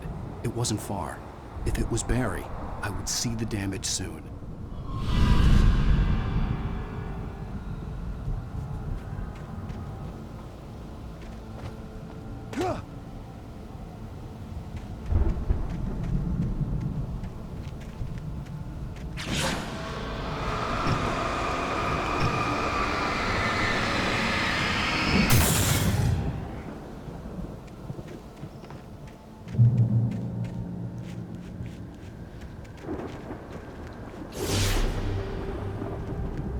Trying to deliver each page to the right time and place. I'm trying to show you how the story goes. I had seen glimpses of the light before. I had seen it in my dream. It was the dark presence followed the choreography laid out to it in the manuscript, growing stronger and stronger, moving like a storm from one scene of destruction to the next. But it was still bound to follow the story and chained to the dark place it came from. When the story reached the end it longed for, it would finally be free. Strange spaceman or a diver in a bulky suit. He was the one who'd been placing the pages on my path.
Someone had left a gun behind.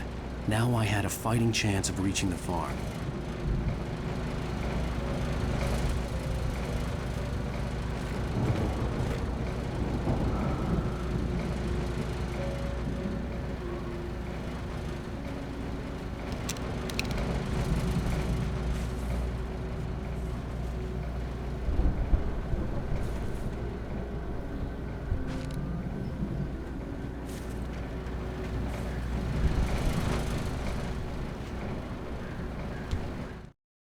The storm raged on as the Anderson brothers walked unsteadily away from the clinic with the other patients in tow, knowing that this time they wouldn't return.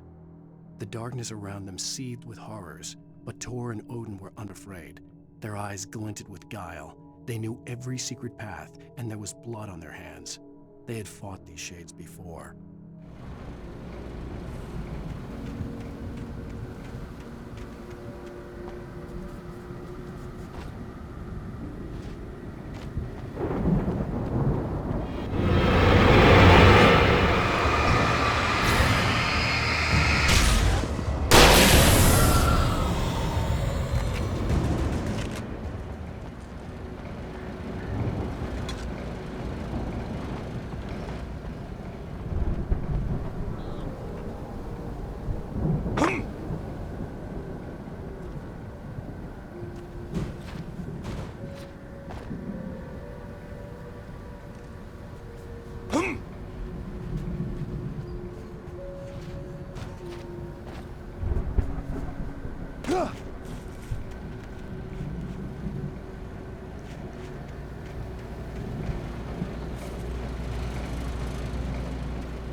I could see the car, but there was no sight of the driver.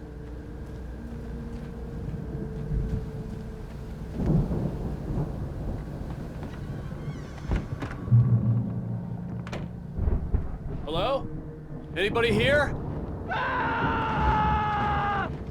Barry! No! Danny, you're not! Please! What are you? No! Don't! I'm sorry!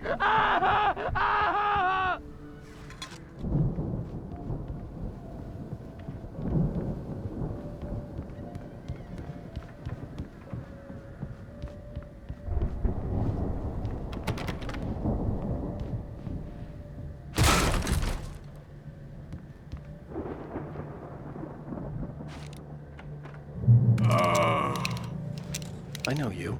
You were in jail the other day. I went to the farm again for the moonshine, you know? It makes you see. They're not gonna miss it. They're in the loony bin.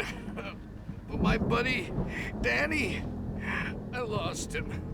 Something's gone wrong with him. It's not him. Like a real bad follow-up to a real good movie. The best friend's suddenly the bad guy.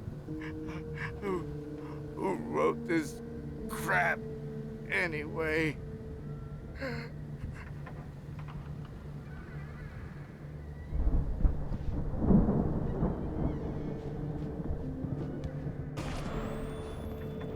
I've run through every possible course in my head. If I continue like the Dark Presence wants me to, the story I'm writing won't save Alice. It's a horror story, and it's going to kill her, and me, and everybody in this town. No one will survive. Darkness will consume everything. This is what it's wanted all along. It will be free, unstoppable. It used Alice to get to me, dangled her in front of me to keep me going. It was never going to release her. I'm going to change this. I'll escape. I've written myself into the story. I'm now the protagonist. This feels like a terrible risk, but it's the only way to save Alice. I'll be bound by the events of the story just as much as anyone else who's been woven into it. The story must stay true for this to work. There have to be victims along the way, near escapes, cliffhangers. In a horror story, it can't be certain that the hero will succeed or even survive. He almost has to die. I'll write my own escape into the story next. I need help. Zane's going to be the one who will help me. I'll make it happen.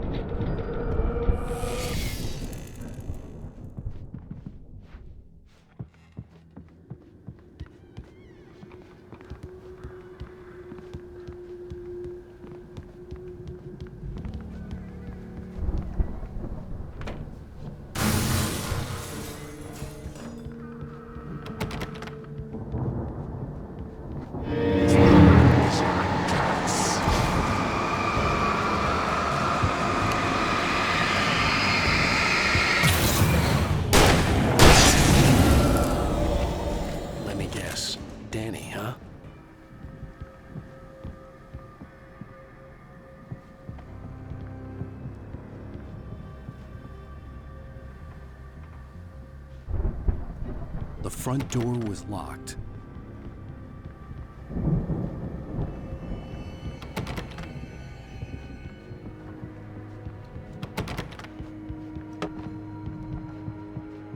I could climb out through the broken window. The farm was still a good distance away. I'd need a car to get there fast.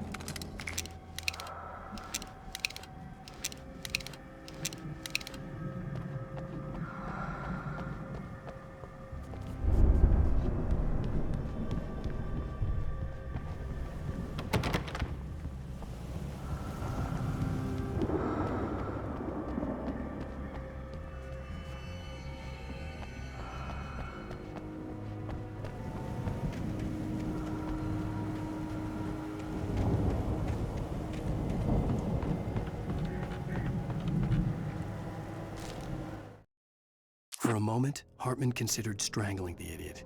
Mott was mean-spirited, but easily manipulated, an emotional infant who lived for his approval. Wake, by contrast, was a far more difficult subject. Mott had given him too much leash. In 2 days, who knew what could happen? Hartman would have to find a way to rein him in, and quickly.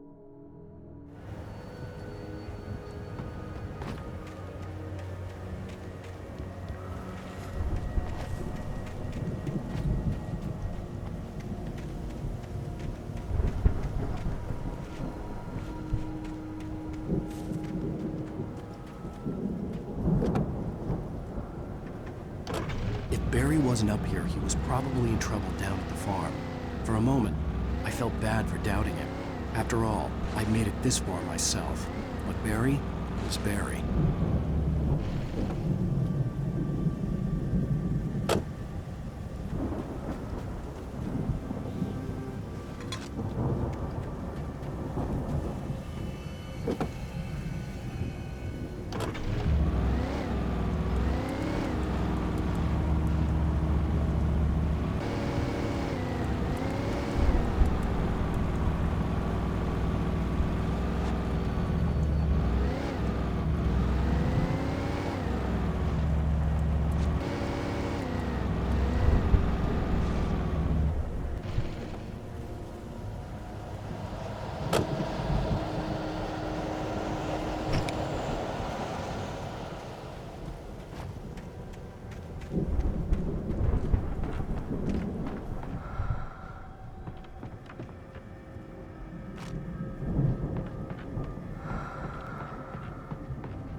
as I'm sure everyone's noticed, that storm we all felt coming is finally here. The boys at the Weather Service reckon it'll last until morning at the very least. Pertaining to that, let me read that missing persons alert again. The Sheriff's Department's still looking for a Caucasian woman, 30 years old, slim and blonde with blue eyes. She may be lost in the woods, and it's possible she's been injured in a car accident. If you see her, please make sure you get her indoors and call the sheriff. It's bad weather to be caught out in, so if you see someone in the area who maybe looks a little confused, give them a hand, all right? This is Pat Maine on KBF FM, hoping you're all safe and warm tonight.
I'd known the brothers used to be some kind of rock stars, but it hadn't really sunk in until I saw the stage.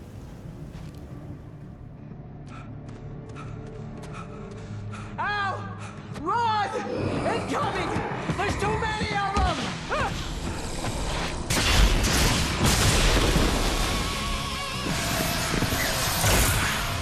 God damn.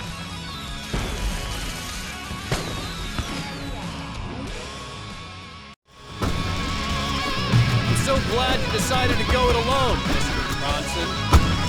Shut up and shoot! Al! We have to fight them all! I can set off more of the fire! Here, help you out! Hey, Al! Did you notice there's a lot of ammo and stuff around? This place is stocked! Al! Hold on! I'll try to get the stage lights on!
children of the Elder God!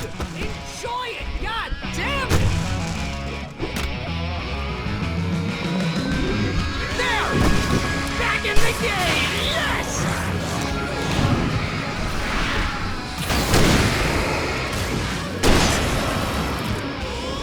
Oh! Did I...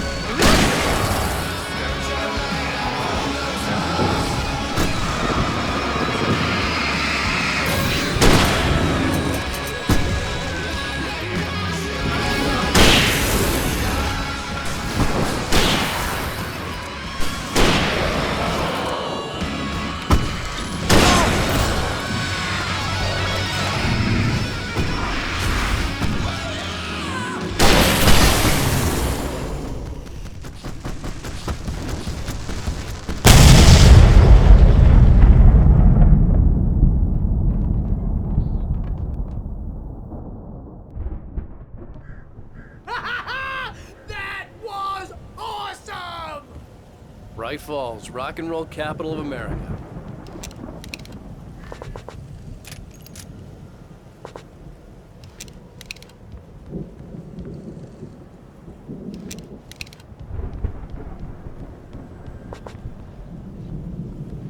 Hey, Al!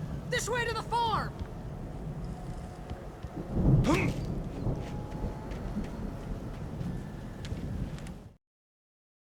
Deputy Mulligan tuned Thornton's chatter out. He didn't think riders were particularly useful people, and a huge manhunt for one struck him as idiotic. Certainly not worth the missed opportunity for coffee and pie. It wasn't even clear what the man had done, except run from them at the trailer park. Mulligan knew he wasn't alone. The sheriff's patience with the Fed was running out.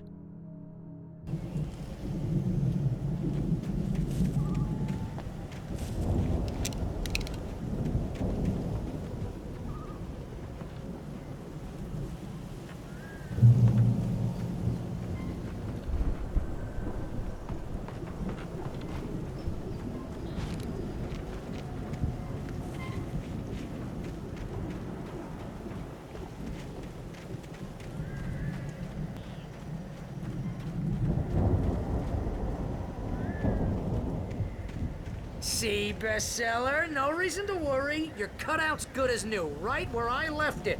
I'll come back for it once we have the place secured. Yeah, that's been my biggest worry all this time.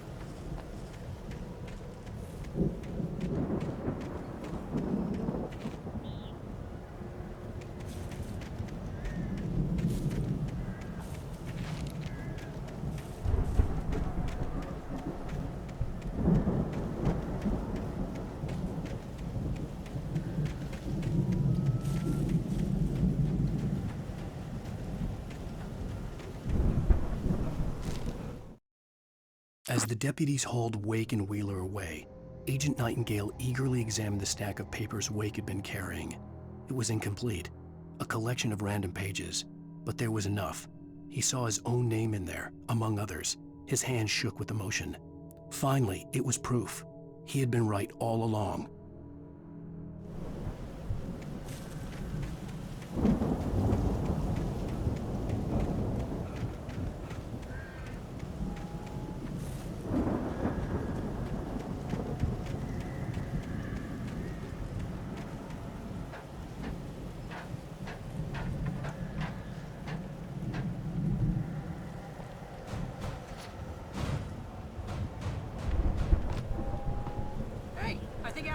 Here has something to say.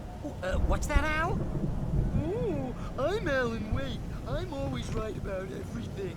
And if I don't get my way, I'll sulk all day long. I'm always intense and moody. It makes me very attractive and mysterious.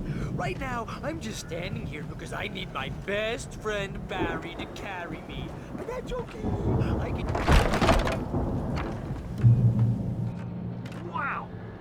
You look at that thing, Al! They really went all out with this Viking crap, didn't they? Look at all this stuff. They must have done okay for themselves, so how come I never heard it? Sleep. We all spend a third of our night dreams in its soft embrace, somewhere back between memories. fantasy Hey, and remember when I oblivion. got you that gig? Your first real writing job. What got you started? Was this one of your future episodes?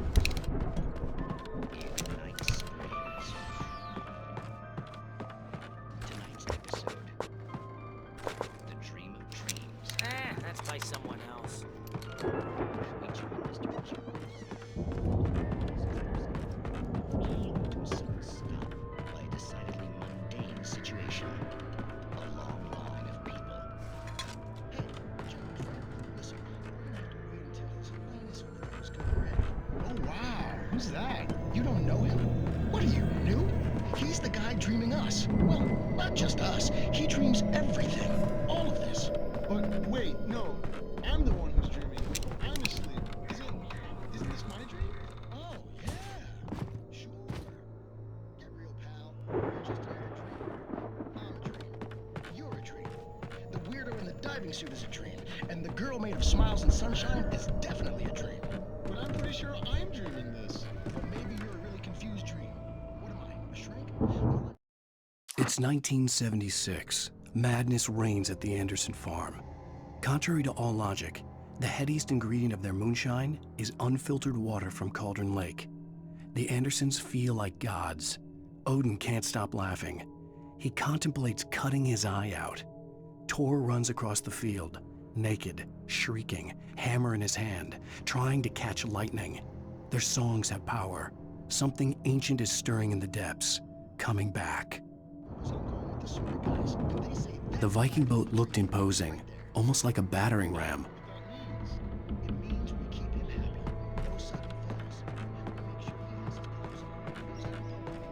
No chases where the monster is nipping at his heels and he runs like crazy, but his legs don't seem to get him anywhere. None of that. Because if he wakes up in a cold sweat... Yeah, precisely. So we wait till he wants to move on. Keep things nice. Something's happening here. Yeah? What's that? What? Can't you hear that? Oh, God.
Those geezers had quite a production going on.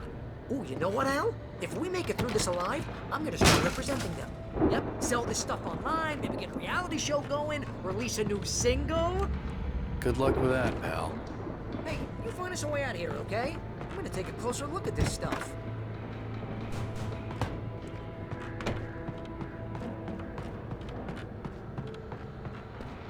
Be careful, Al!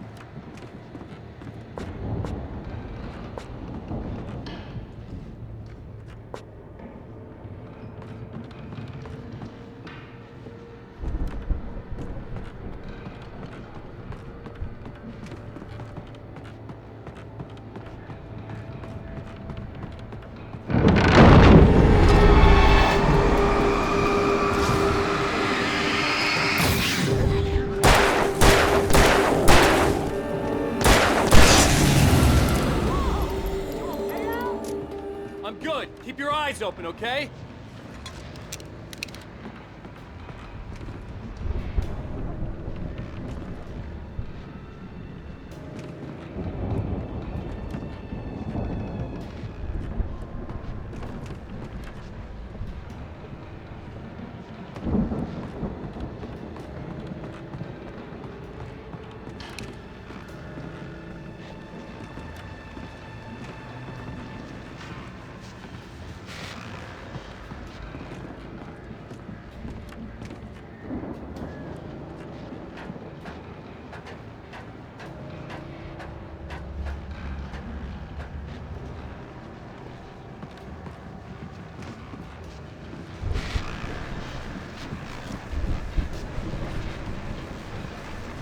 As you regular listeners know, I tend to work through the night, but I'm not the only.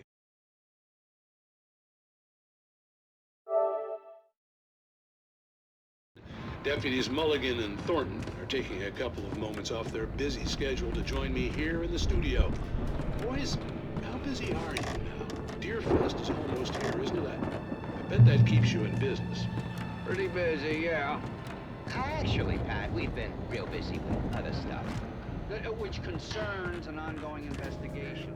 The elevator was dead. I'd have to get some power to it first. Say anything? Just saying we got, other irons to try. Things seem relatively peaceful to me, but tend to get a little wild. I could see the building that had to be the Andersons' home on the other side of the field. It wasn't far now. I wasn't worried about trusting the ramblings of two burned-out geriatric wrecks. They had the goods.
Hey, let's go, man.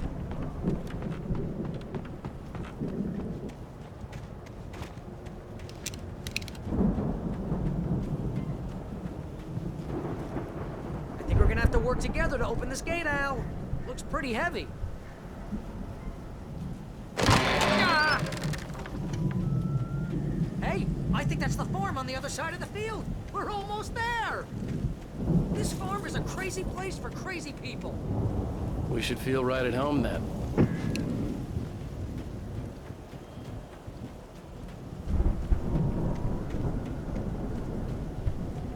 Come on, one more gate. Let's do this thing.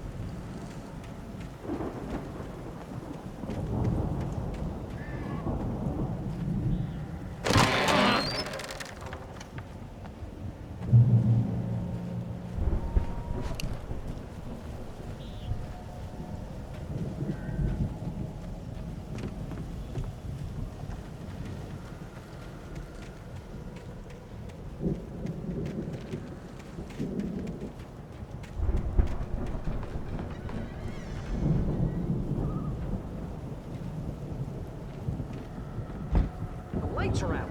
I guess we better check the fuse box.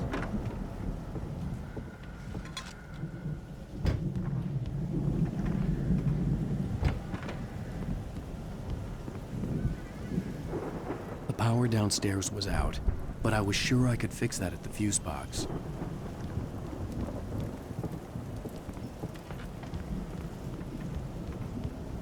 The power downstairs was out, but I was sure I could fix that at the fuse box.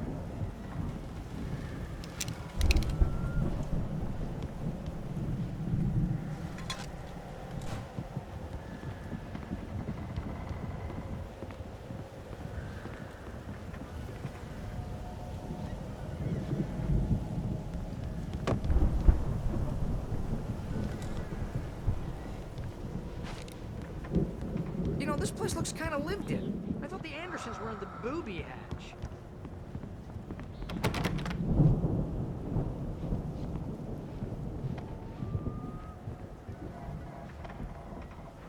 Come on, Al, let's get the lights on, huh? Again, Alice's screams rang in the stillness of the night. I saw myself run toward the cabin, flashlight in my hand. I followed my past self. I was an out-of-body observer, a time traveler in a crazy drunken dream. This was the beginning. The night Alice had disappeared. The mystery of what had happened during the missing week was about to reveal itself.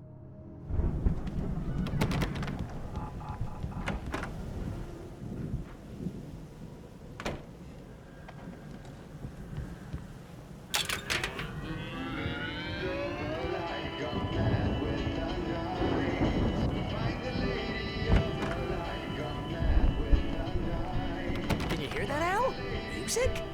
Of course. We need to find where it's coming from. That's the message the Andersons talked about. That's the whole reason we're here. Lady of the Light? Oh, that's gotta be what's-her-face, the crazy lamp lady from the town. Cynthia Weaver. Right. Must be.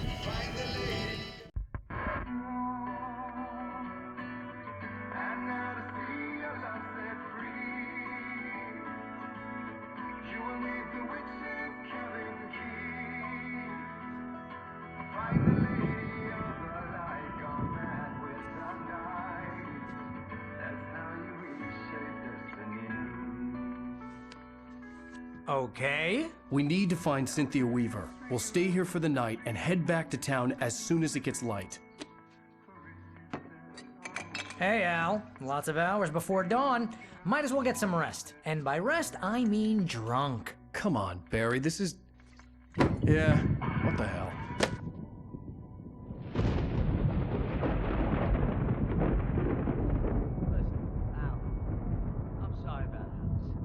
Seriously, because I know we don't get along, but we're gonna find her, right?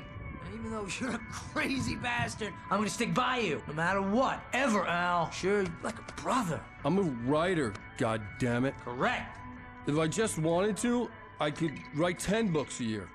And they'd be the best books that year. No, you couldn't. That's right, I couldn't. But I could, because I'm a writer. What? What do they put in this stuff? I feel like my brain is coming out of my nose. I'm gonna get the recipe off those coots and be a booze millionaire. I just miss her, Barry. I just want her here with me. I know, Al. I know. It's gonna be okay. We're gonna make it okay.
Alice, I'm coming. It's all right. I'm coming. It was a crazy, drunken dream, and yet it was more than that. It was the truth, a suppressed memory unearthed by the Andersons' moonshine. I was there, an out-of-body observer. This was the night Alice and I had arrived at Bright Falls, the night Alice had disappeared. I had a chance to find out what had happened. I remembered being surprised to see the cabin dark. Alice would have never turned the lights off.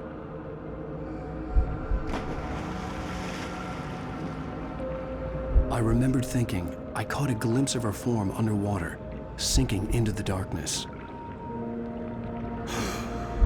Diving after her was the last vague memory I had of that night.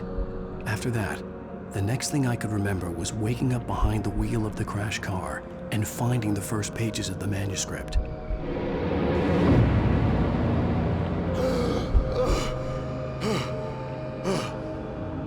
I couldn't find her in all that blackness. I must have thought she drowned.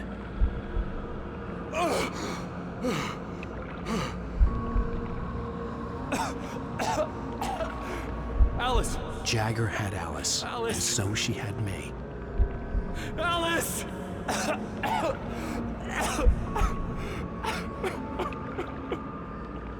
I'd been easy prey. Look at the cabin. Is there someone in the window? Alice? Maybe she didn't drown after all. Maybe she's inside. Alice! Yes.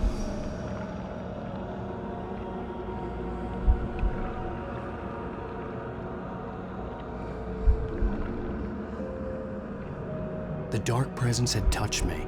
She had dug her nails into my brain and used me, made me her puppet.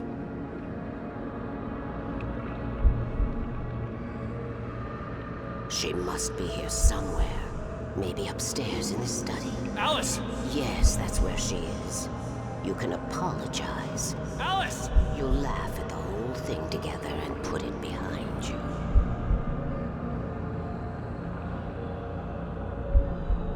Alice? She's not here. You were foolish to think so. No, she's dead. She drowned. No, no, no! It's your fault your wife is dead. You are guilty. All she wanted was to help you right. You killed her. Oh, hush. There's still hope. Cauldron Lake is a special place. Here, you have the power to change things. She wanted you to write. I will tell you what to do.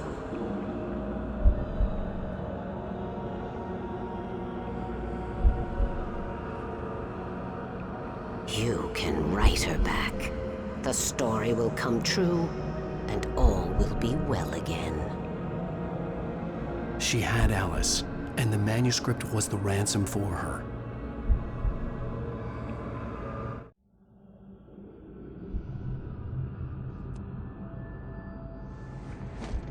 Yes. All right. I'll fix it. I'll bring her back.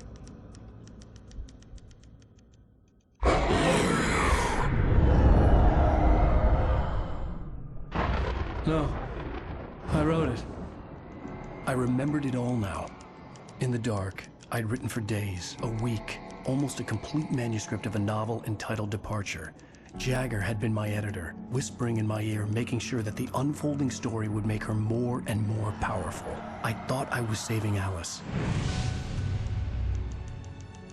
Even with the cobwebs she put in my head, some part of me had been aware enough to write my escape into the story, to bring a light into the cabin to release me before I could finish, to interrupt the horror story before the ending, where darkness consumed everything and everyone.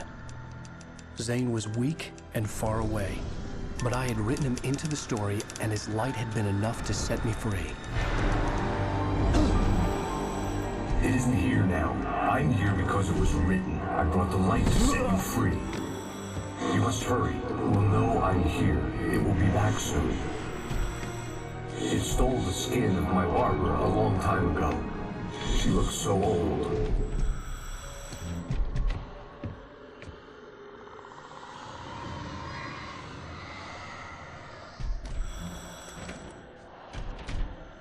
I had woken up, confused and groggy, my mind consumed by darkness and fear. All I could do was to escape.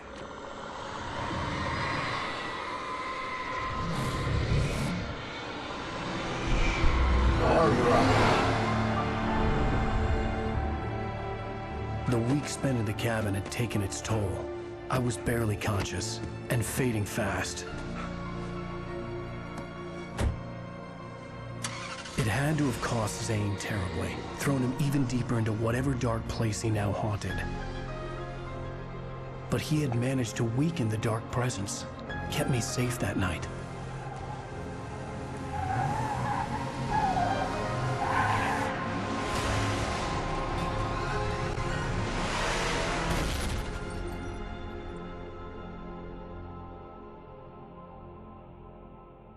I wrote it.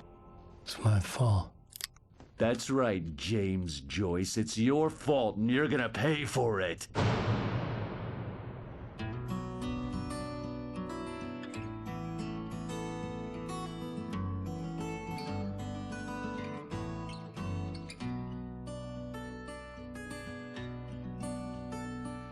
There's an old town road with mystery of Tom the poet and his muse, and a magic lake which gave a light to the words the poet used. Now the muse she was his happiness, and he rhymed about her grace, and told the stories of treasures deep beneath the blackened waves. Till in the stillness of wonder, and still in its mystic crown, the muse she went down to the lake, and in the waves she drowned. And now to see your love set free, you will need the witch's cabin key. Find the lady of the light, gone mad with the night. That's how you reshape destiny. The poet came down to the lake to call out to his dear. When there was no answer, he was overcome with fear. He searched in vain for his treasure lost, and too soon the night would fall, and only his own echo would wail back as his call. And when he swore to bring back his love by stories he'd create, nightmares shifted in their sleep in the darkness of the lake. And now to see your love set free, you will need the witch's cabin key. Find the lady of the light, still raving in the night. That's how you reshape destiny. In the dead of night she came to him with darkness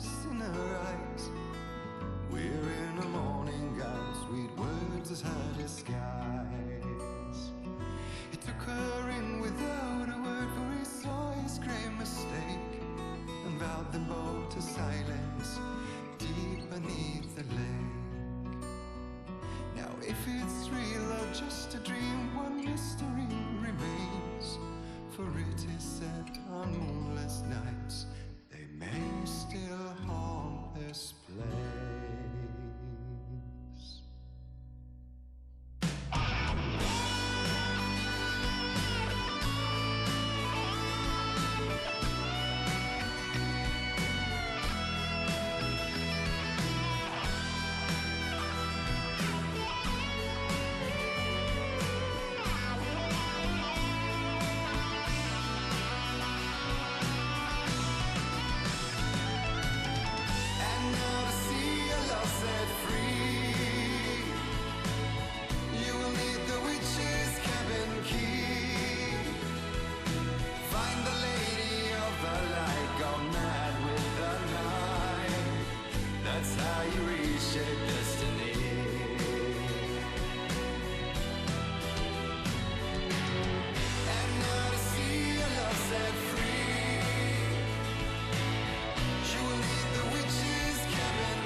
Previously on Alan Wake.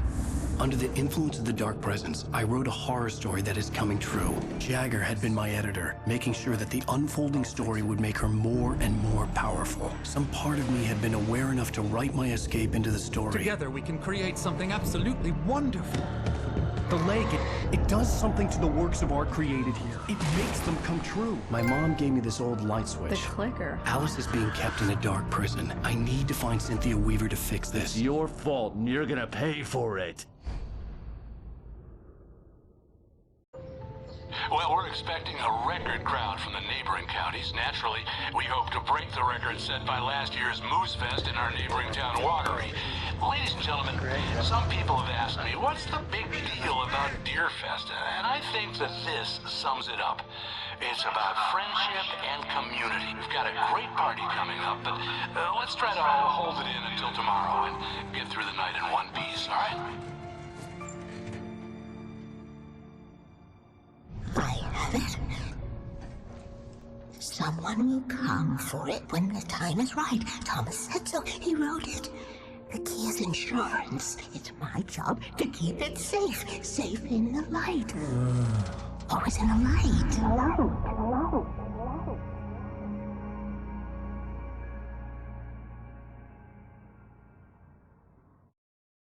All the manuscript pages were gone. The FBI agent had taken them. I think my tongue just took a crap in my mouth. Ugh. Oh, wait, we're in jail now? Al. Al, this is not good. That about sums it up.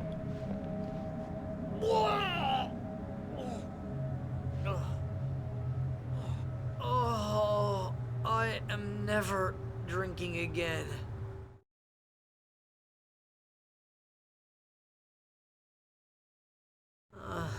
I need to talk to Weaver. She's the one in the song. The Lady of the Light. What, the crazy lady? Ugh, whatever you say, Al, but we're stuck here. They're not you gonna... haven't even interviewed Wake. I had some reading to do first, Sheriff, and let me tell you, it was an interesting read. Well, I've got you now, Raymond Chandler. It's all here. All the evidence, including conspiracy to murder a federal agent. There's no way you're walking out of here. You hear me in there, Bret Easton Ellis? Huh? Agent Nightingale, I want to talk to your superior. Well, we all want things, Sheriff. I wanted my... Look, that's not possible right now. Agent Nightingale, I insist.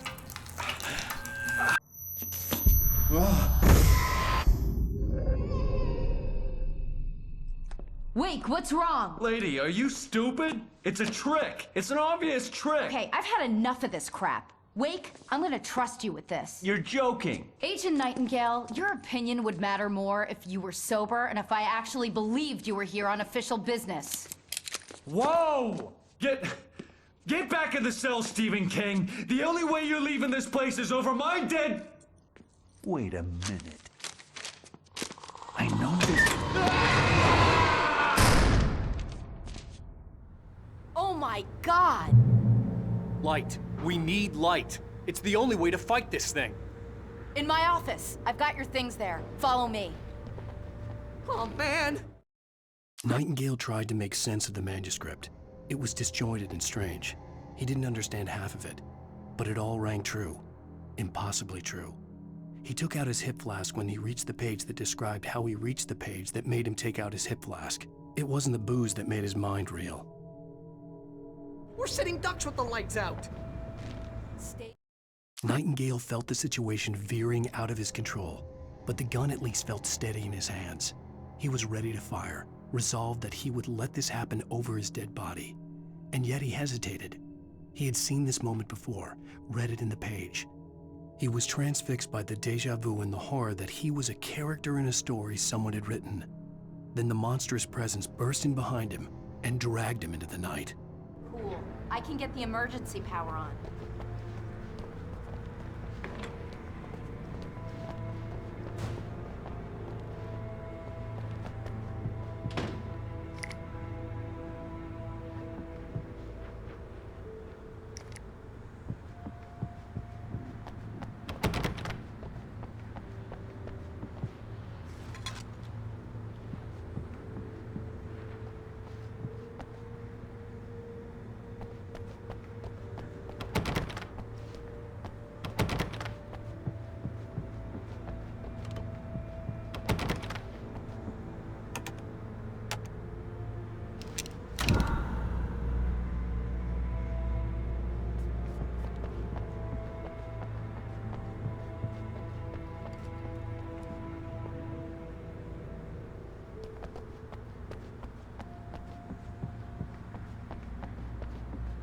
Here are your things. Wake, what do I need to know? What do you need from me? They can be hurt in the light, only in the light. And I need to find Cynthia Weaver. She can help me stop this. Light. Check. Cynthia. She lives in the old decommissioned power plant. I can get you there pretty quickly in the rescue chopper. Come on, let's get back to your friend. Wheeler, I need you to stay here. What? No! We're going to fetch our ride, but I have friends who need to be warned about this, and I can't be in two places at once. I need your help. Well, okay. Here's a list of people and phone numbers. I need you to call them and tell them you have a message from me. Night Springs, okay? They'll know what to do. Night Springs? Like the TV show? Gotcha. Oh, hey, that radio guy is on the list, Maine. Who's Frank Breaker? He related to you? My dad. Hey, is this like a secret society? Can you do this? You'll be safe here. The backup power's on. These guys need to be alerted, just in case we don't come back. You'll come back for me though, right? As soon as we get the chopper ready. Thanks, Wheeler. I owe you one. Okay, let's go, Wake. Through the back. My hangover wants a pizza. You think there's any way I could order one, Al?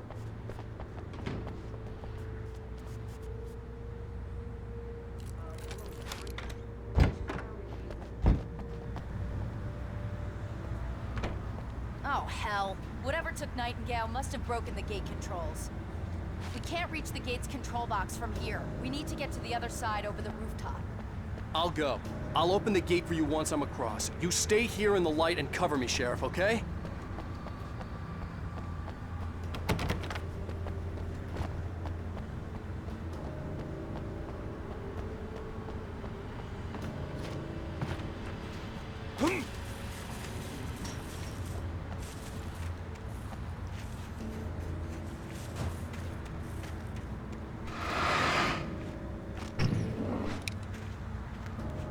I needed to reach the rooftop to get to the other side of the broken gate.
Hey, Sheriff!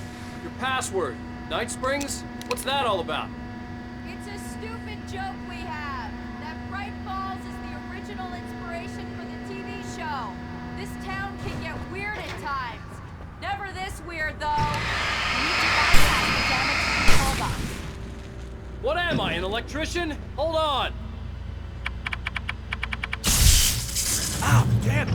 That's smart. Good job, Ray. Stick close. Our first stop is the town hall. The keys to the chopper are there.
The air smelled of fish. This was Bright Falls industrial area. There was probably a cannery nearby.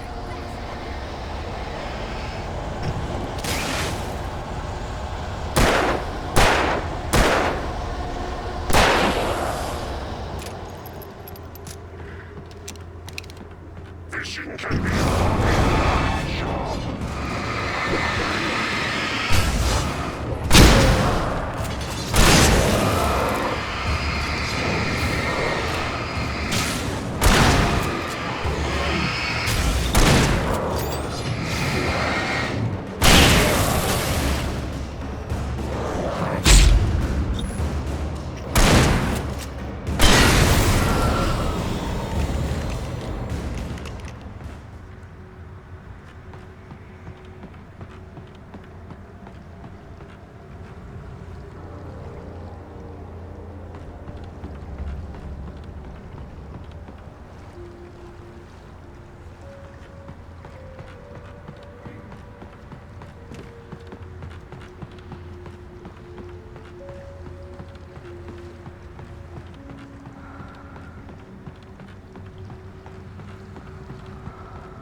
here, Wake! The chopper's in the other direction!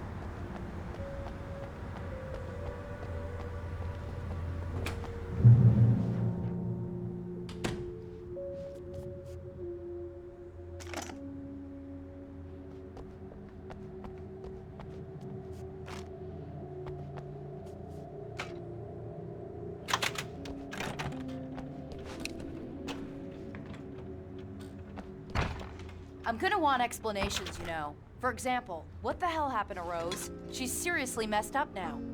The same thing I think happened to me after I arrived.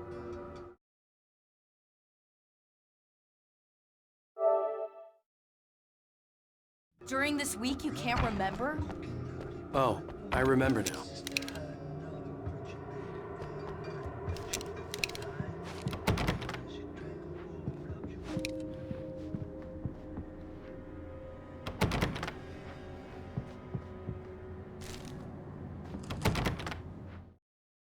Barry was in his element, making calls, making things happen, even if he didn't entirely know what those things were. He wouldn't let the hot sheriff chick down. Even if every noise he heard from outside, and he heard plenty, made him jump. He had only paused to text Al a message, told him to hurry up. Suddenly, Barry froze in mid-dial. A window broke somewhere in the building, and then the lights went out.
Over here! There's light!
Let's go, Wake.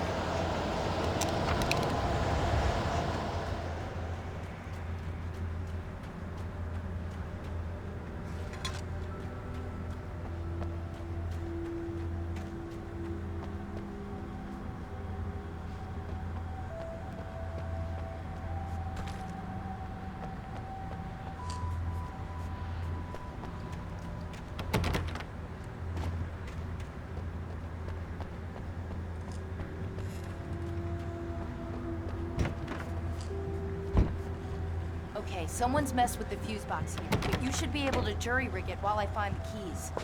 I already got electrocuted once today. How about I look for the keys and you get burned for a change? Fine. They should be in the clerk's office on the other side of the building, near the main entrance.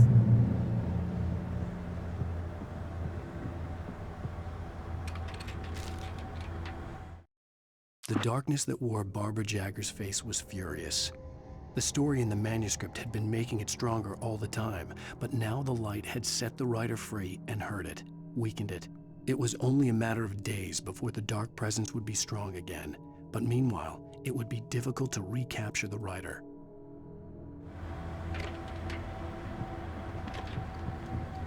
The keys aren't upstairs, Wake. I'm just gonna take a quick look.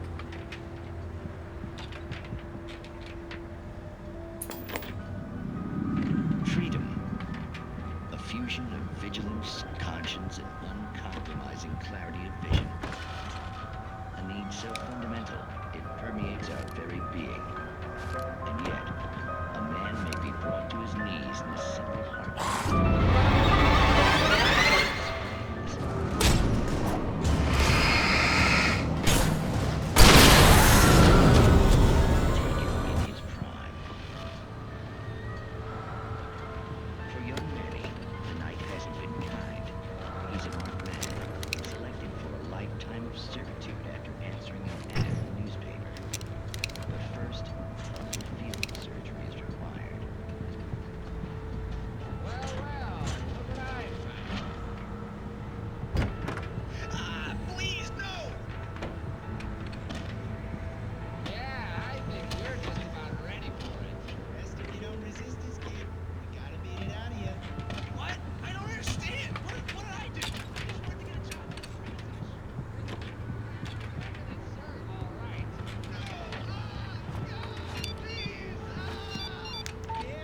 The message was from Barry. He was getting worried at the station. He wanted us to hurry.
Okay, Sheriff, I got the keys.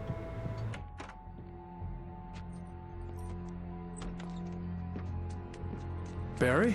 Why isn't he inside? Oh God!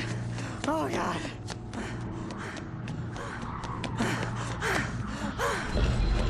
Barry! Look out! Barry, move!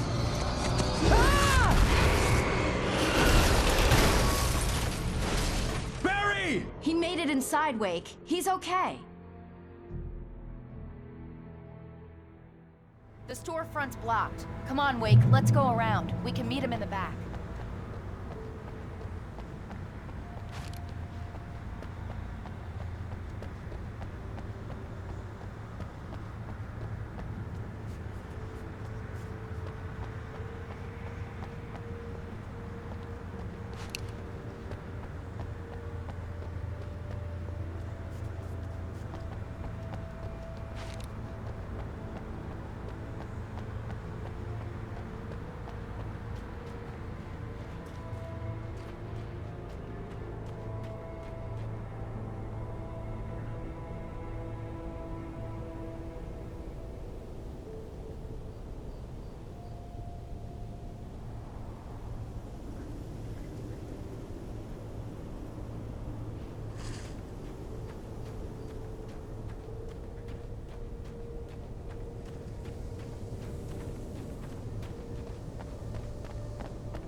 We can make it through the bookstore. Wheeler should be waiting for us in the backyard. Keep it the hell down or I'll call the sheriff. Oh, hi, Doc. I've got it. Don't worry about it. Sarah, about time somebody showed up. All the shooting in the air is idiotic. One of these days they'll kill somebody. And over Deerfest. I know. Go back to bed. He's got a point, Wade. Look, this town can't take this.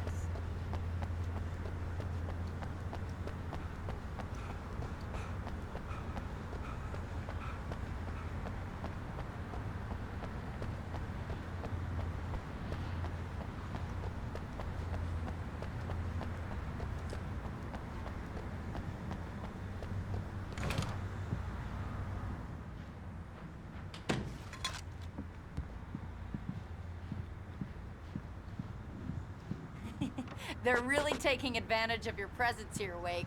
I heard they're selling a lot of your Alex Casey books. Cynthia Weaver worked hard, following her obsessive rituals, sometimes fighting them, always giving in to them in the end. She haunted the halls of Bright Falls' abandoned power plant.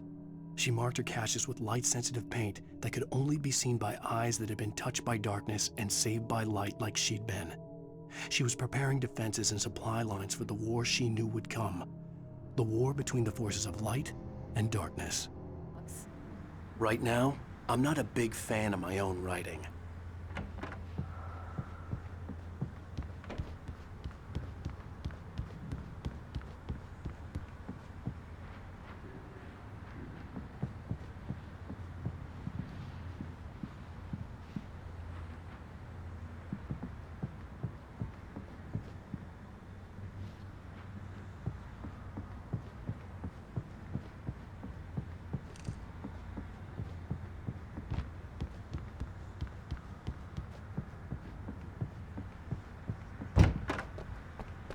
I don't see Barry.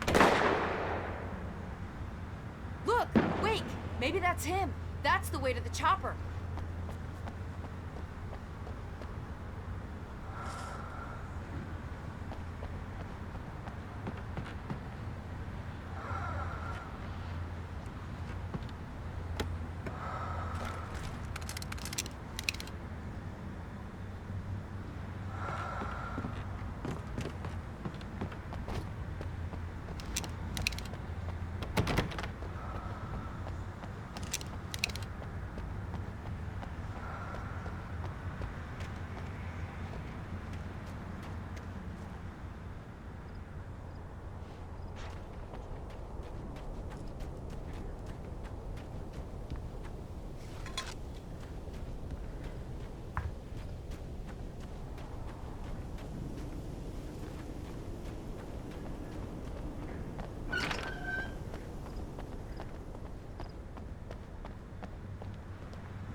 Barry got back to his feet inside the Bright Falls General Store and dusted himself off. Right next to the cans of baked beans was a locked case filled with flare guns, and yet here was a conveniently placed barrel of crowbars. Barry's smile widened as he realized that this was the classic movie scene where the hero had to gear up and arm himself to the teeth. Barry threw himself into the role.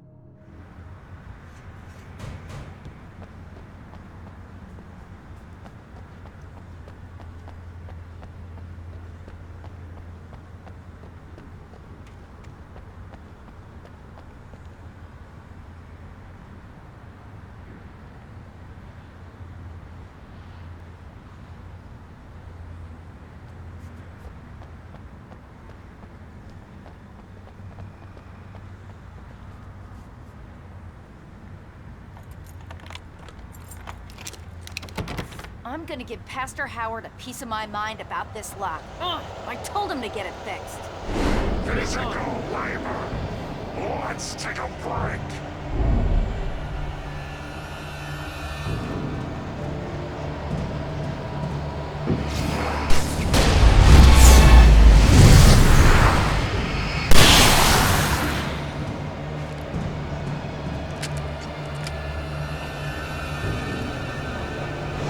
Omega-3 fatty acids are good for your heart.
Let's take a break.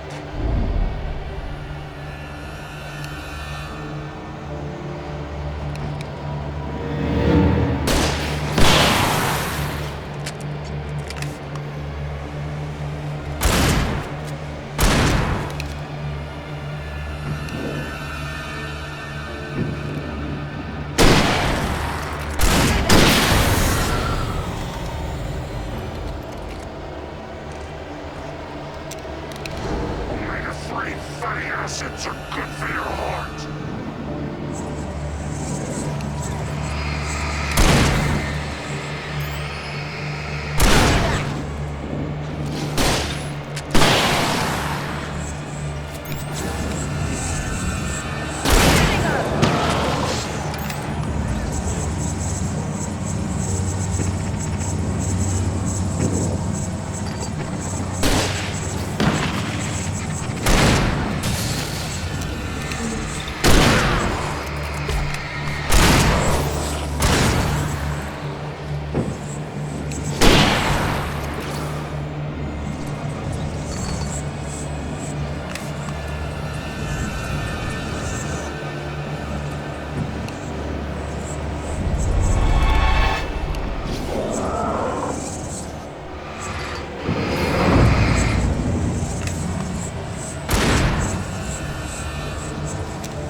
Okay, it's open.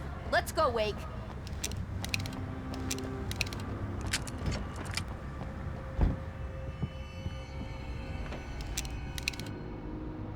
Wow. We keep them lit all night long on the night before Deerfest. Why? Well, it's tradition.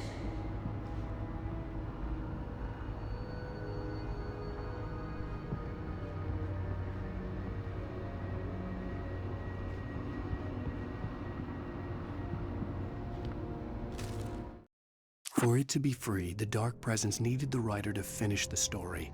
Again and again, the story let it get frustratingly close to the writer without letting it capture him. It was bound by the events depicted in the manuscript, but it could pursue the writer indirectly, put others on the task, and stop those who would help him.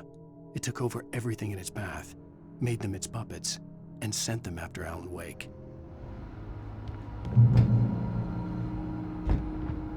We're almost there. We'll have to go through the basement to get to the parking lot. Yeah, there's no way going through the crypt will turn out to be a bad idea.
Guess that one saw the light, huh?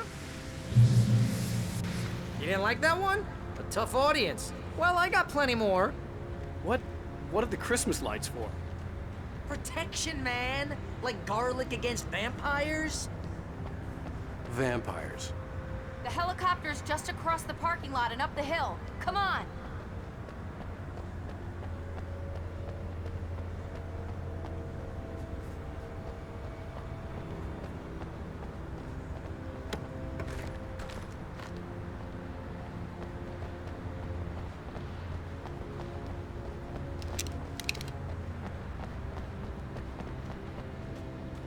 The Bright Falls General Store is now my favorite place in the entire world.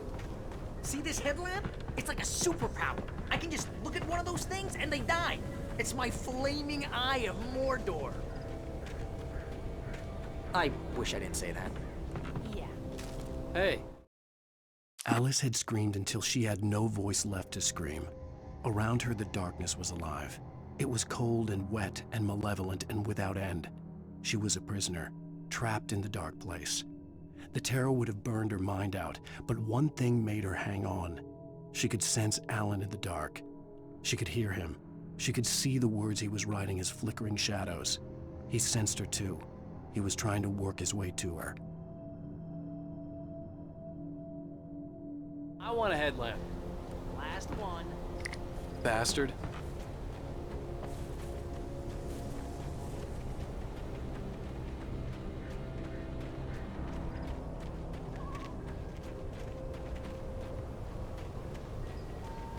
Someone throws a damn school bus at your head and you're about to take a helicopter ride with someone who may or may not have a pilot's license or clear for departure to Red Springs.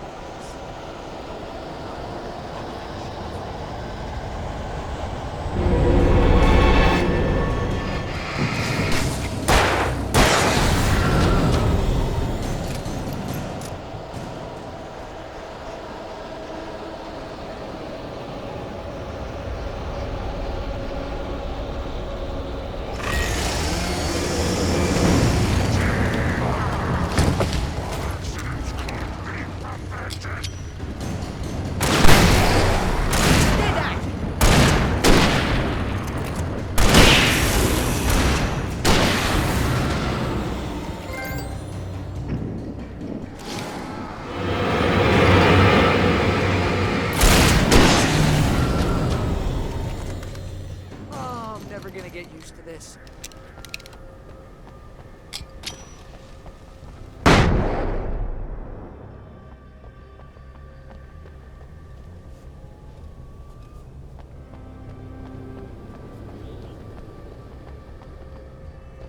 The helicopter's just up ahead. I'll need a while to prep for takeoff. Don't take too long. I want to get out of here.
get me to Weaver, Sheriff. You're taking a big chance on a local crazy lady, Al.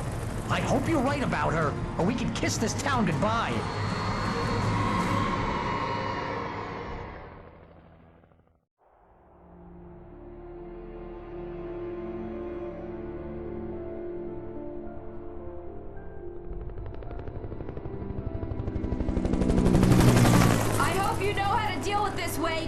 I guess you New Yorkers are used to rough situations like this. Right. The city's a war zone. King Kong, mutant alligators, and Alex Casey shoots the place up every weekend. Look, I never even carried a gun until a couple of days ago. Well, my dad used to be a cop there. Tells some pretty wild stories. Stuff like this? No, just normal bad stuff. Kinda like your books, Wake. I used to tease Dad that he was just like Alex Casey. You've read me. Oh, sure.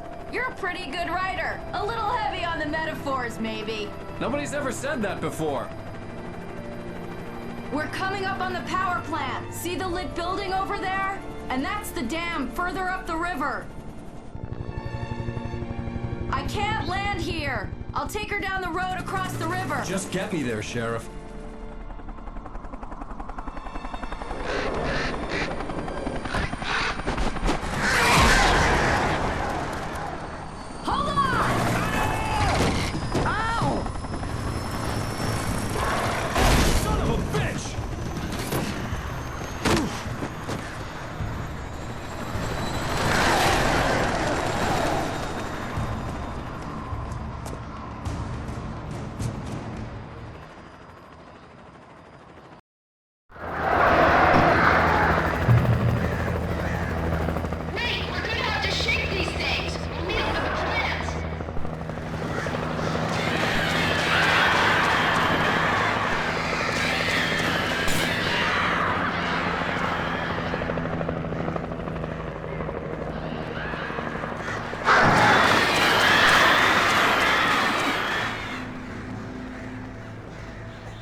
I had to do something about the chain for the door to open.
And here's a new song from a band that they always remind me of our local rock legends, the Old Gods.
The power plant glowed in the night.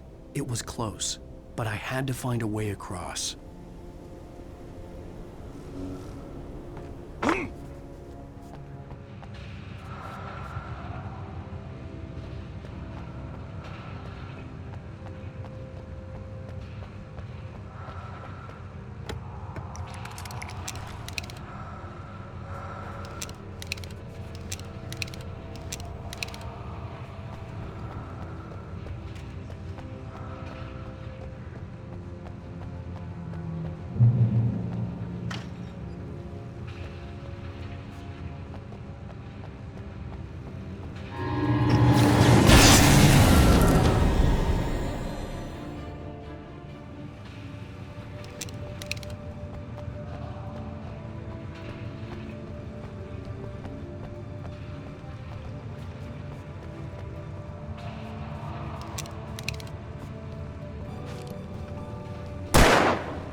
Making her way through the water pipe alone, Cynthia was angry at the writer. Foolish young man, taking unnecessary risks. And the way he broke the rules. Didn't he understand what was at stake? Since the terrible days in the 70s, she hadn't wavered once, as hard as it had been. She was tired of protecting the town all these long years, and now only wanted to rest.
The story I had written in the cabin had come true.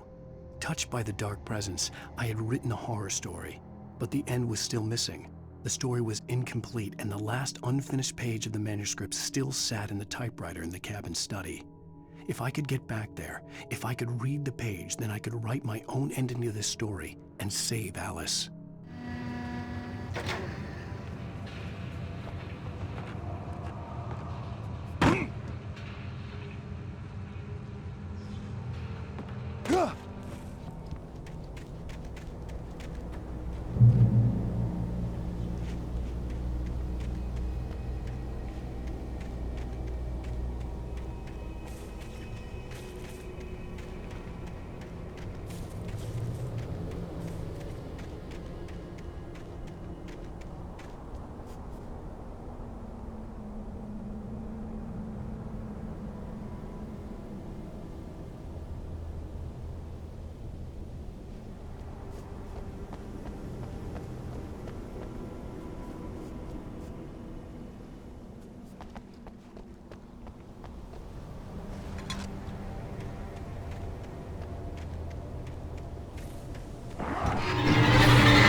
Or birds.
Or butterflies that dream of being men. Such philosophical concerns are by necessity abstract.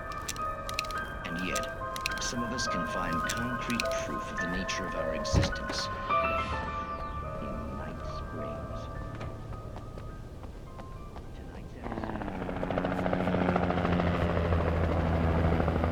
We managed to lose the flock. You're almost at the power plant. Keep going. I'll give you support.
I recognized the logo on the power plant sign.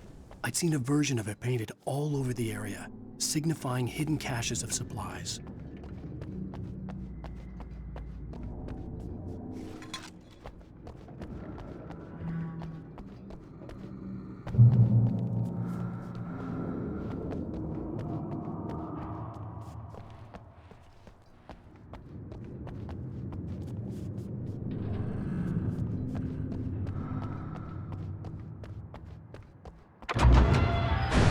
Hold it right there! Miss Weaver! Cynthia! I'm a friend! Prove it!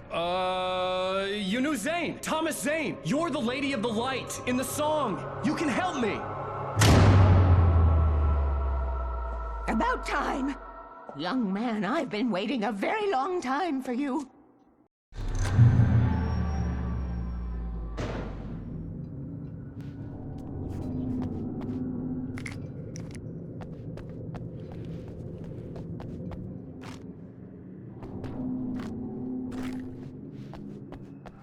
It's in the well-lit room. Excuse me?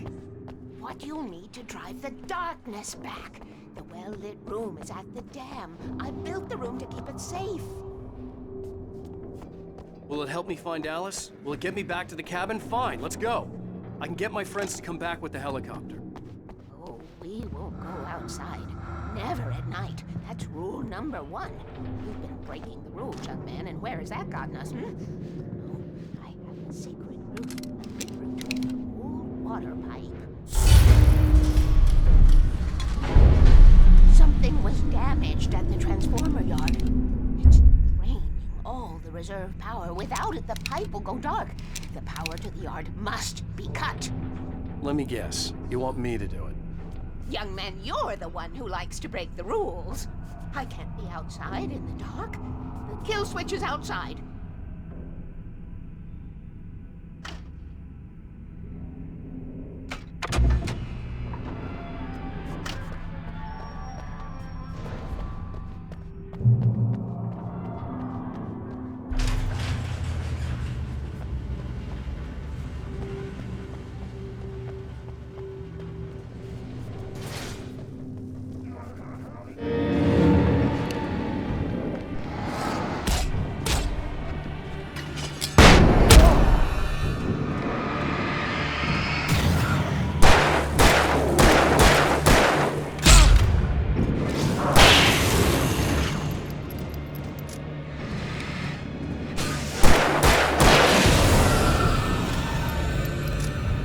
Sent me to cut the power to the transformer yard.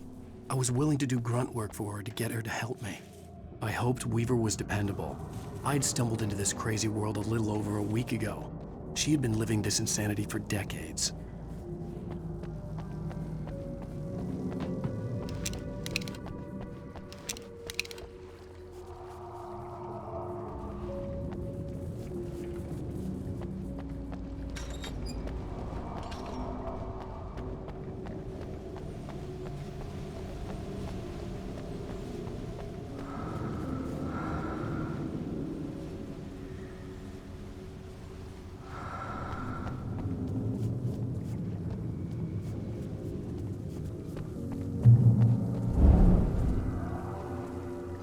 I could see the kill switch that would cut the power to the transformer yard. Now I had to find a way to reach it.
designs these things?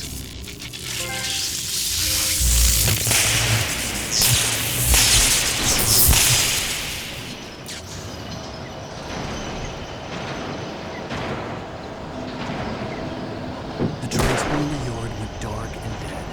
Weaver's water pipe passage should now be good to go.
This way, young man. Follow me. Come, come. The pipe's empty now. We're ready to go. This way. We need to go. I knew them both, Tom and Barbara. I had such a crush on him. Such a beautiful man. I was jealous. There was a part of me that was maybe a little glad when she had the accident. And then Tom started writing and woke the darkness up. He tried to bring her back, but you can't do that. There are no free rides like that. I'm starting to realize that. In that case, young man, perhaps you're a smarter man than Tom was. The witch looked like her, but it wasn't. Barbara was sweet.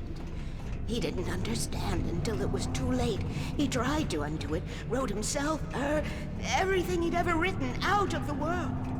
Oh, he was so famous. And afterward, no one... Oh, Tom. He left only one thing behind in my care, in case it happened again. Insurance. He trusted me, or perhaps used me a little. Tom knew how I felt, knew I wouldn't refuse him. I built the well-lit room and put it there. It's been waiting for you. We are characters trapped in a story you have written, and none of us will survive to see the end of it if the darkness isn't stopped. She'll twist the story to her own dark ends. How do you know all this? Tom, that's the way he wrote it. He still talks to me, you know, in television, beyond, from below. We have both been touched by the darkness, young man. He saved us both with light, but the darkness stays with you. Leaves a stain.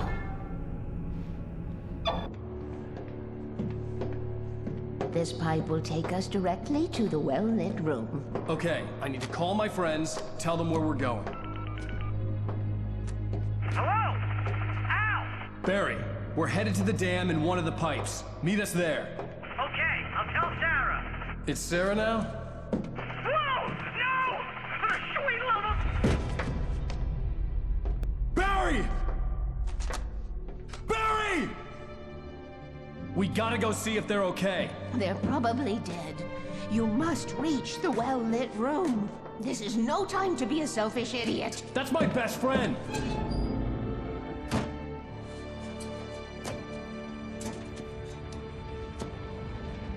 Well, be a fool. I'll use the pipe. I'll meet you at the dam if you make it.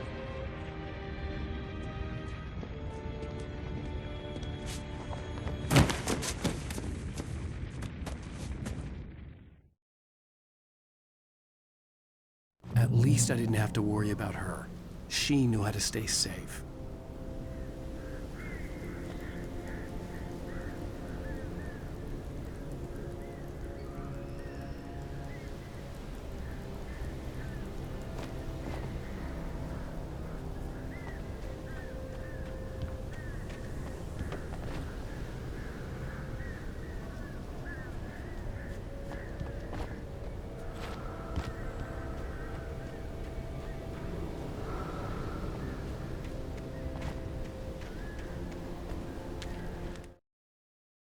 Sarah was almost starting to relax. Maybe they could turn this into a win yet. Suddenly, there was a piercing sound, like a table saw gone wild, as 100 birds made out of shadows swarmed into the rotor. The chopper bucked wildly and the board lit up, telling her what she already knew. They were going down. Barry Wheeler screamed next to her.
Sarah! The crash site looked bad, but as far as I could tell, the wreck was empty.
You know when to make an entrance, Wake.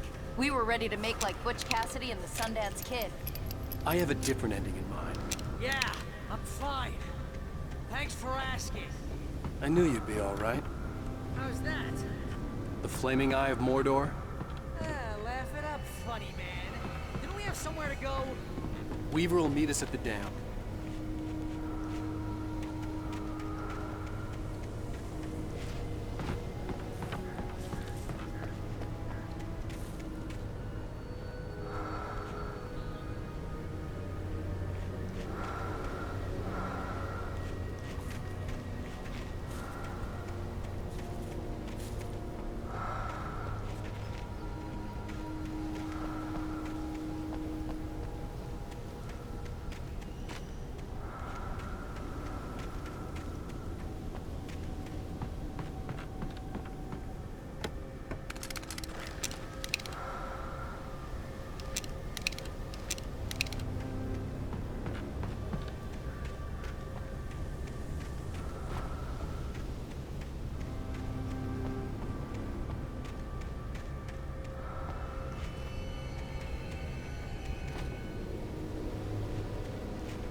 Most of your night running uphill while the crazy bunch of demon hicks try to take your head off with an axe.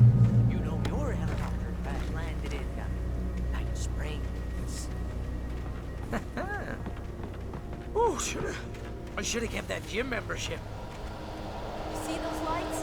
That's the elevator we need to take.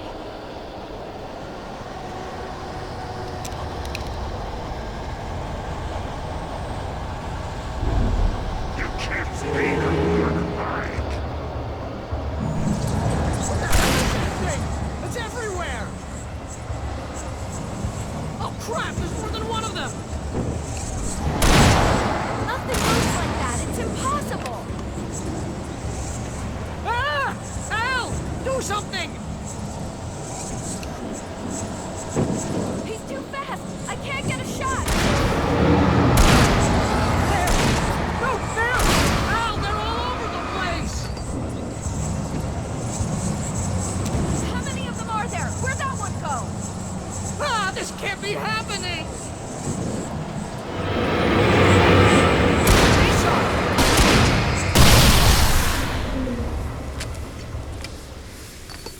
Was that it? Are we safe? That was... wow. I think we're okay. Hey, Al, I got a bad feeling. Let's keep our eyes open.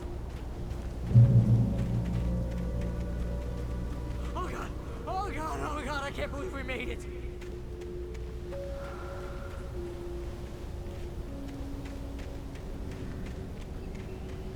Wake, call the elevator. I'm keeping watch. I think I hear something moving around.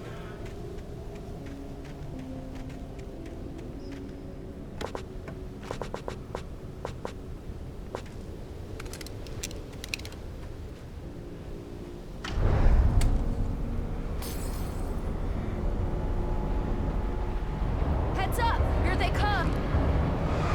Oh no!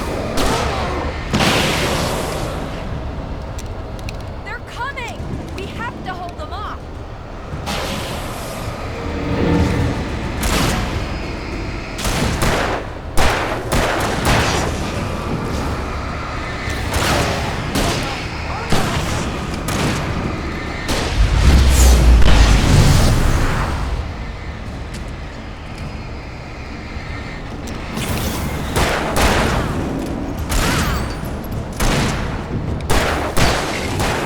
I swear this is the slowest elevator in the world!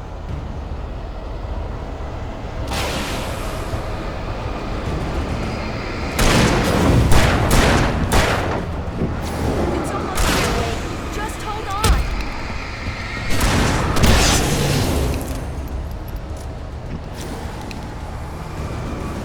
Shooting! Keep hitting them! Hold them right there! It's here! Now, let's go!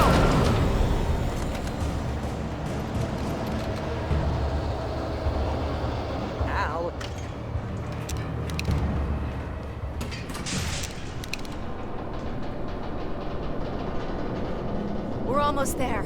There's an entrance into the dam at the top. What's the plan, Wake? Well, Weaver's crazy, but she's got something Zane left behind. Something to fix this.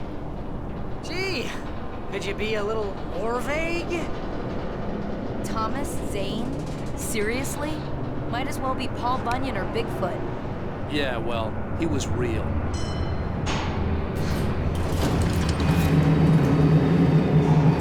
Let's be careful, okay? Oh, jeez, I hate this.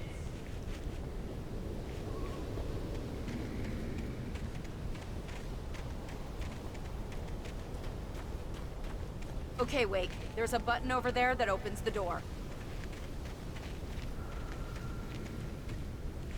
I think something's broken. Hold the button down so we can get in.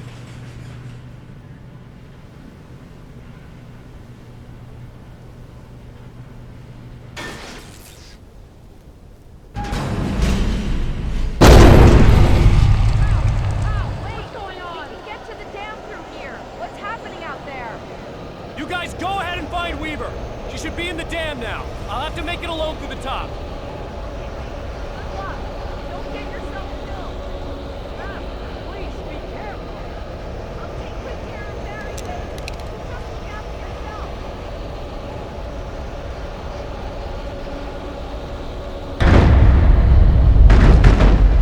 You gotta be kidding me.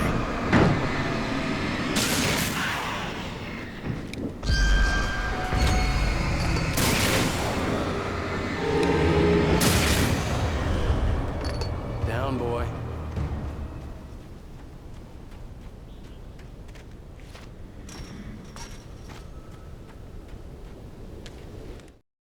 Thomas Zane knew he had to remove all that had made this horror possible, including himself. That was the only way to banish the dark presence he had unleashed and now looked at him through the eyes of his dead love. But he also knew that despite his best efforts, it might someday return.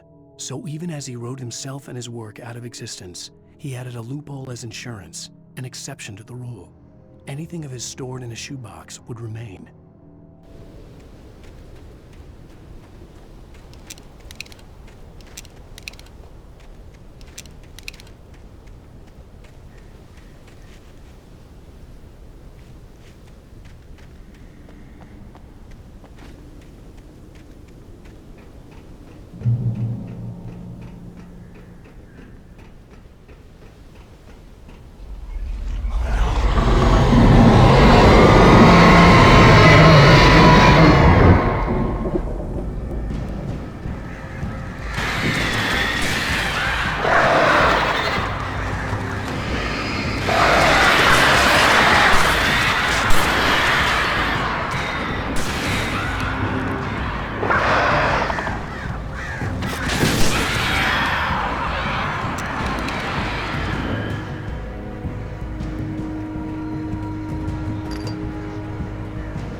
I was ridiculously outnumbered.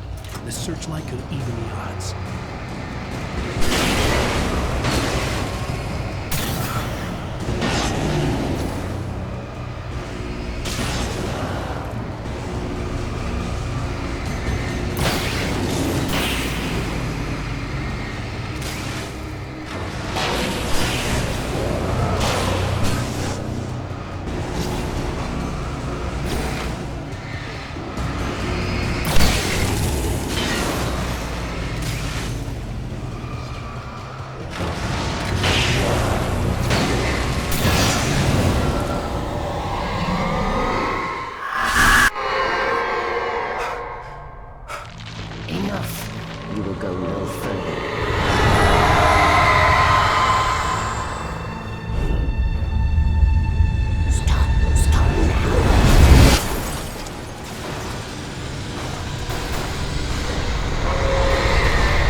We're safe here. I have looked after the well-lit room for many, many years now. There is no shadow in the well-lit room. The power is fail-safe, and all the bulbs are numbered and changed regularly based on their make and model. Right.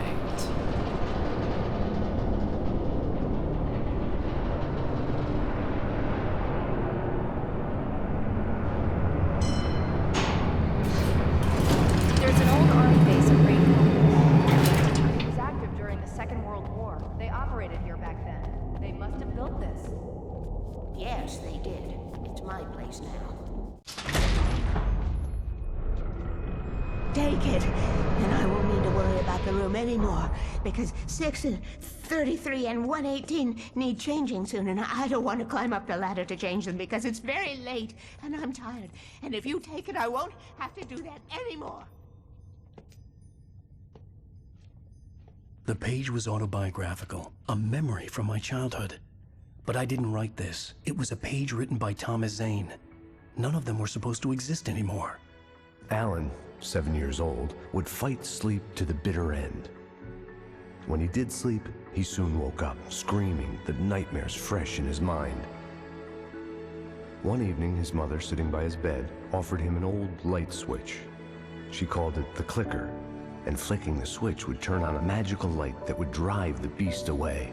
To imbue the talisman with all possible power, she added that it had been given to her by Alan's father. Alan never knew him, and anything of his took on mythical proportions in his mind. With the clicker firmly in his hand, Alan finally slept like a baby. Now, almost 30 years later, Alan thought of this as he stood on the rim of Cauldron Lake, the clicker in his hand. He took a deep breath and jumped. My mind swirled. I'd given the clicker to Alice, yet it was here. Zane had written it into existence, in a story I had written. I can get to her now. I can finish this.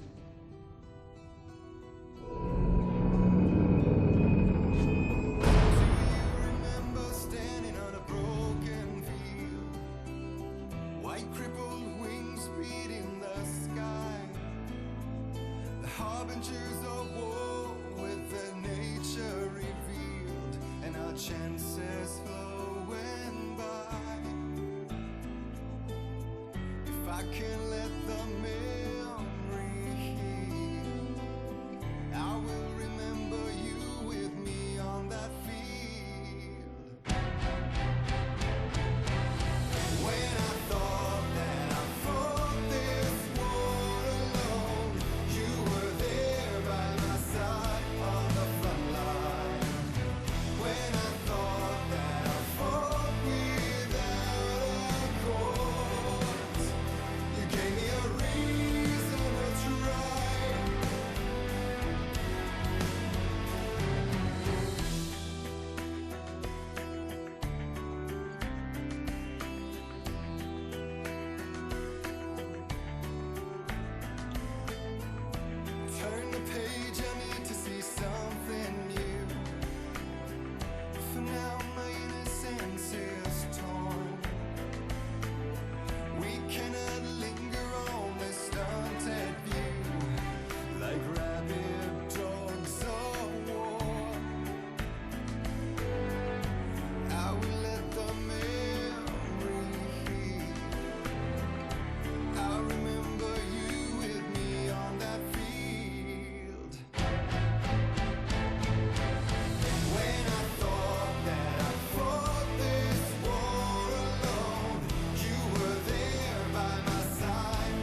like moving in slow motion, and we're already too late if we arrive at all. And then we're caught up in the arms race, an involuntary addiction, and we're shedding every value our mothers thought. So will you please show me your real face, draw the line in the horizon, 'cause I only need your name to call the reasons why I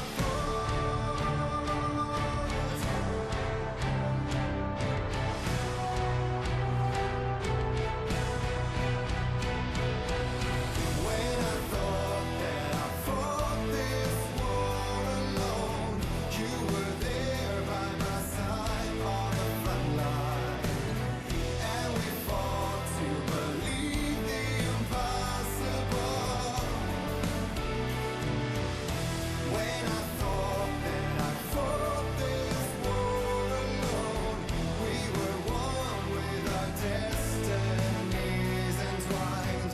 When I thought that I fought without a cause, you gave me the reason why.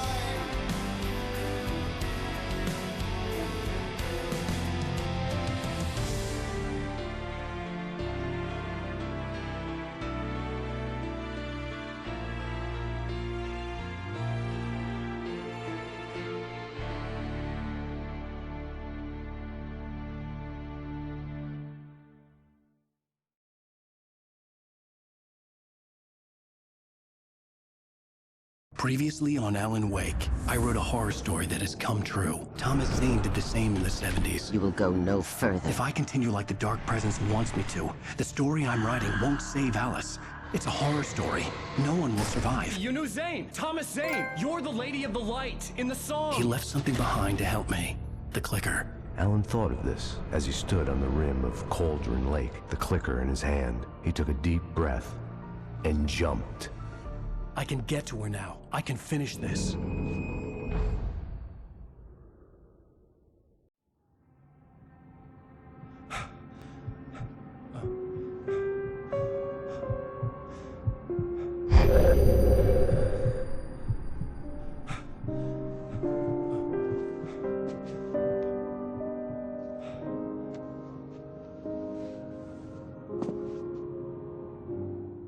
I had a hangover. My head was about to explode and the light hurt my eyes. I needed my sunglasses and painkillers to dull the pain. In one of my finer moments of self-deception, I swore to quit drinking.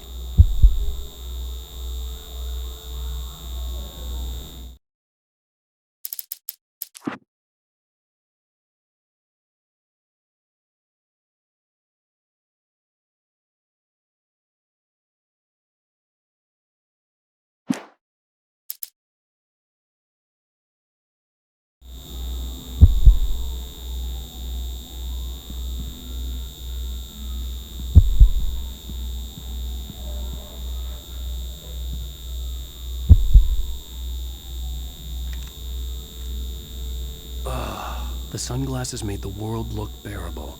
Now I could keep my eyes open without feeling like a vampire in the sun.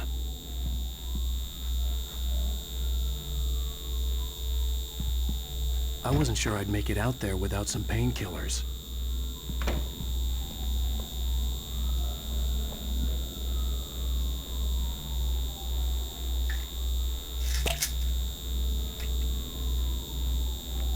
The pills worked fast. The prospect of being awake started to seem bearable again. There was a message waiting for me on the machine. You have one new message. Al! Are you still asleep? Wakey, wakey! You should have your show on your TiVo. If Alice wasn't too mad to record it. And she called me earlier and really chewed me out. Yeah, we went a little overboard last night. But parties are a part of this business. Al, look, I'm saying this as your friend. She's not doing your career any favors by trying to run your life like that, okay? I'll talk to you later, Al. Watch the show.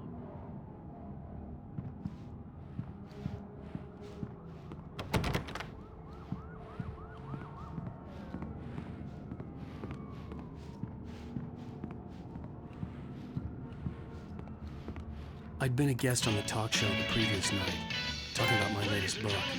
The show was supposed to be waiting for me on our TV. Thank you. Thank you, everybody. We have a great show tonight. I've been talking with the best-selling author Alan Wake about his new book, The Sudden Stop. Yeah, good read. Go buy it. No, it is a good read. Look, I'm gonna be honest here. Is that wise? No, but I'm gonna do it anyway. I got people who give me the lowdown on books. I'm a busy guy. But this one, I actually read from cover to cover. I mean, I'm a big fan. Wow, thanks. Now, this might be a spoiler for those who haven't read the book yet. Based on the sales figures, the 2 people out there who haven't read the book yet. But this last book is all about the death of the main character, the hard-boiled New York detective, Alex Casey. Now, there's been a lot of outrage about this. Why the hell did you kill Casey? What the hell were you thinking, man? Good riddance. No, seriously though, 7 years and 6 books is a long time. He was a gloomy guy to spend all your working hours with, and it was a good run. But it's time to explore new things. My next book will be a departure from the old for me. You selfish bastard, always thinking of yourself. Well, you've certainly given us a lot of entertainment over the years. And now that you mention it, Casey was a gloomy guy. Never had much luck with his love life with the ladies. Was that autobiographical in any way? Yeah, no kidding. Casey's lady friends tended to die on him. With Casey, it was all about his pain. No, nothing autobiographical about that. I'm a happily married man. My wife is my muse. Well, congratulations. That's great to hear. So, how's the publicity tour been treating you? Good. Great. But I gotta say, I'm glad to be back home in New York. Well, you've certainly been on the news a lot lately. Lots of parties and, you got into a fight with some paparazzi. Oh, man. Well, that guy was really in my face. I lost my temper. I know that wasn't cool. You are famous for that temper. Well, I did also write several books. Well, your latest novel is called The Sudden Stop, and it's in bookstores now. Go get it. That means the 2 of you out there who haven't bought it yet. Ladies and gentlemen, that's all we have for you tonight. I want to thank all our guests for the evening. Alan Wake, Sam Lake. Once more, do the face for a Sam. And our musical guests, Poets of the Fall. Thank you, and good night. At least I'd been funny. I told myself I could live with that. I didn't say anything stupid, if that's what you want to know. Okay, Grumpy. You want an aspirin or something? Are you going to start with me about drinking now? You know what? I should have followed Go her back to sleep, advice, Alan. but suddenly I was angry. What? Now you can't even talk to me? Well, this morning I was angry because you said you'd be home at midnight and you showed up at 7 a.m. and passed out in mid-sentence. Now I'm over it. Are you angry? This goddamn tour. It's gotten out of hand. Oh, honey. It's almost over, right? We can get back to normal. Then you can start writing again. I'm sorry, honey. Alan, you're not thinking straight. Just take a shower and go back to bed, huh? Yeah, you're right, honey. I'm sorry. Once this is over, let's go away together. A vacation. Just you and me. Some peace and quiet.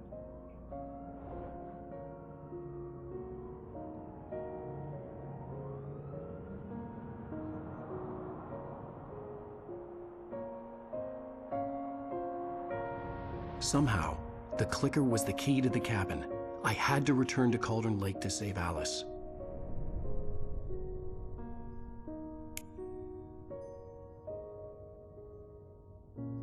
I'm going back to the lake to finish this. I'm going to write an ending to the story in the manuscript on my own terms, to make it all right. Why can't you just write it here? The last page is still in the typewriter. I need to read it first. Everything needs to be just right. Zane tried to cut some corners, and it didn't end well. Okay, ready when you are. I'm sorry, Sarah, but I need to do this alone. Barry, take her gun. Miss Weaver, close the door when I leave.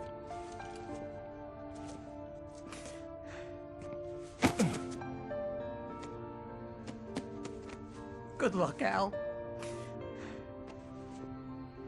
See you later.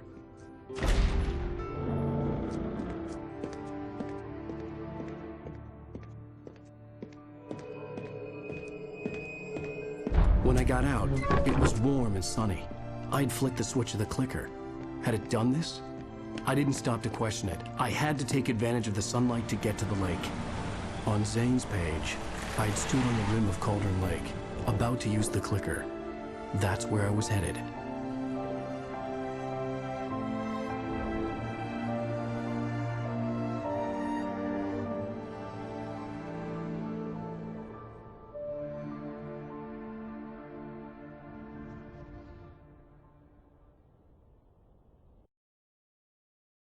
Alone, in daylight, surrounded by the beauty of the Pacific Northwest landscape, it was hard not to let doubt creep in one last time. I could still chalk everything up to a dream, a delusion.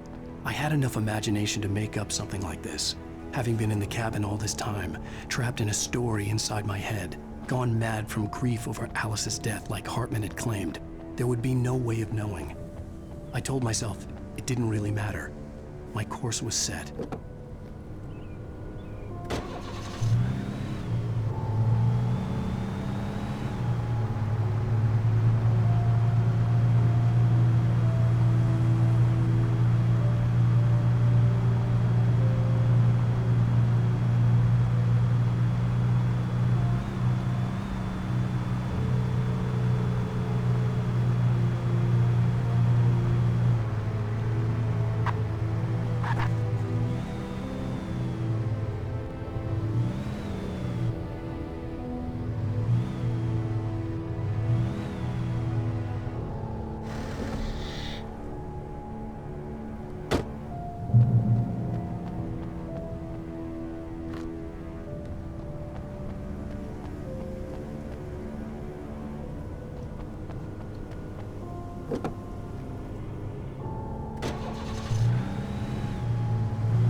The Dark Presence was no longer trying to capture the writer so he could create the ending it wanted.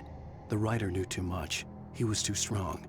And he carried a weapon left behind by Thomas Zane, something that could hurt it.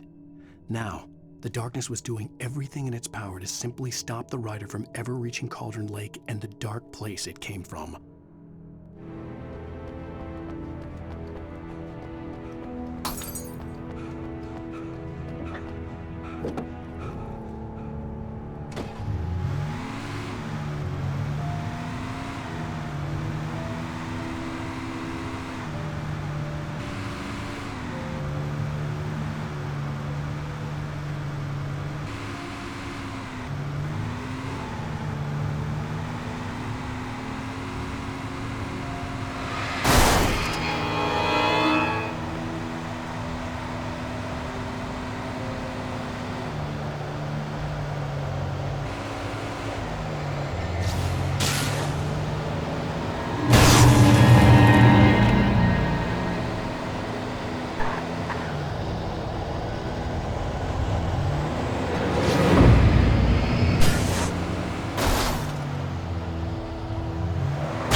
This had obviously been the room where Agent Nightingale had stayed when he hadn't been busy harassing me.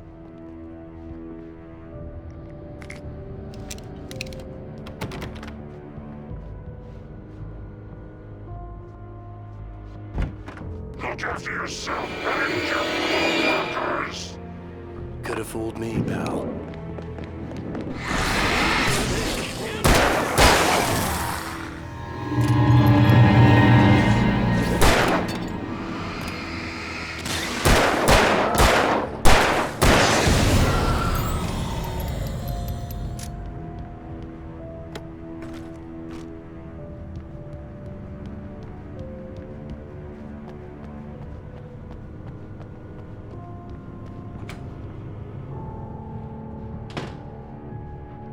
Based on the signature in the motel register, Agent Nightingale had stayed here, in room number 2.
The bottom of Cauldron Lake was a graveyard of things the lake had claimed in one way or another over the decades.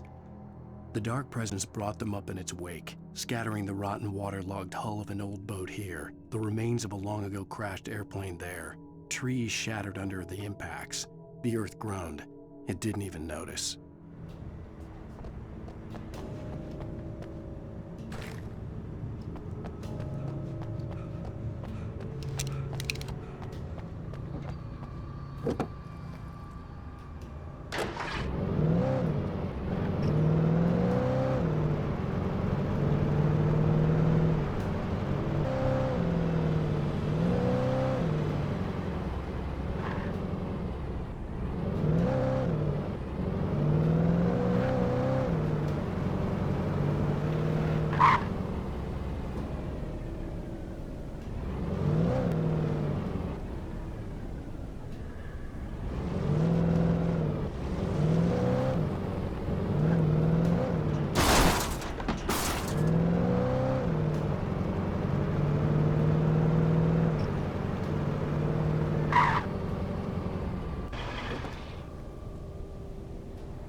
In the end, Barry wasn't going to shoot Sarah. They both knew that. Once she had no chance of catching up to Wake, Barry gave up the gun and sat down on the floor, shielding his face from the merciless glare of the well-lit room. "I don't think I'm ever going to see him again," he said in a weak voice. Sarah didn't have it in her to be mad at him. Besides, he was probably right.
I had to get the container out of my way. There had to be a way to power up the container lift.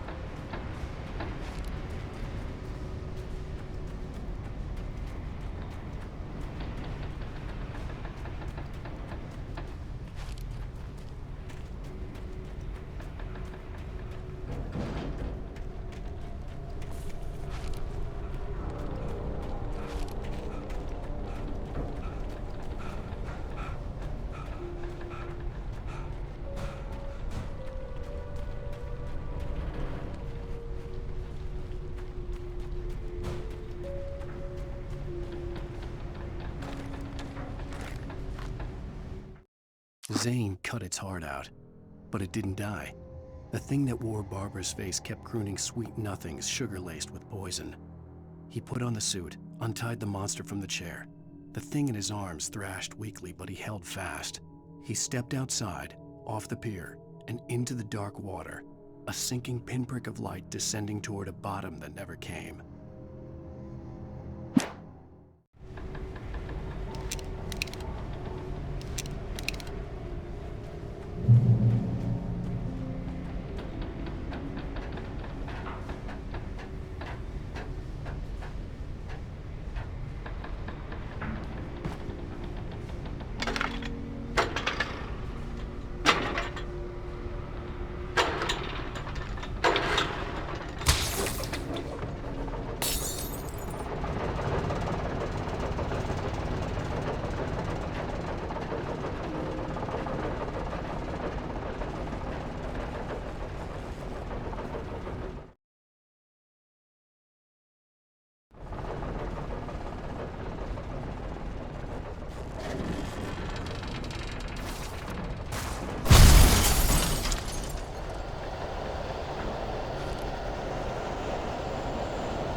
When I told Barry my plan back in the well-lit room, I'd acted as if I knew what I was doing. I didn't. I was operating on the shifting logic of a dream. I had to fight my way to the lake through the horrors of the night. I had to flick an old battered light switch imbued with childhood magic. I had to write a happy ending to a horror story. I had to save my wife from the dark prison she was being held in.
I will never give her to you.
The dark place I found myself in was unlike anything I could ever have imagined.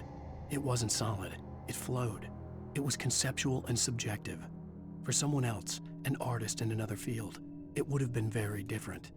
I could sense the story of the manuscript all around me, the words and ideas floating in the air, poised to become real.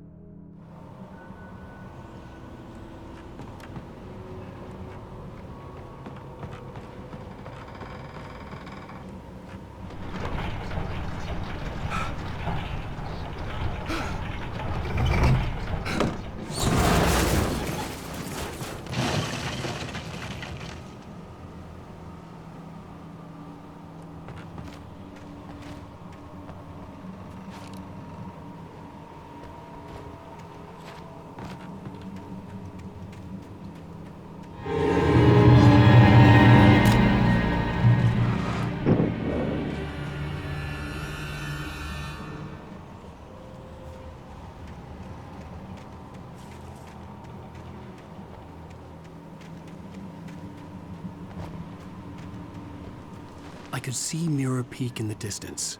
That's where Cauldron Lake was.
After Zane had gone, I stood alone in the shifting dream that was the dark place. I had to find a way to the cabin. I'd written myself a way through this place in the manuscript. I followed the idea of a path. I'd written myself across the ocean that blocked my way, and with that, there was a bridge to the island beyond. The idea of the cabin flickered in the underwater darkness. I willed the cabin to be real, and it was.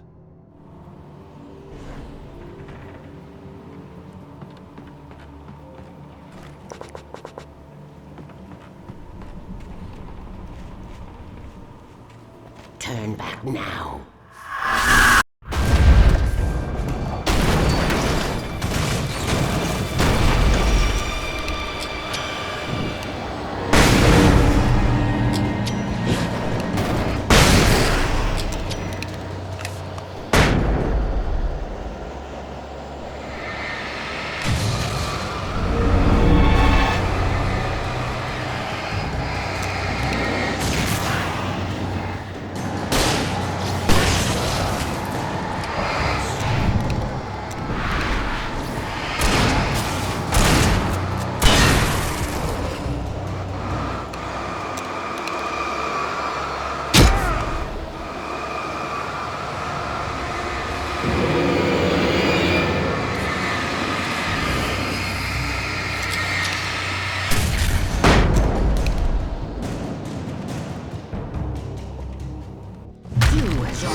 She never loved you.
Hell!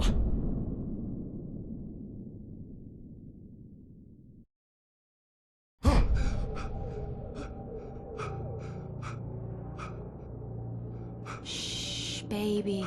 You were having a bad dream. It was just another nightmare.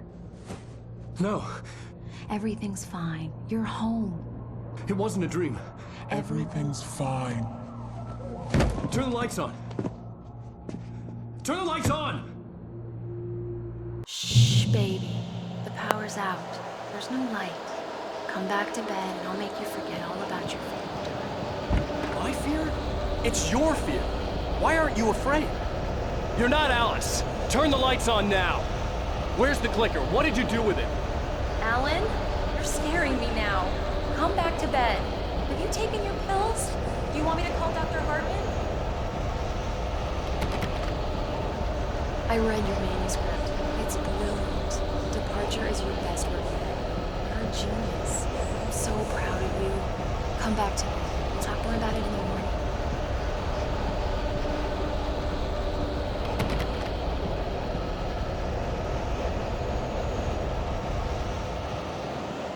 Come back to bed, Alan.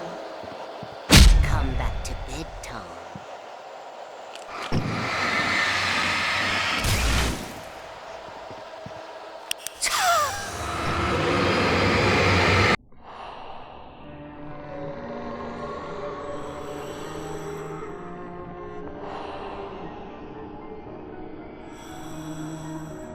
You must find your way to the cabin. It stands in your way. It won't let you pass. It has no heart. It's filled with darkness. You must fill its heart with light.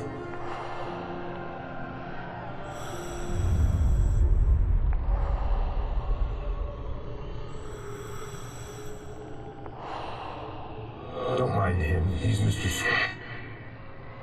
Your friends will meet him when you're gone.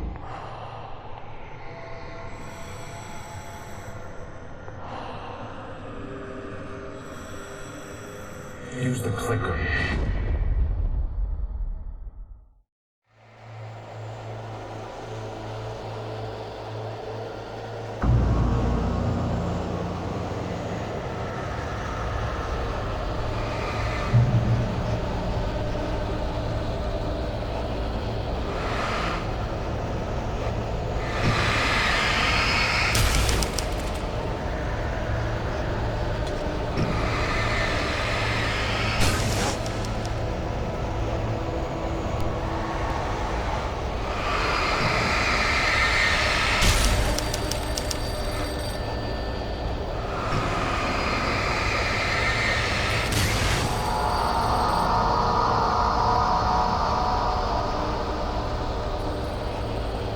I'm leaving you. What? I'm leaving you, Alan. I met someone. I'm in love with someone else. No, what are you saying? You can't. You don't love me. You don't even love yourself. All you do is torture yourself with work you can't do anymore.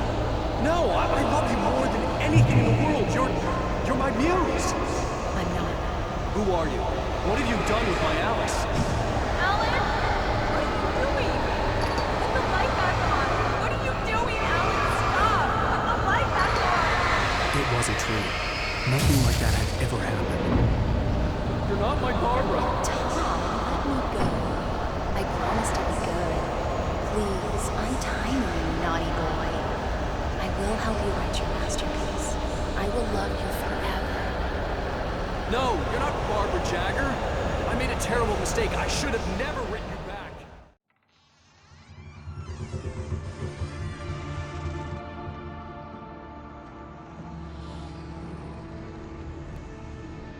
Now you will never get her back.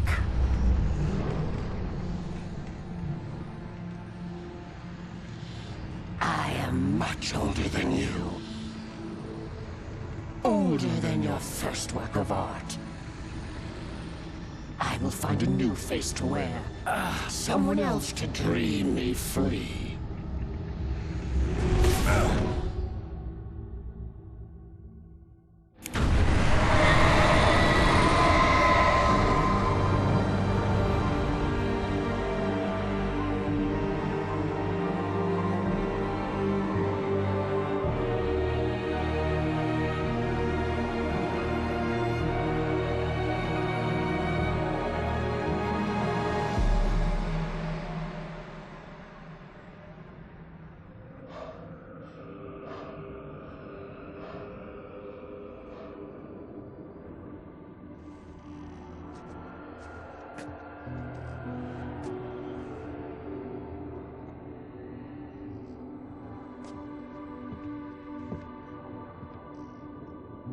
I could feel Alice's presence close by. I understood what I had to do now. I knew how to write the ending to Departure. There's light and there's darkness. Cause and effect. There's guilt and there's atonement. But the scales always need to balance. Everything has a price. That's where Zane had gone wrong. There's a long journey through the night back into the light. Alice? Alice?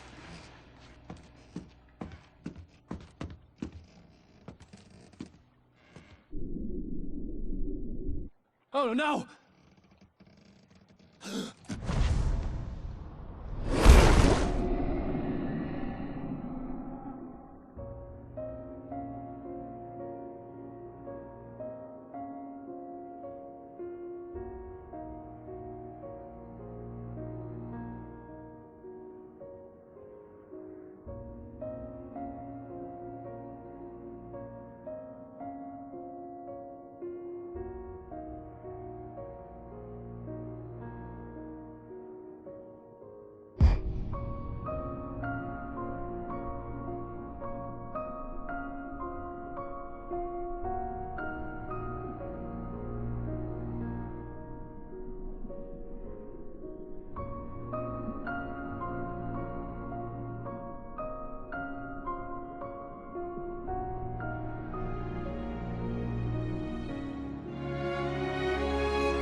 It's not a lake.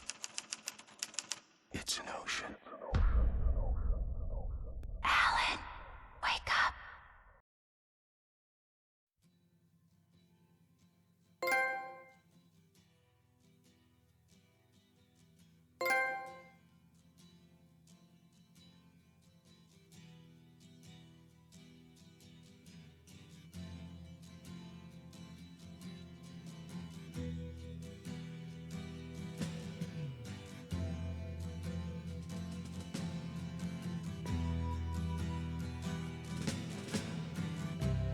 Ground control to Major Tom.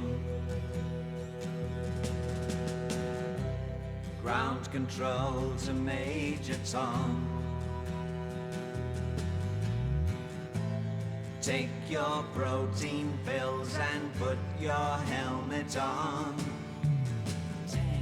Ground control to Major Tom. 8. 7, 6. Commencing countdown, engines on. 3, 2. Check ignition, and may God's love be with you.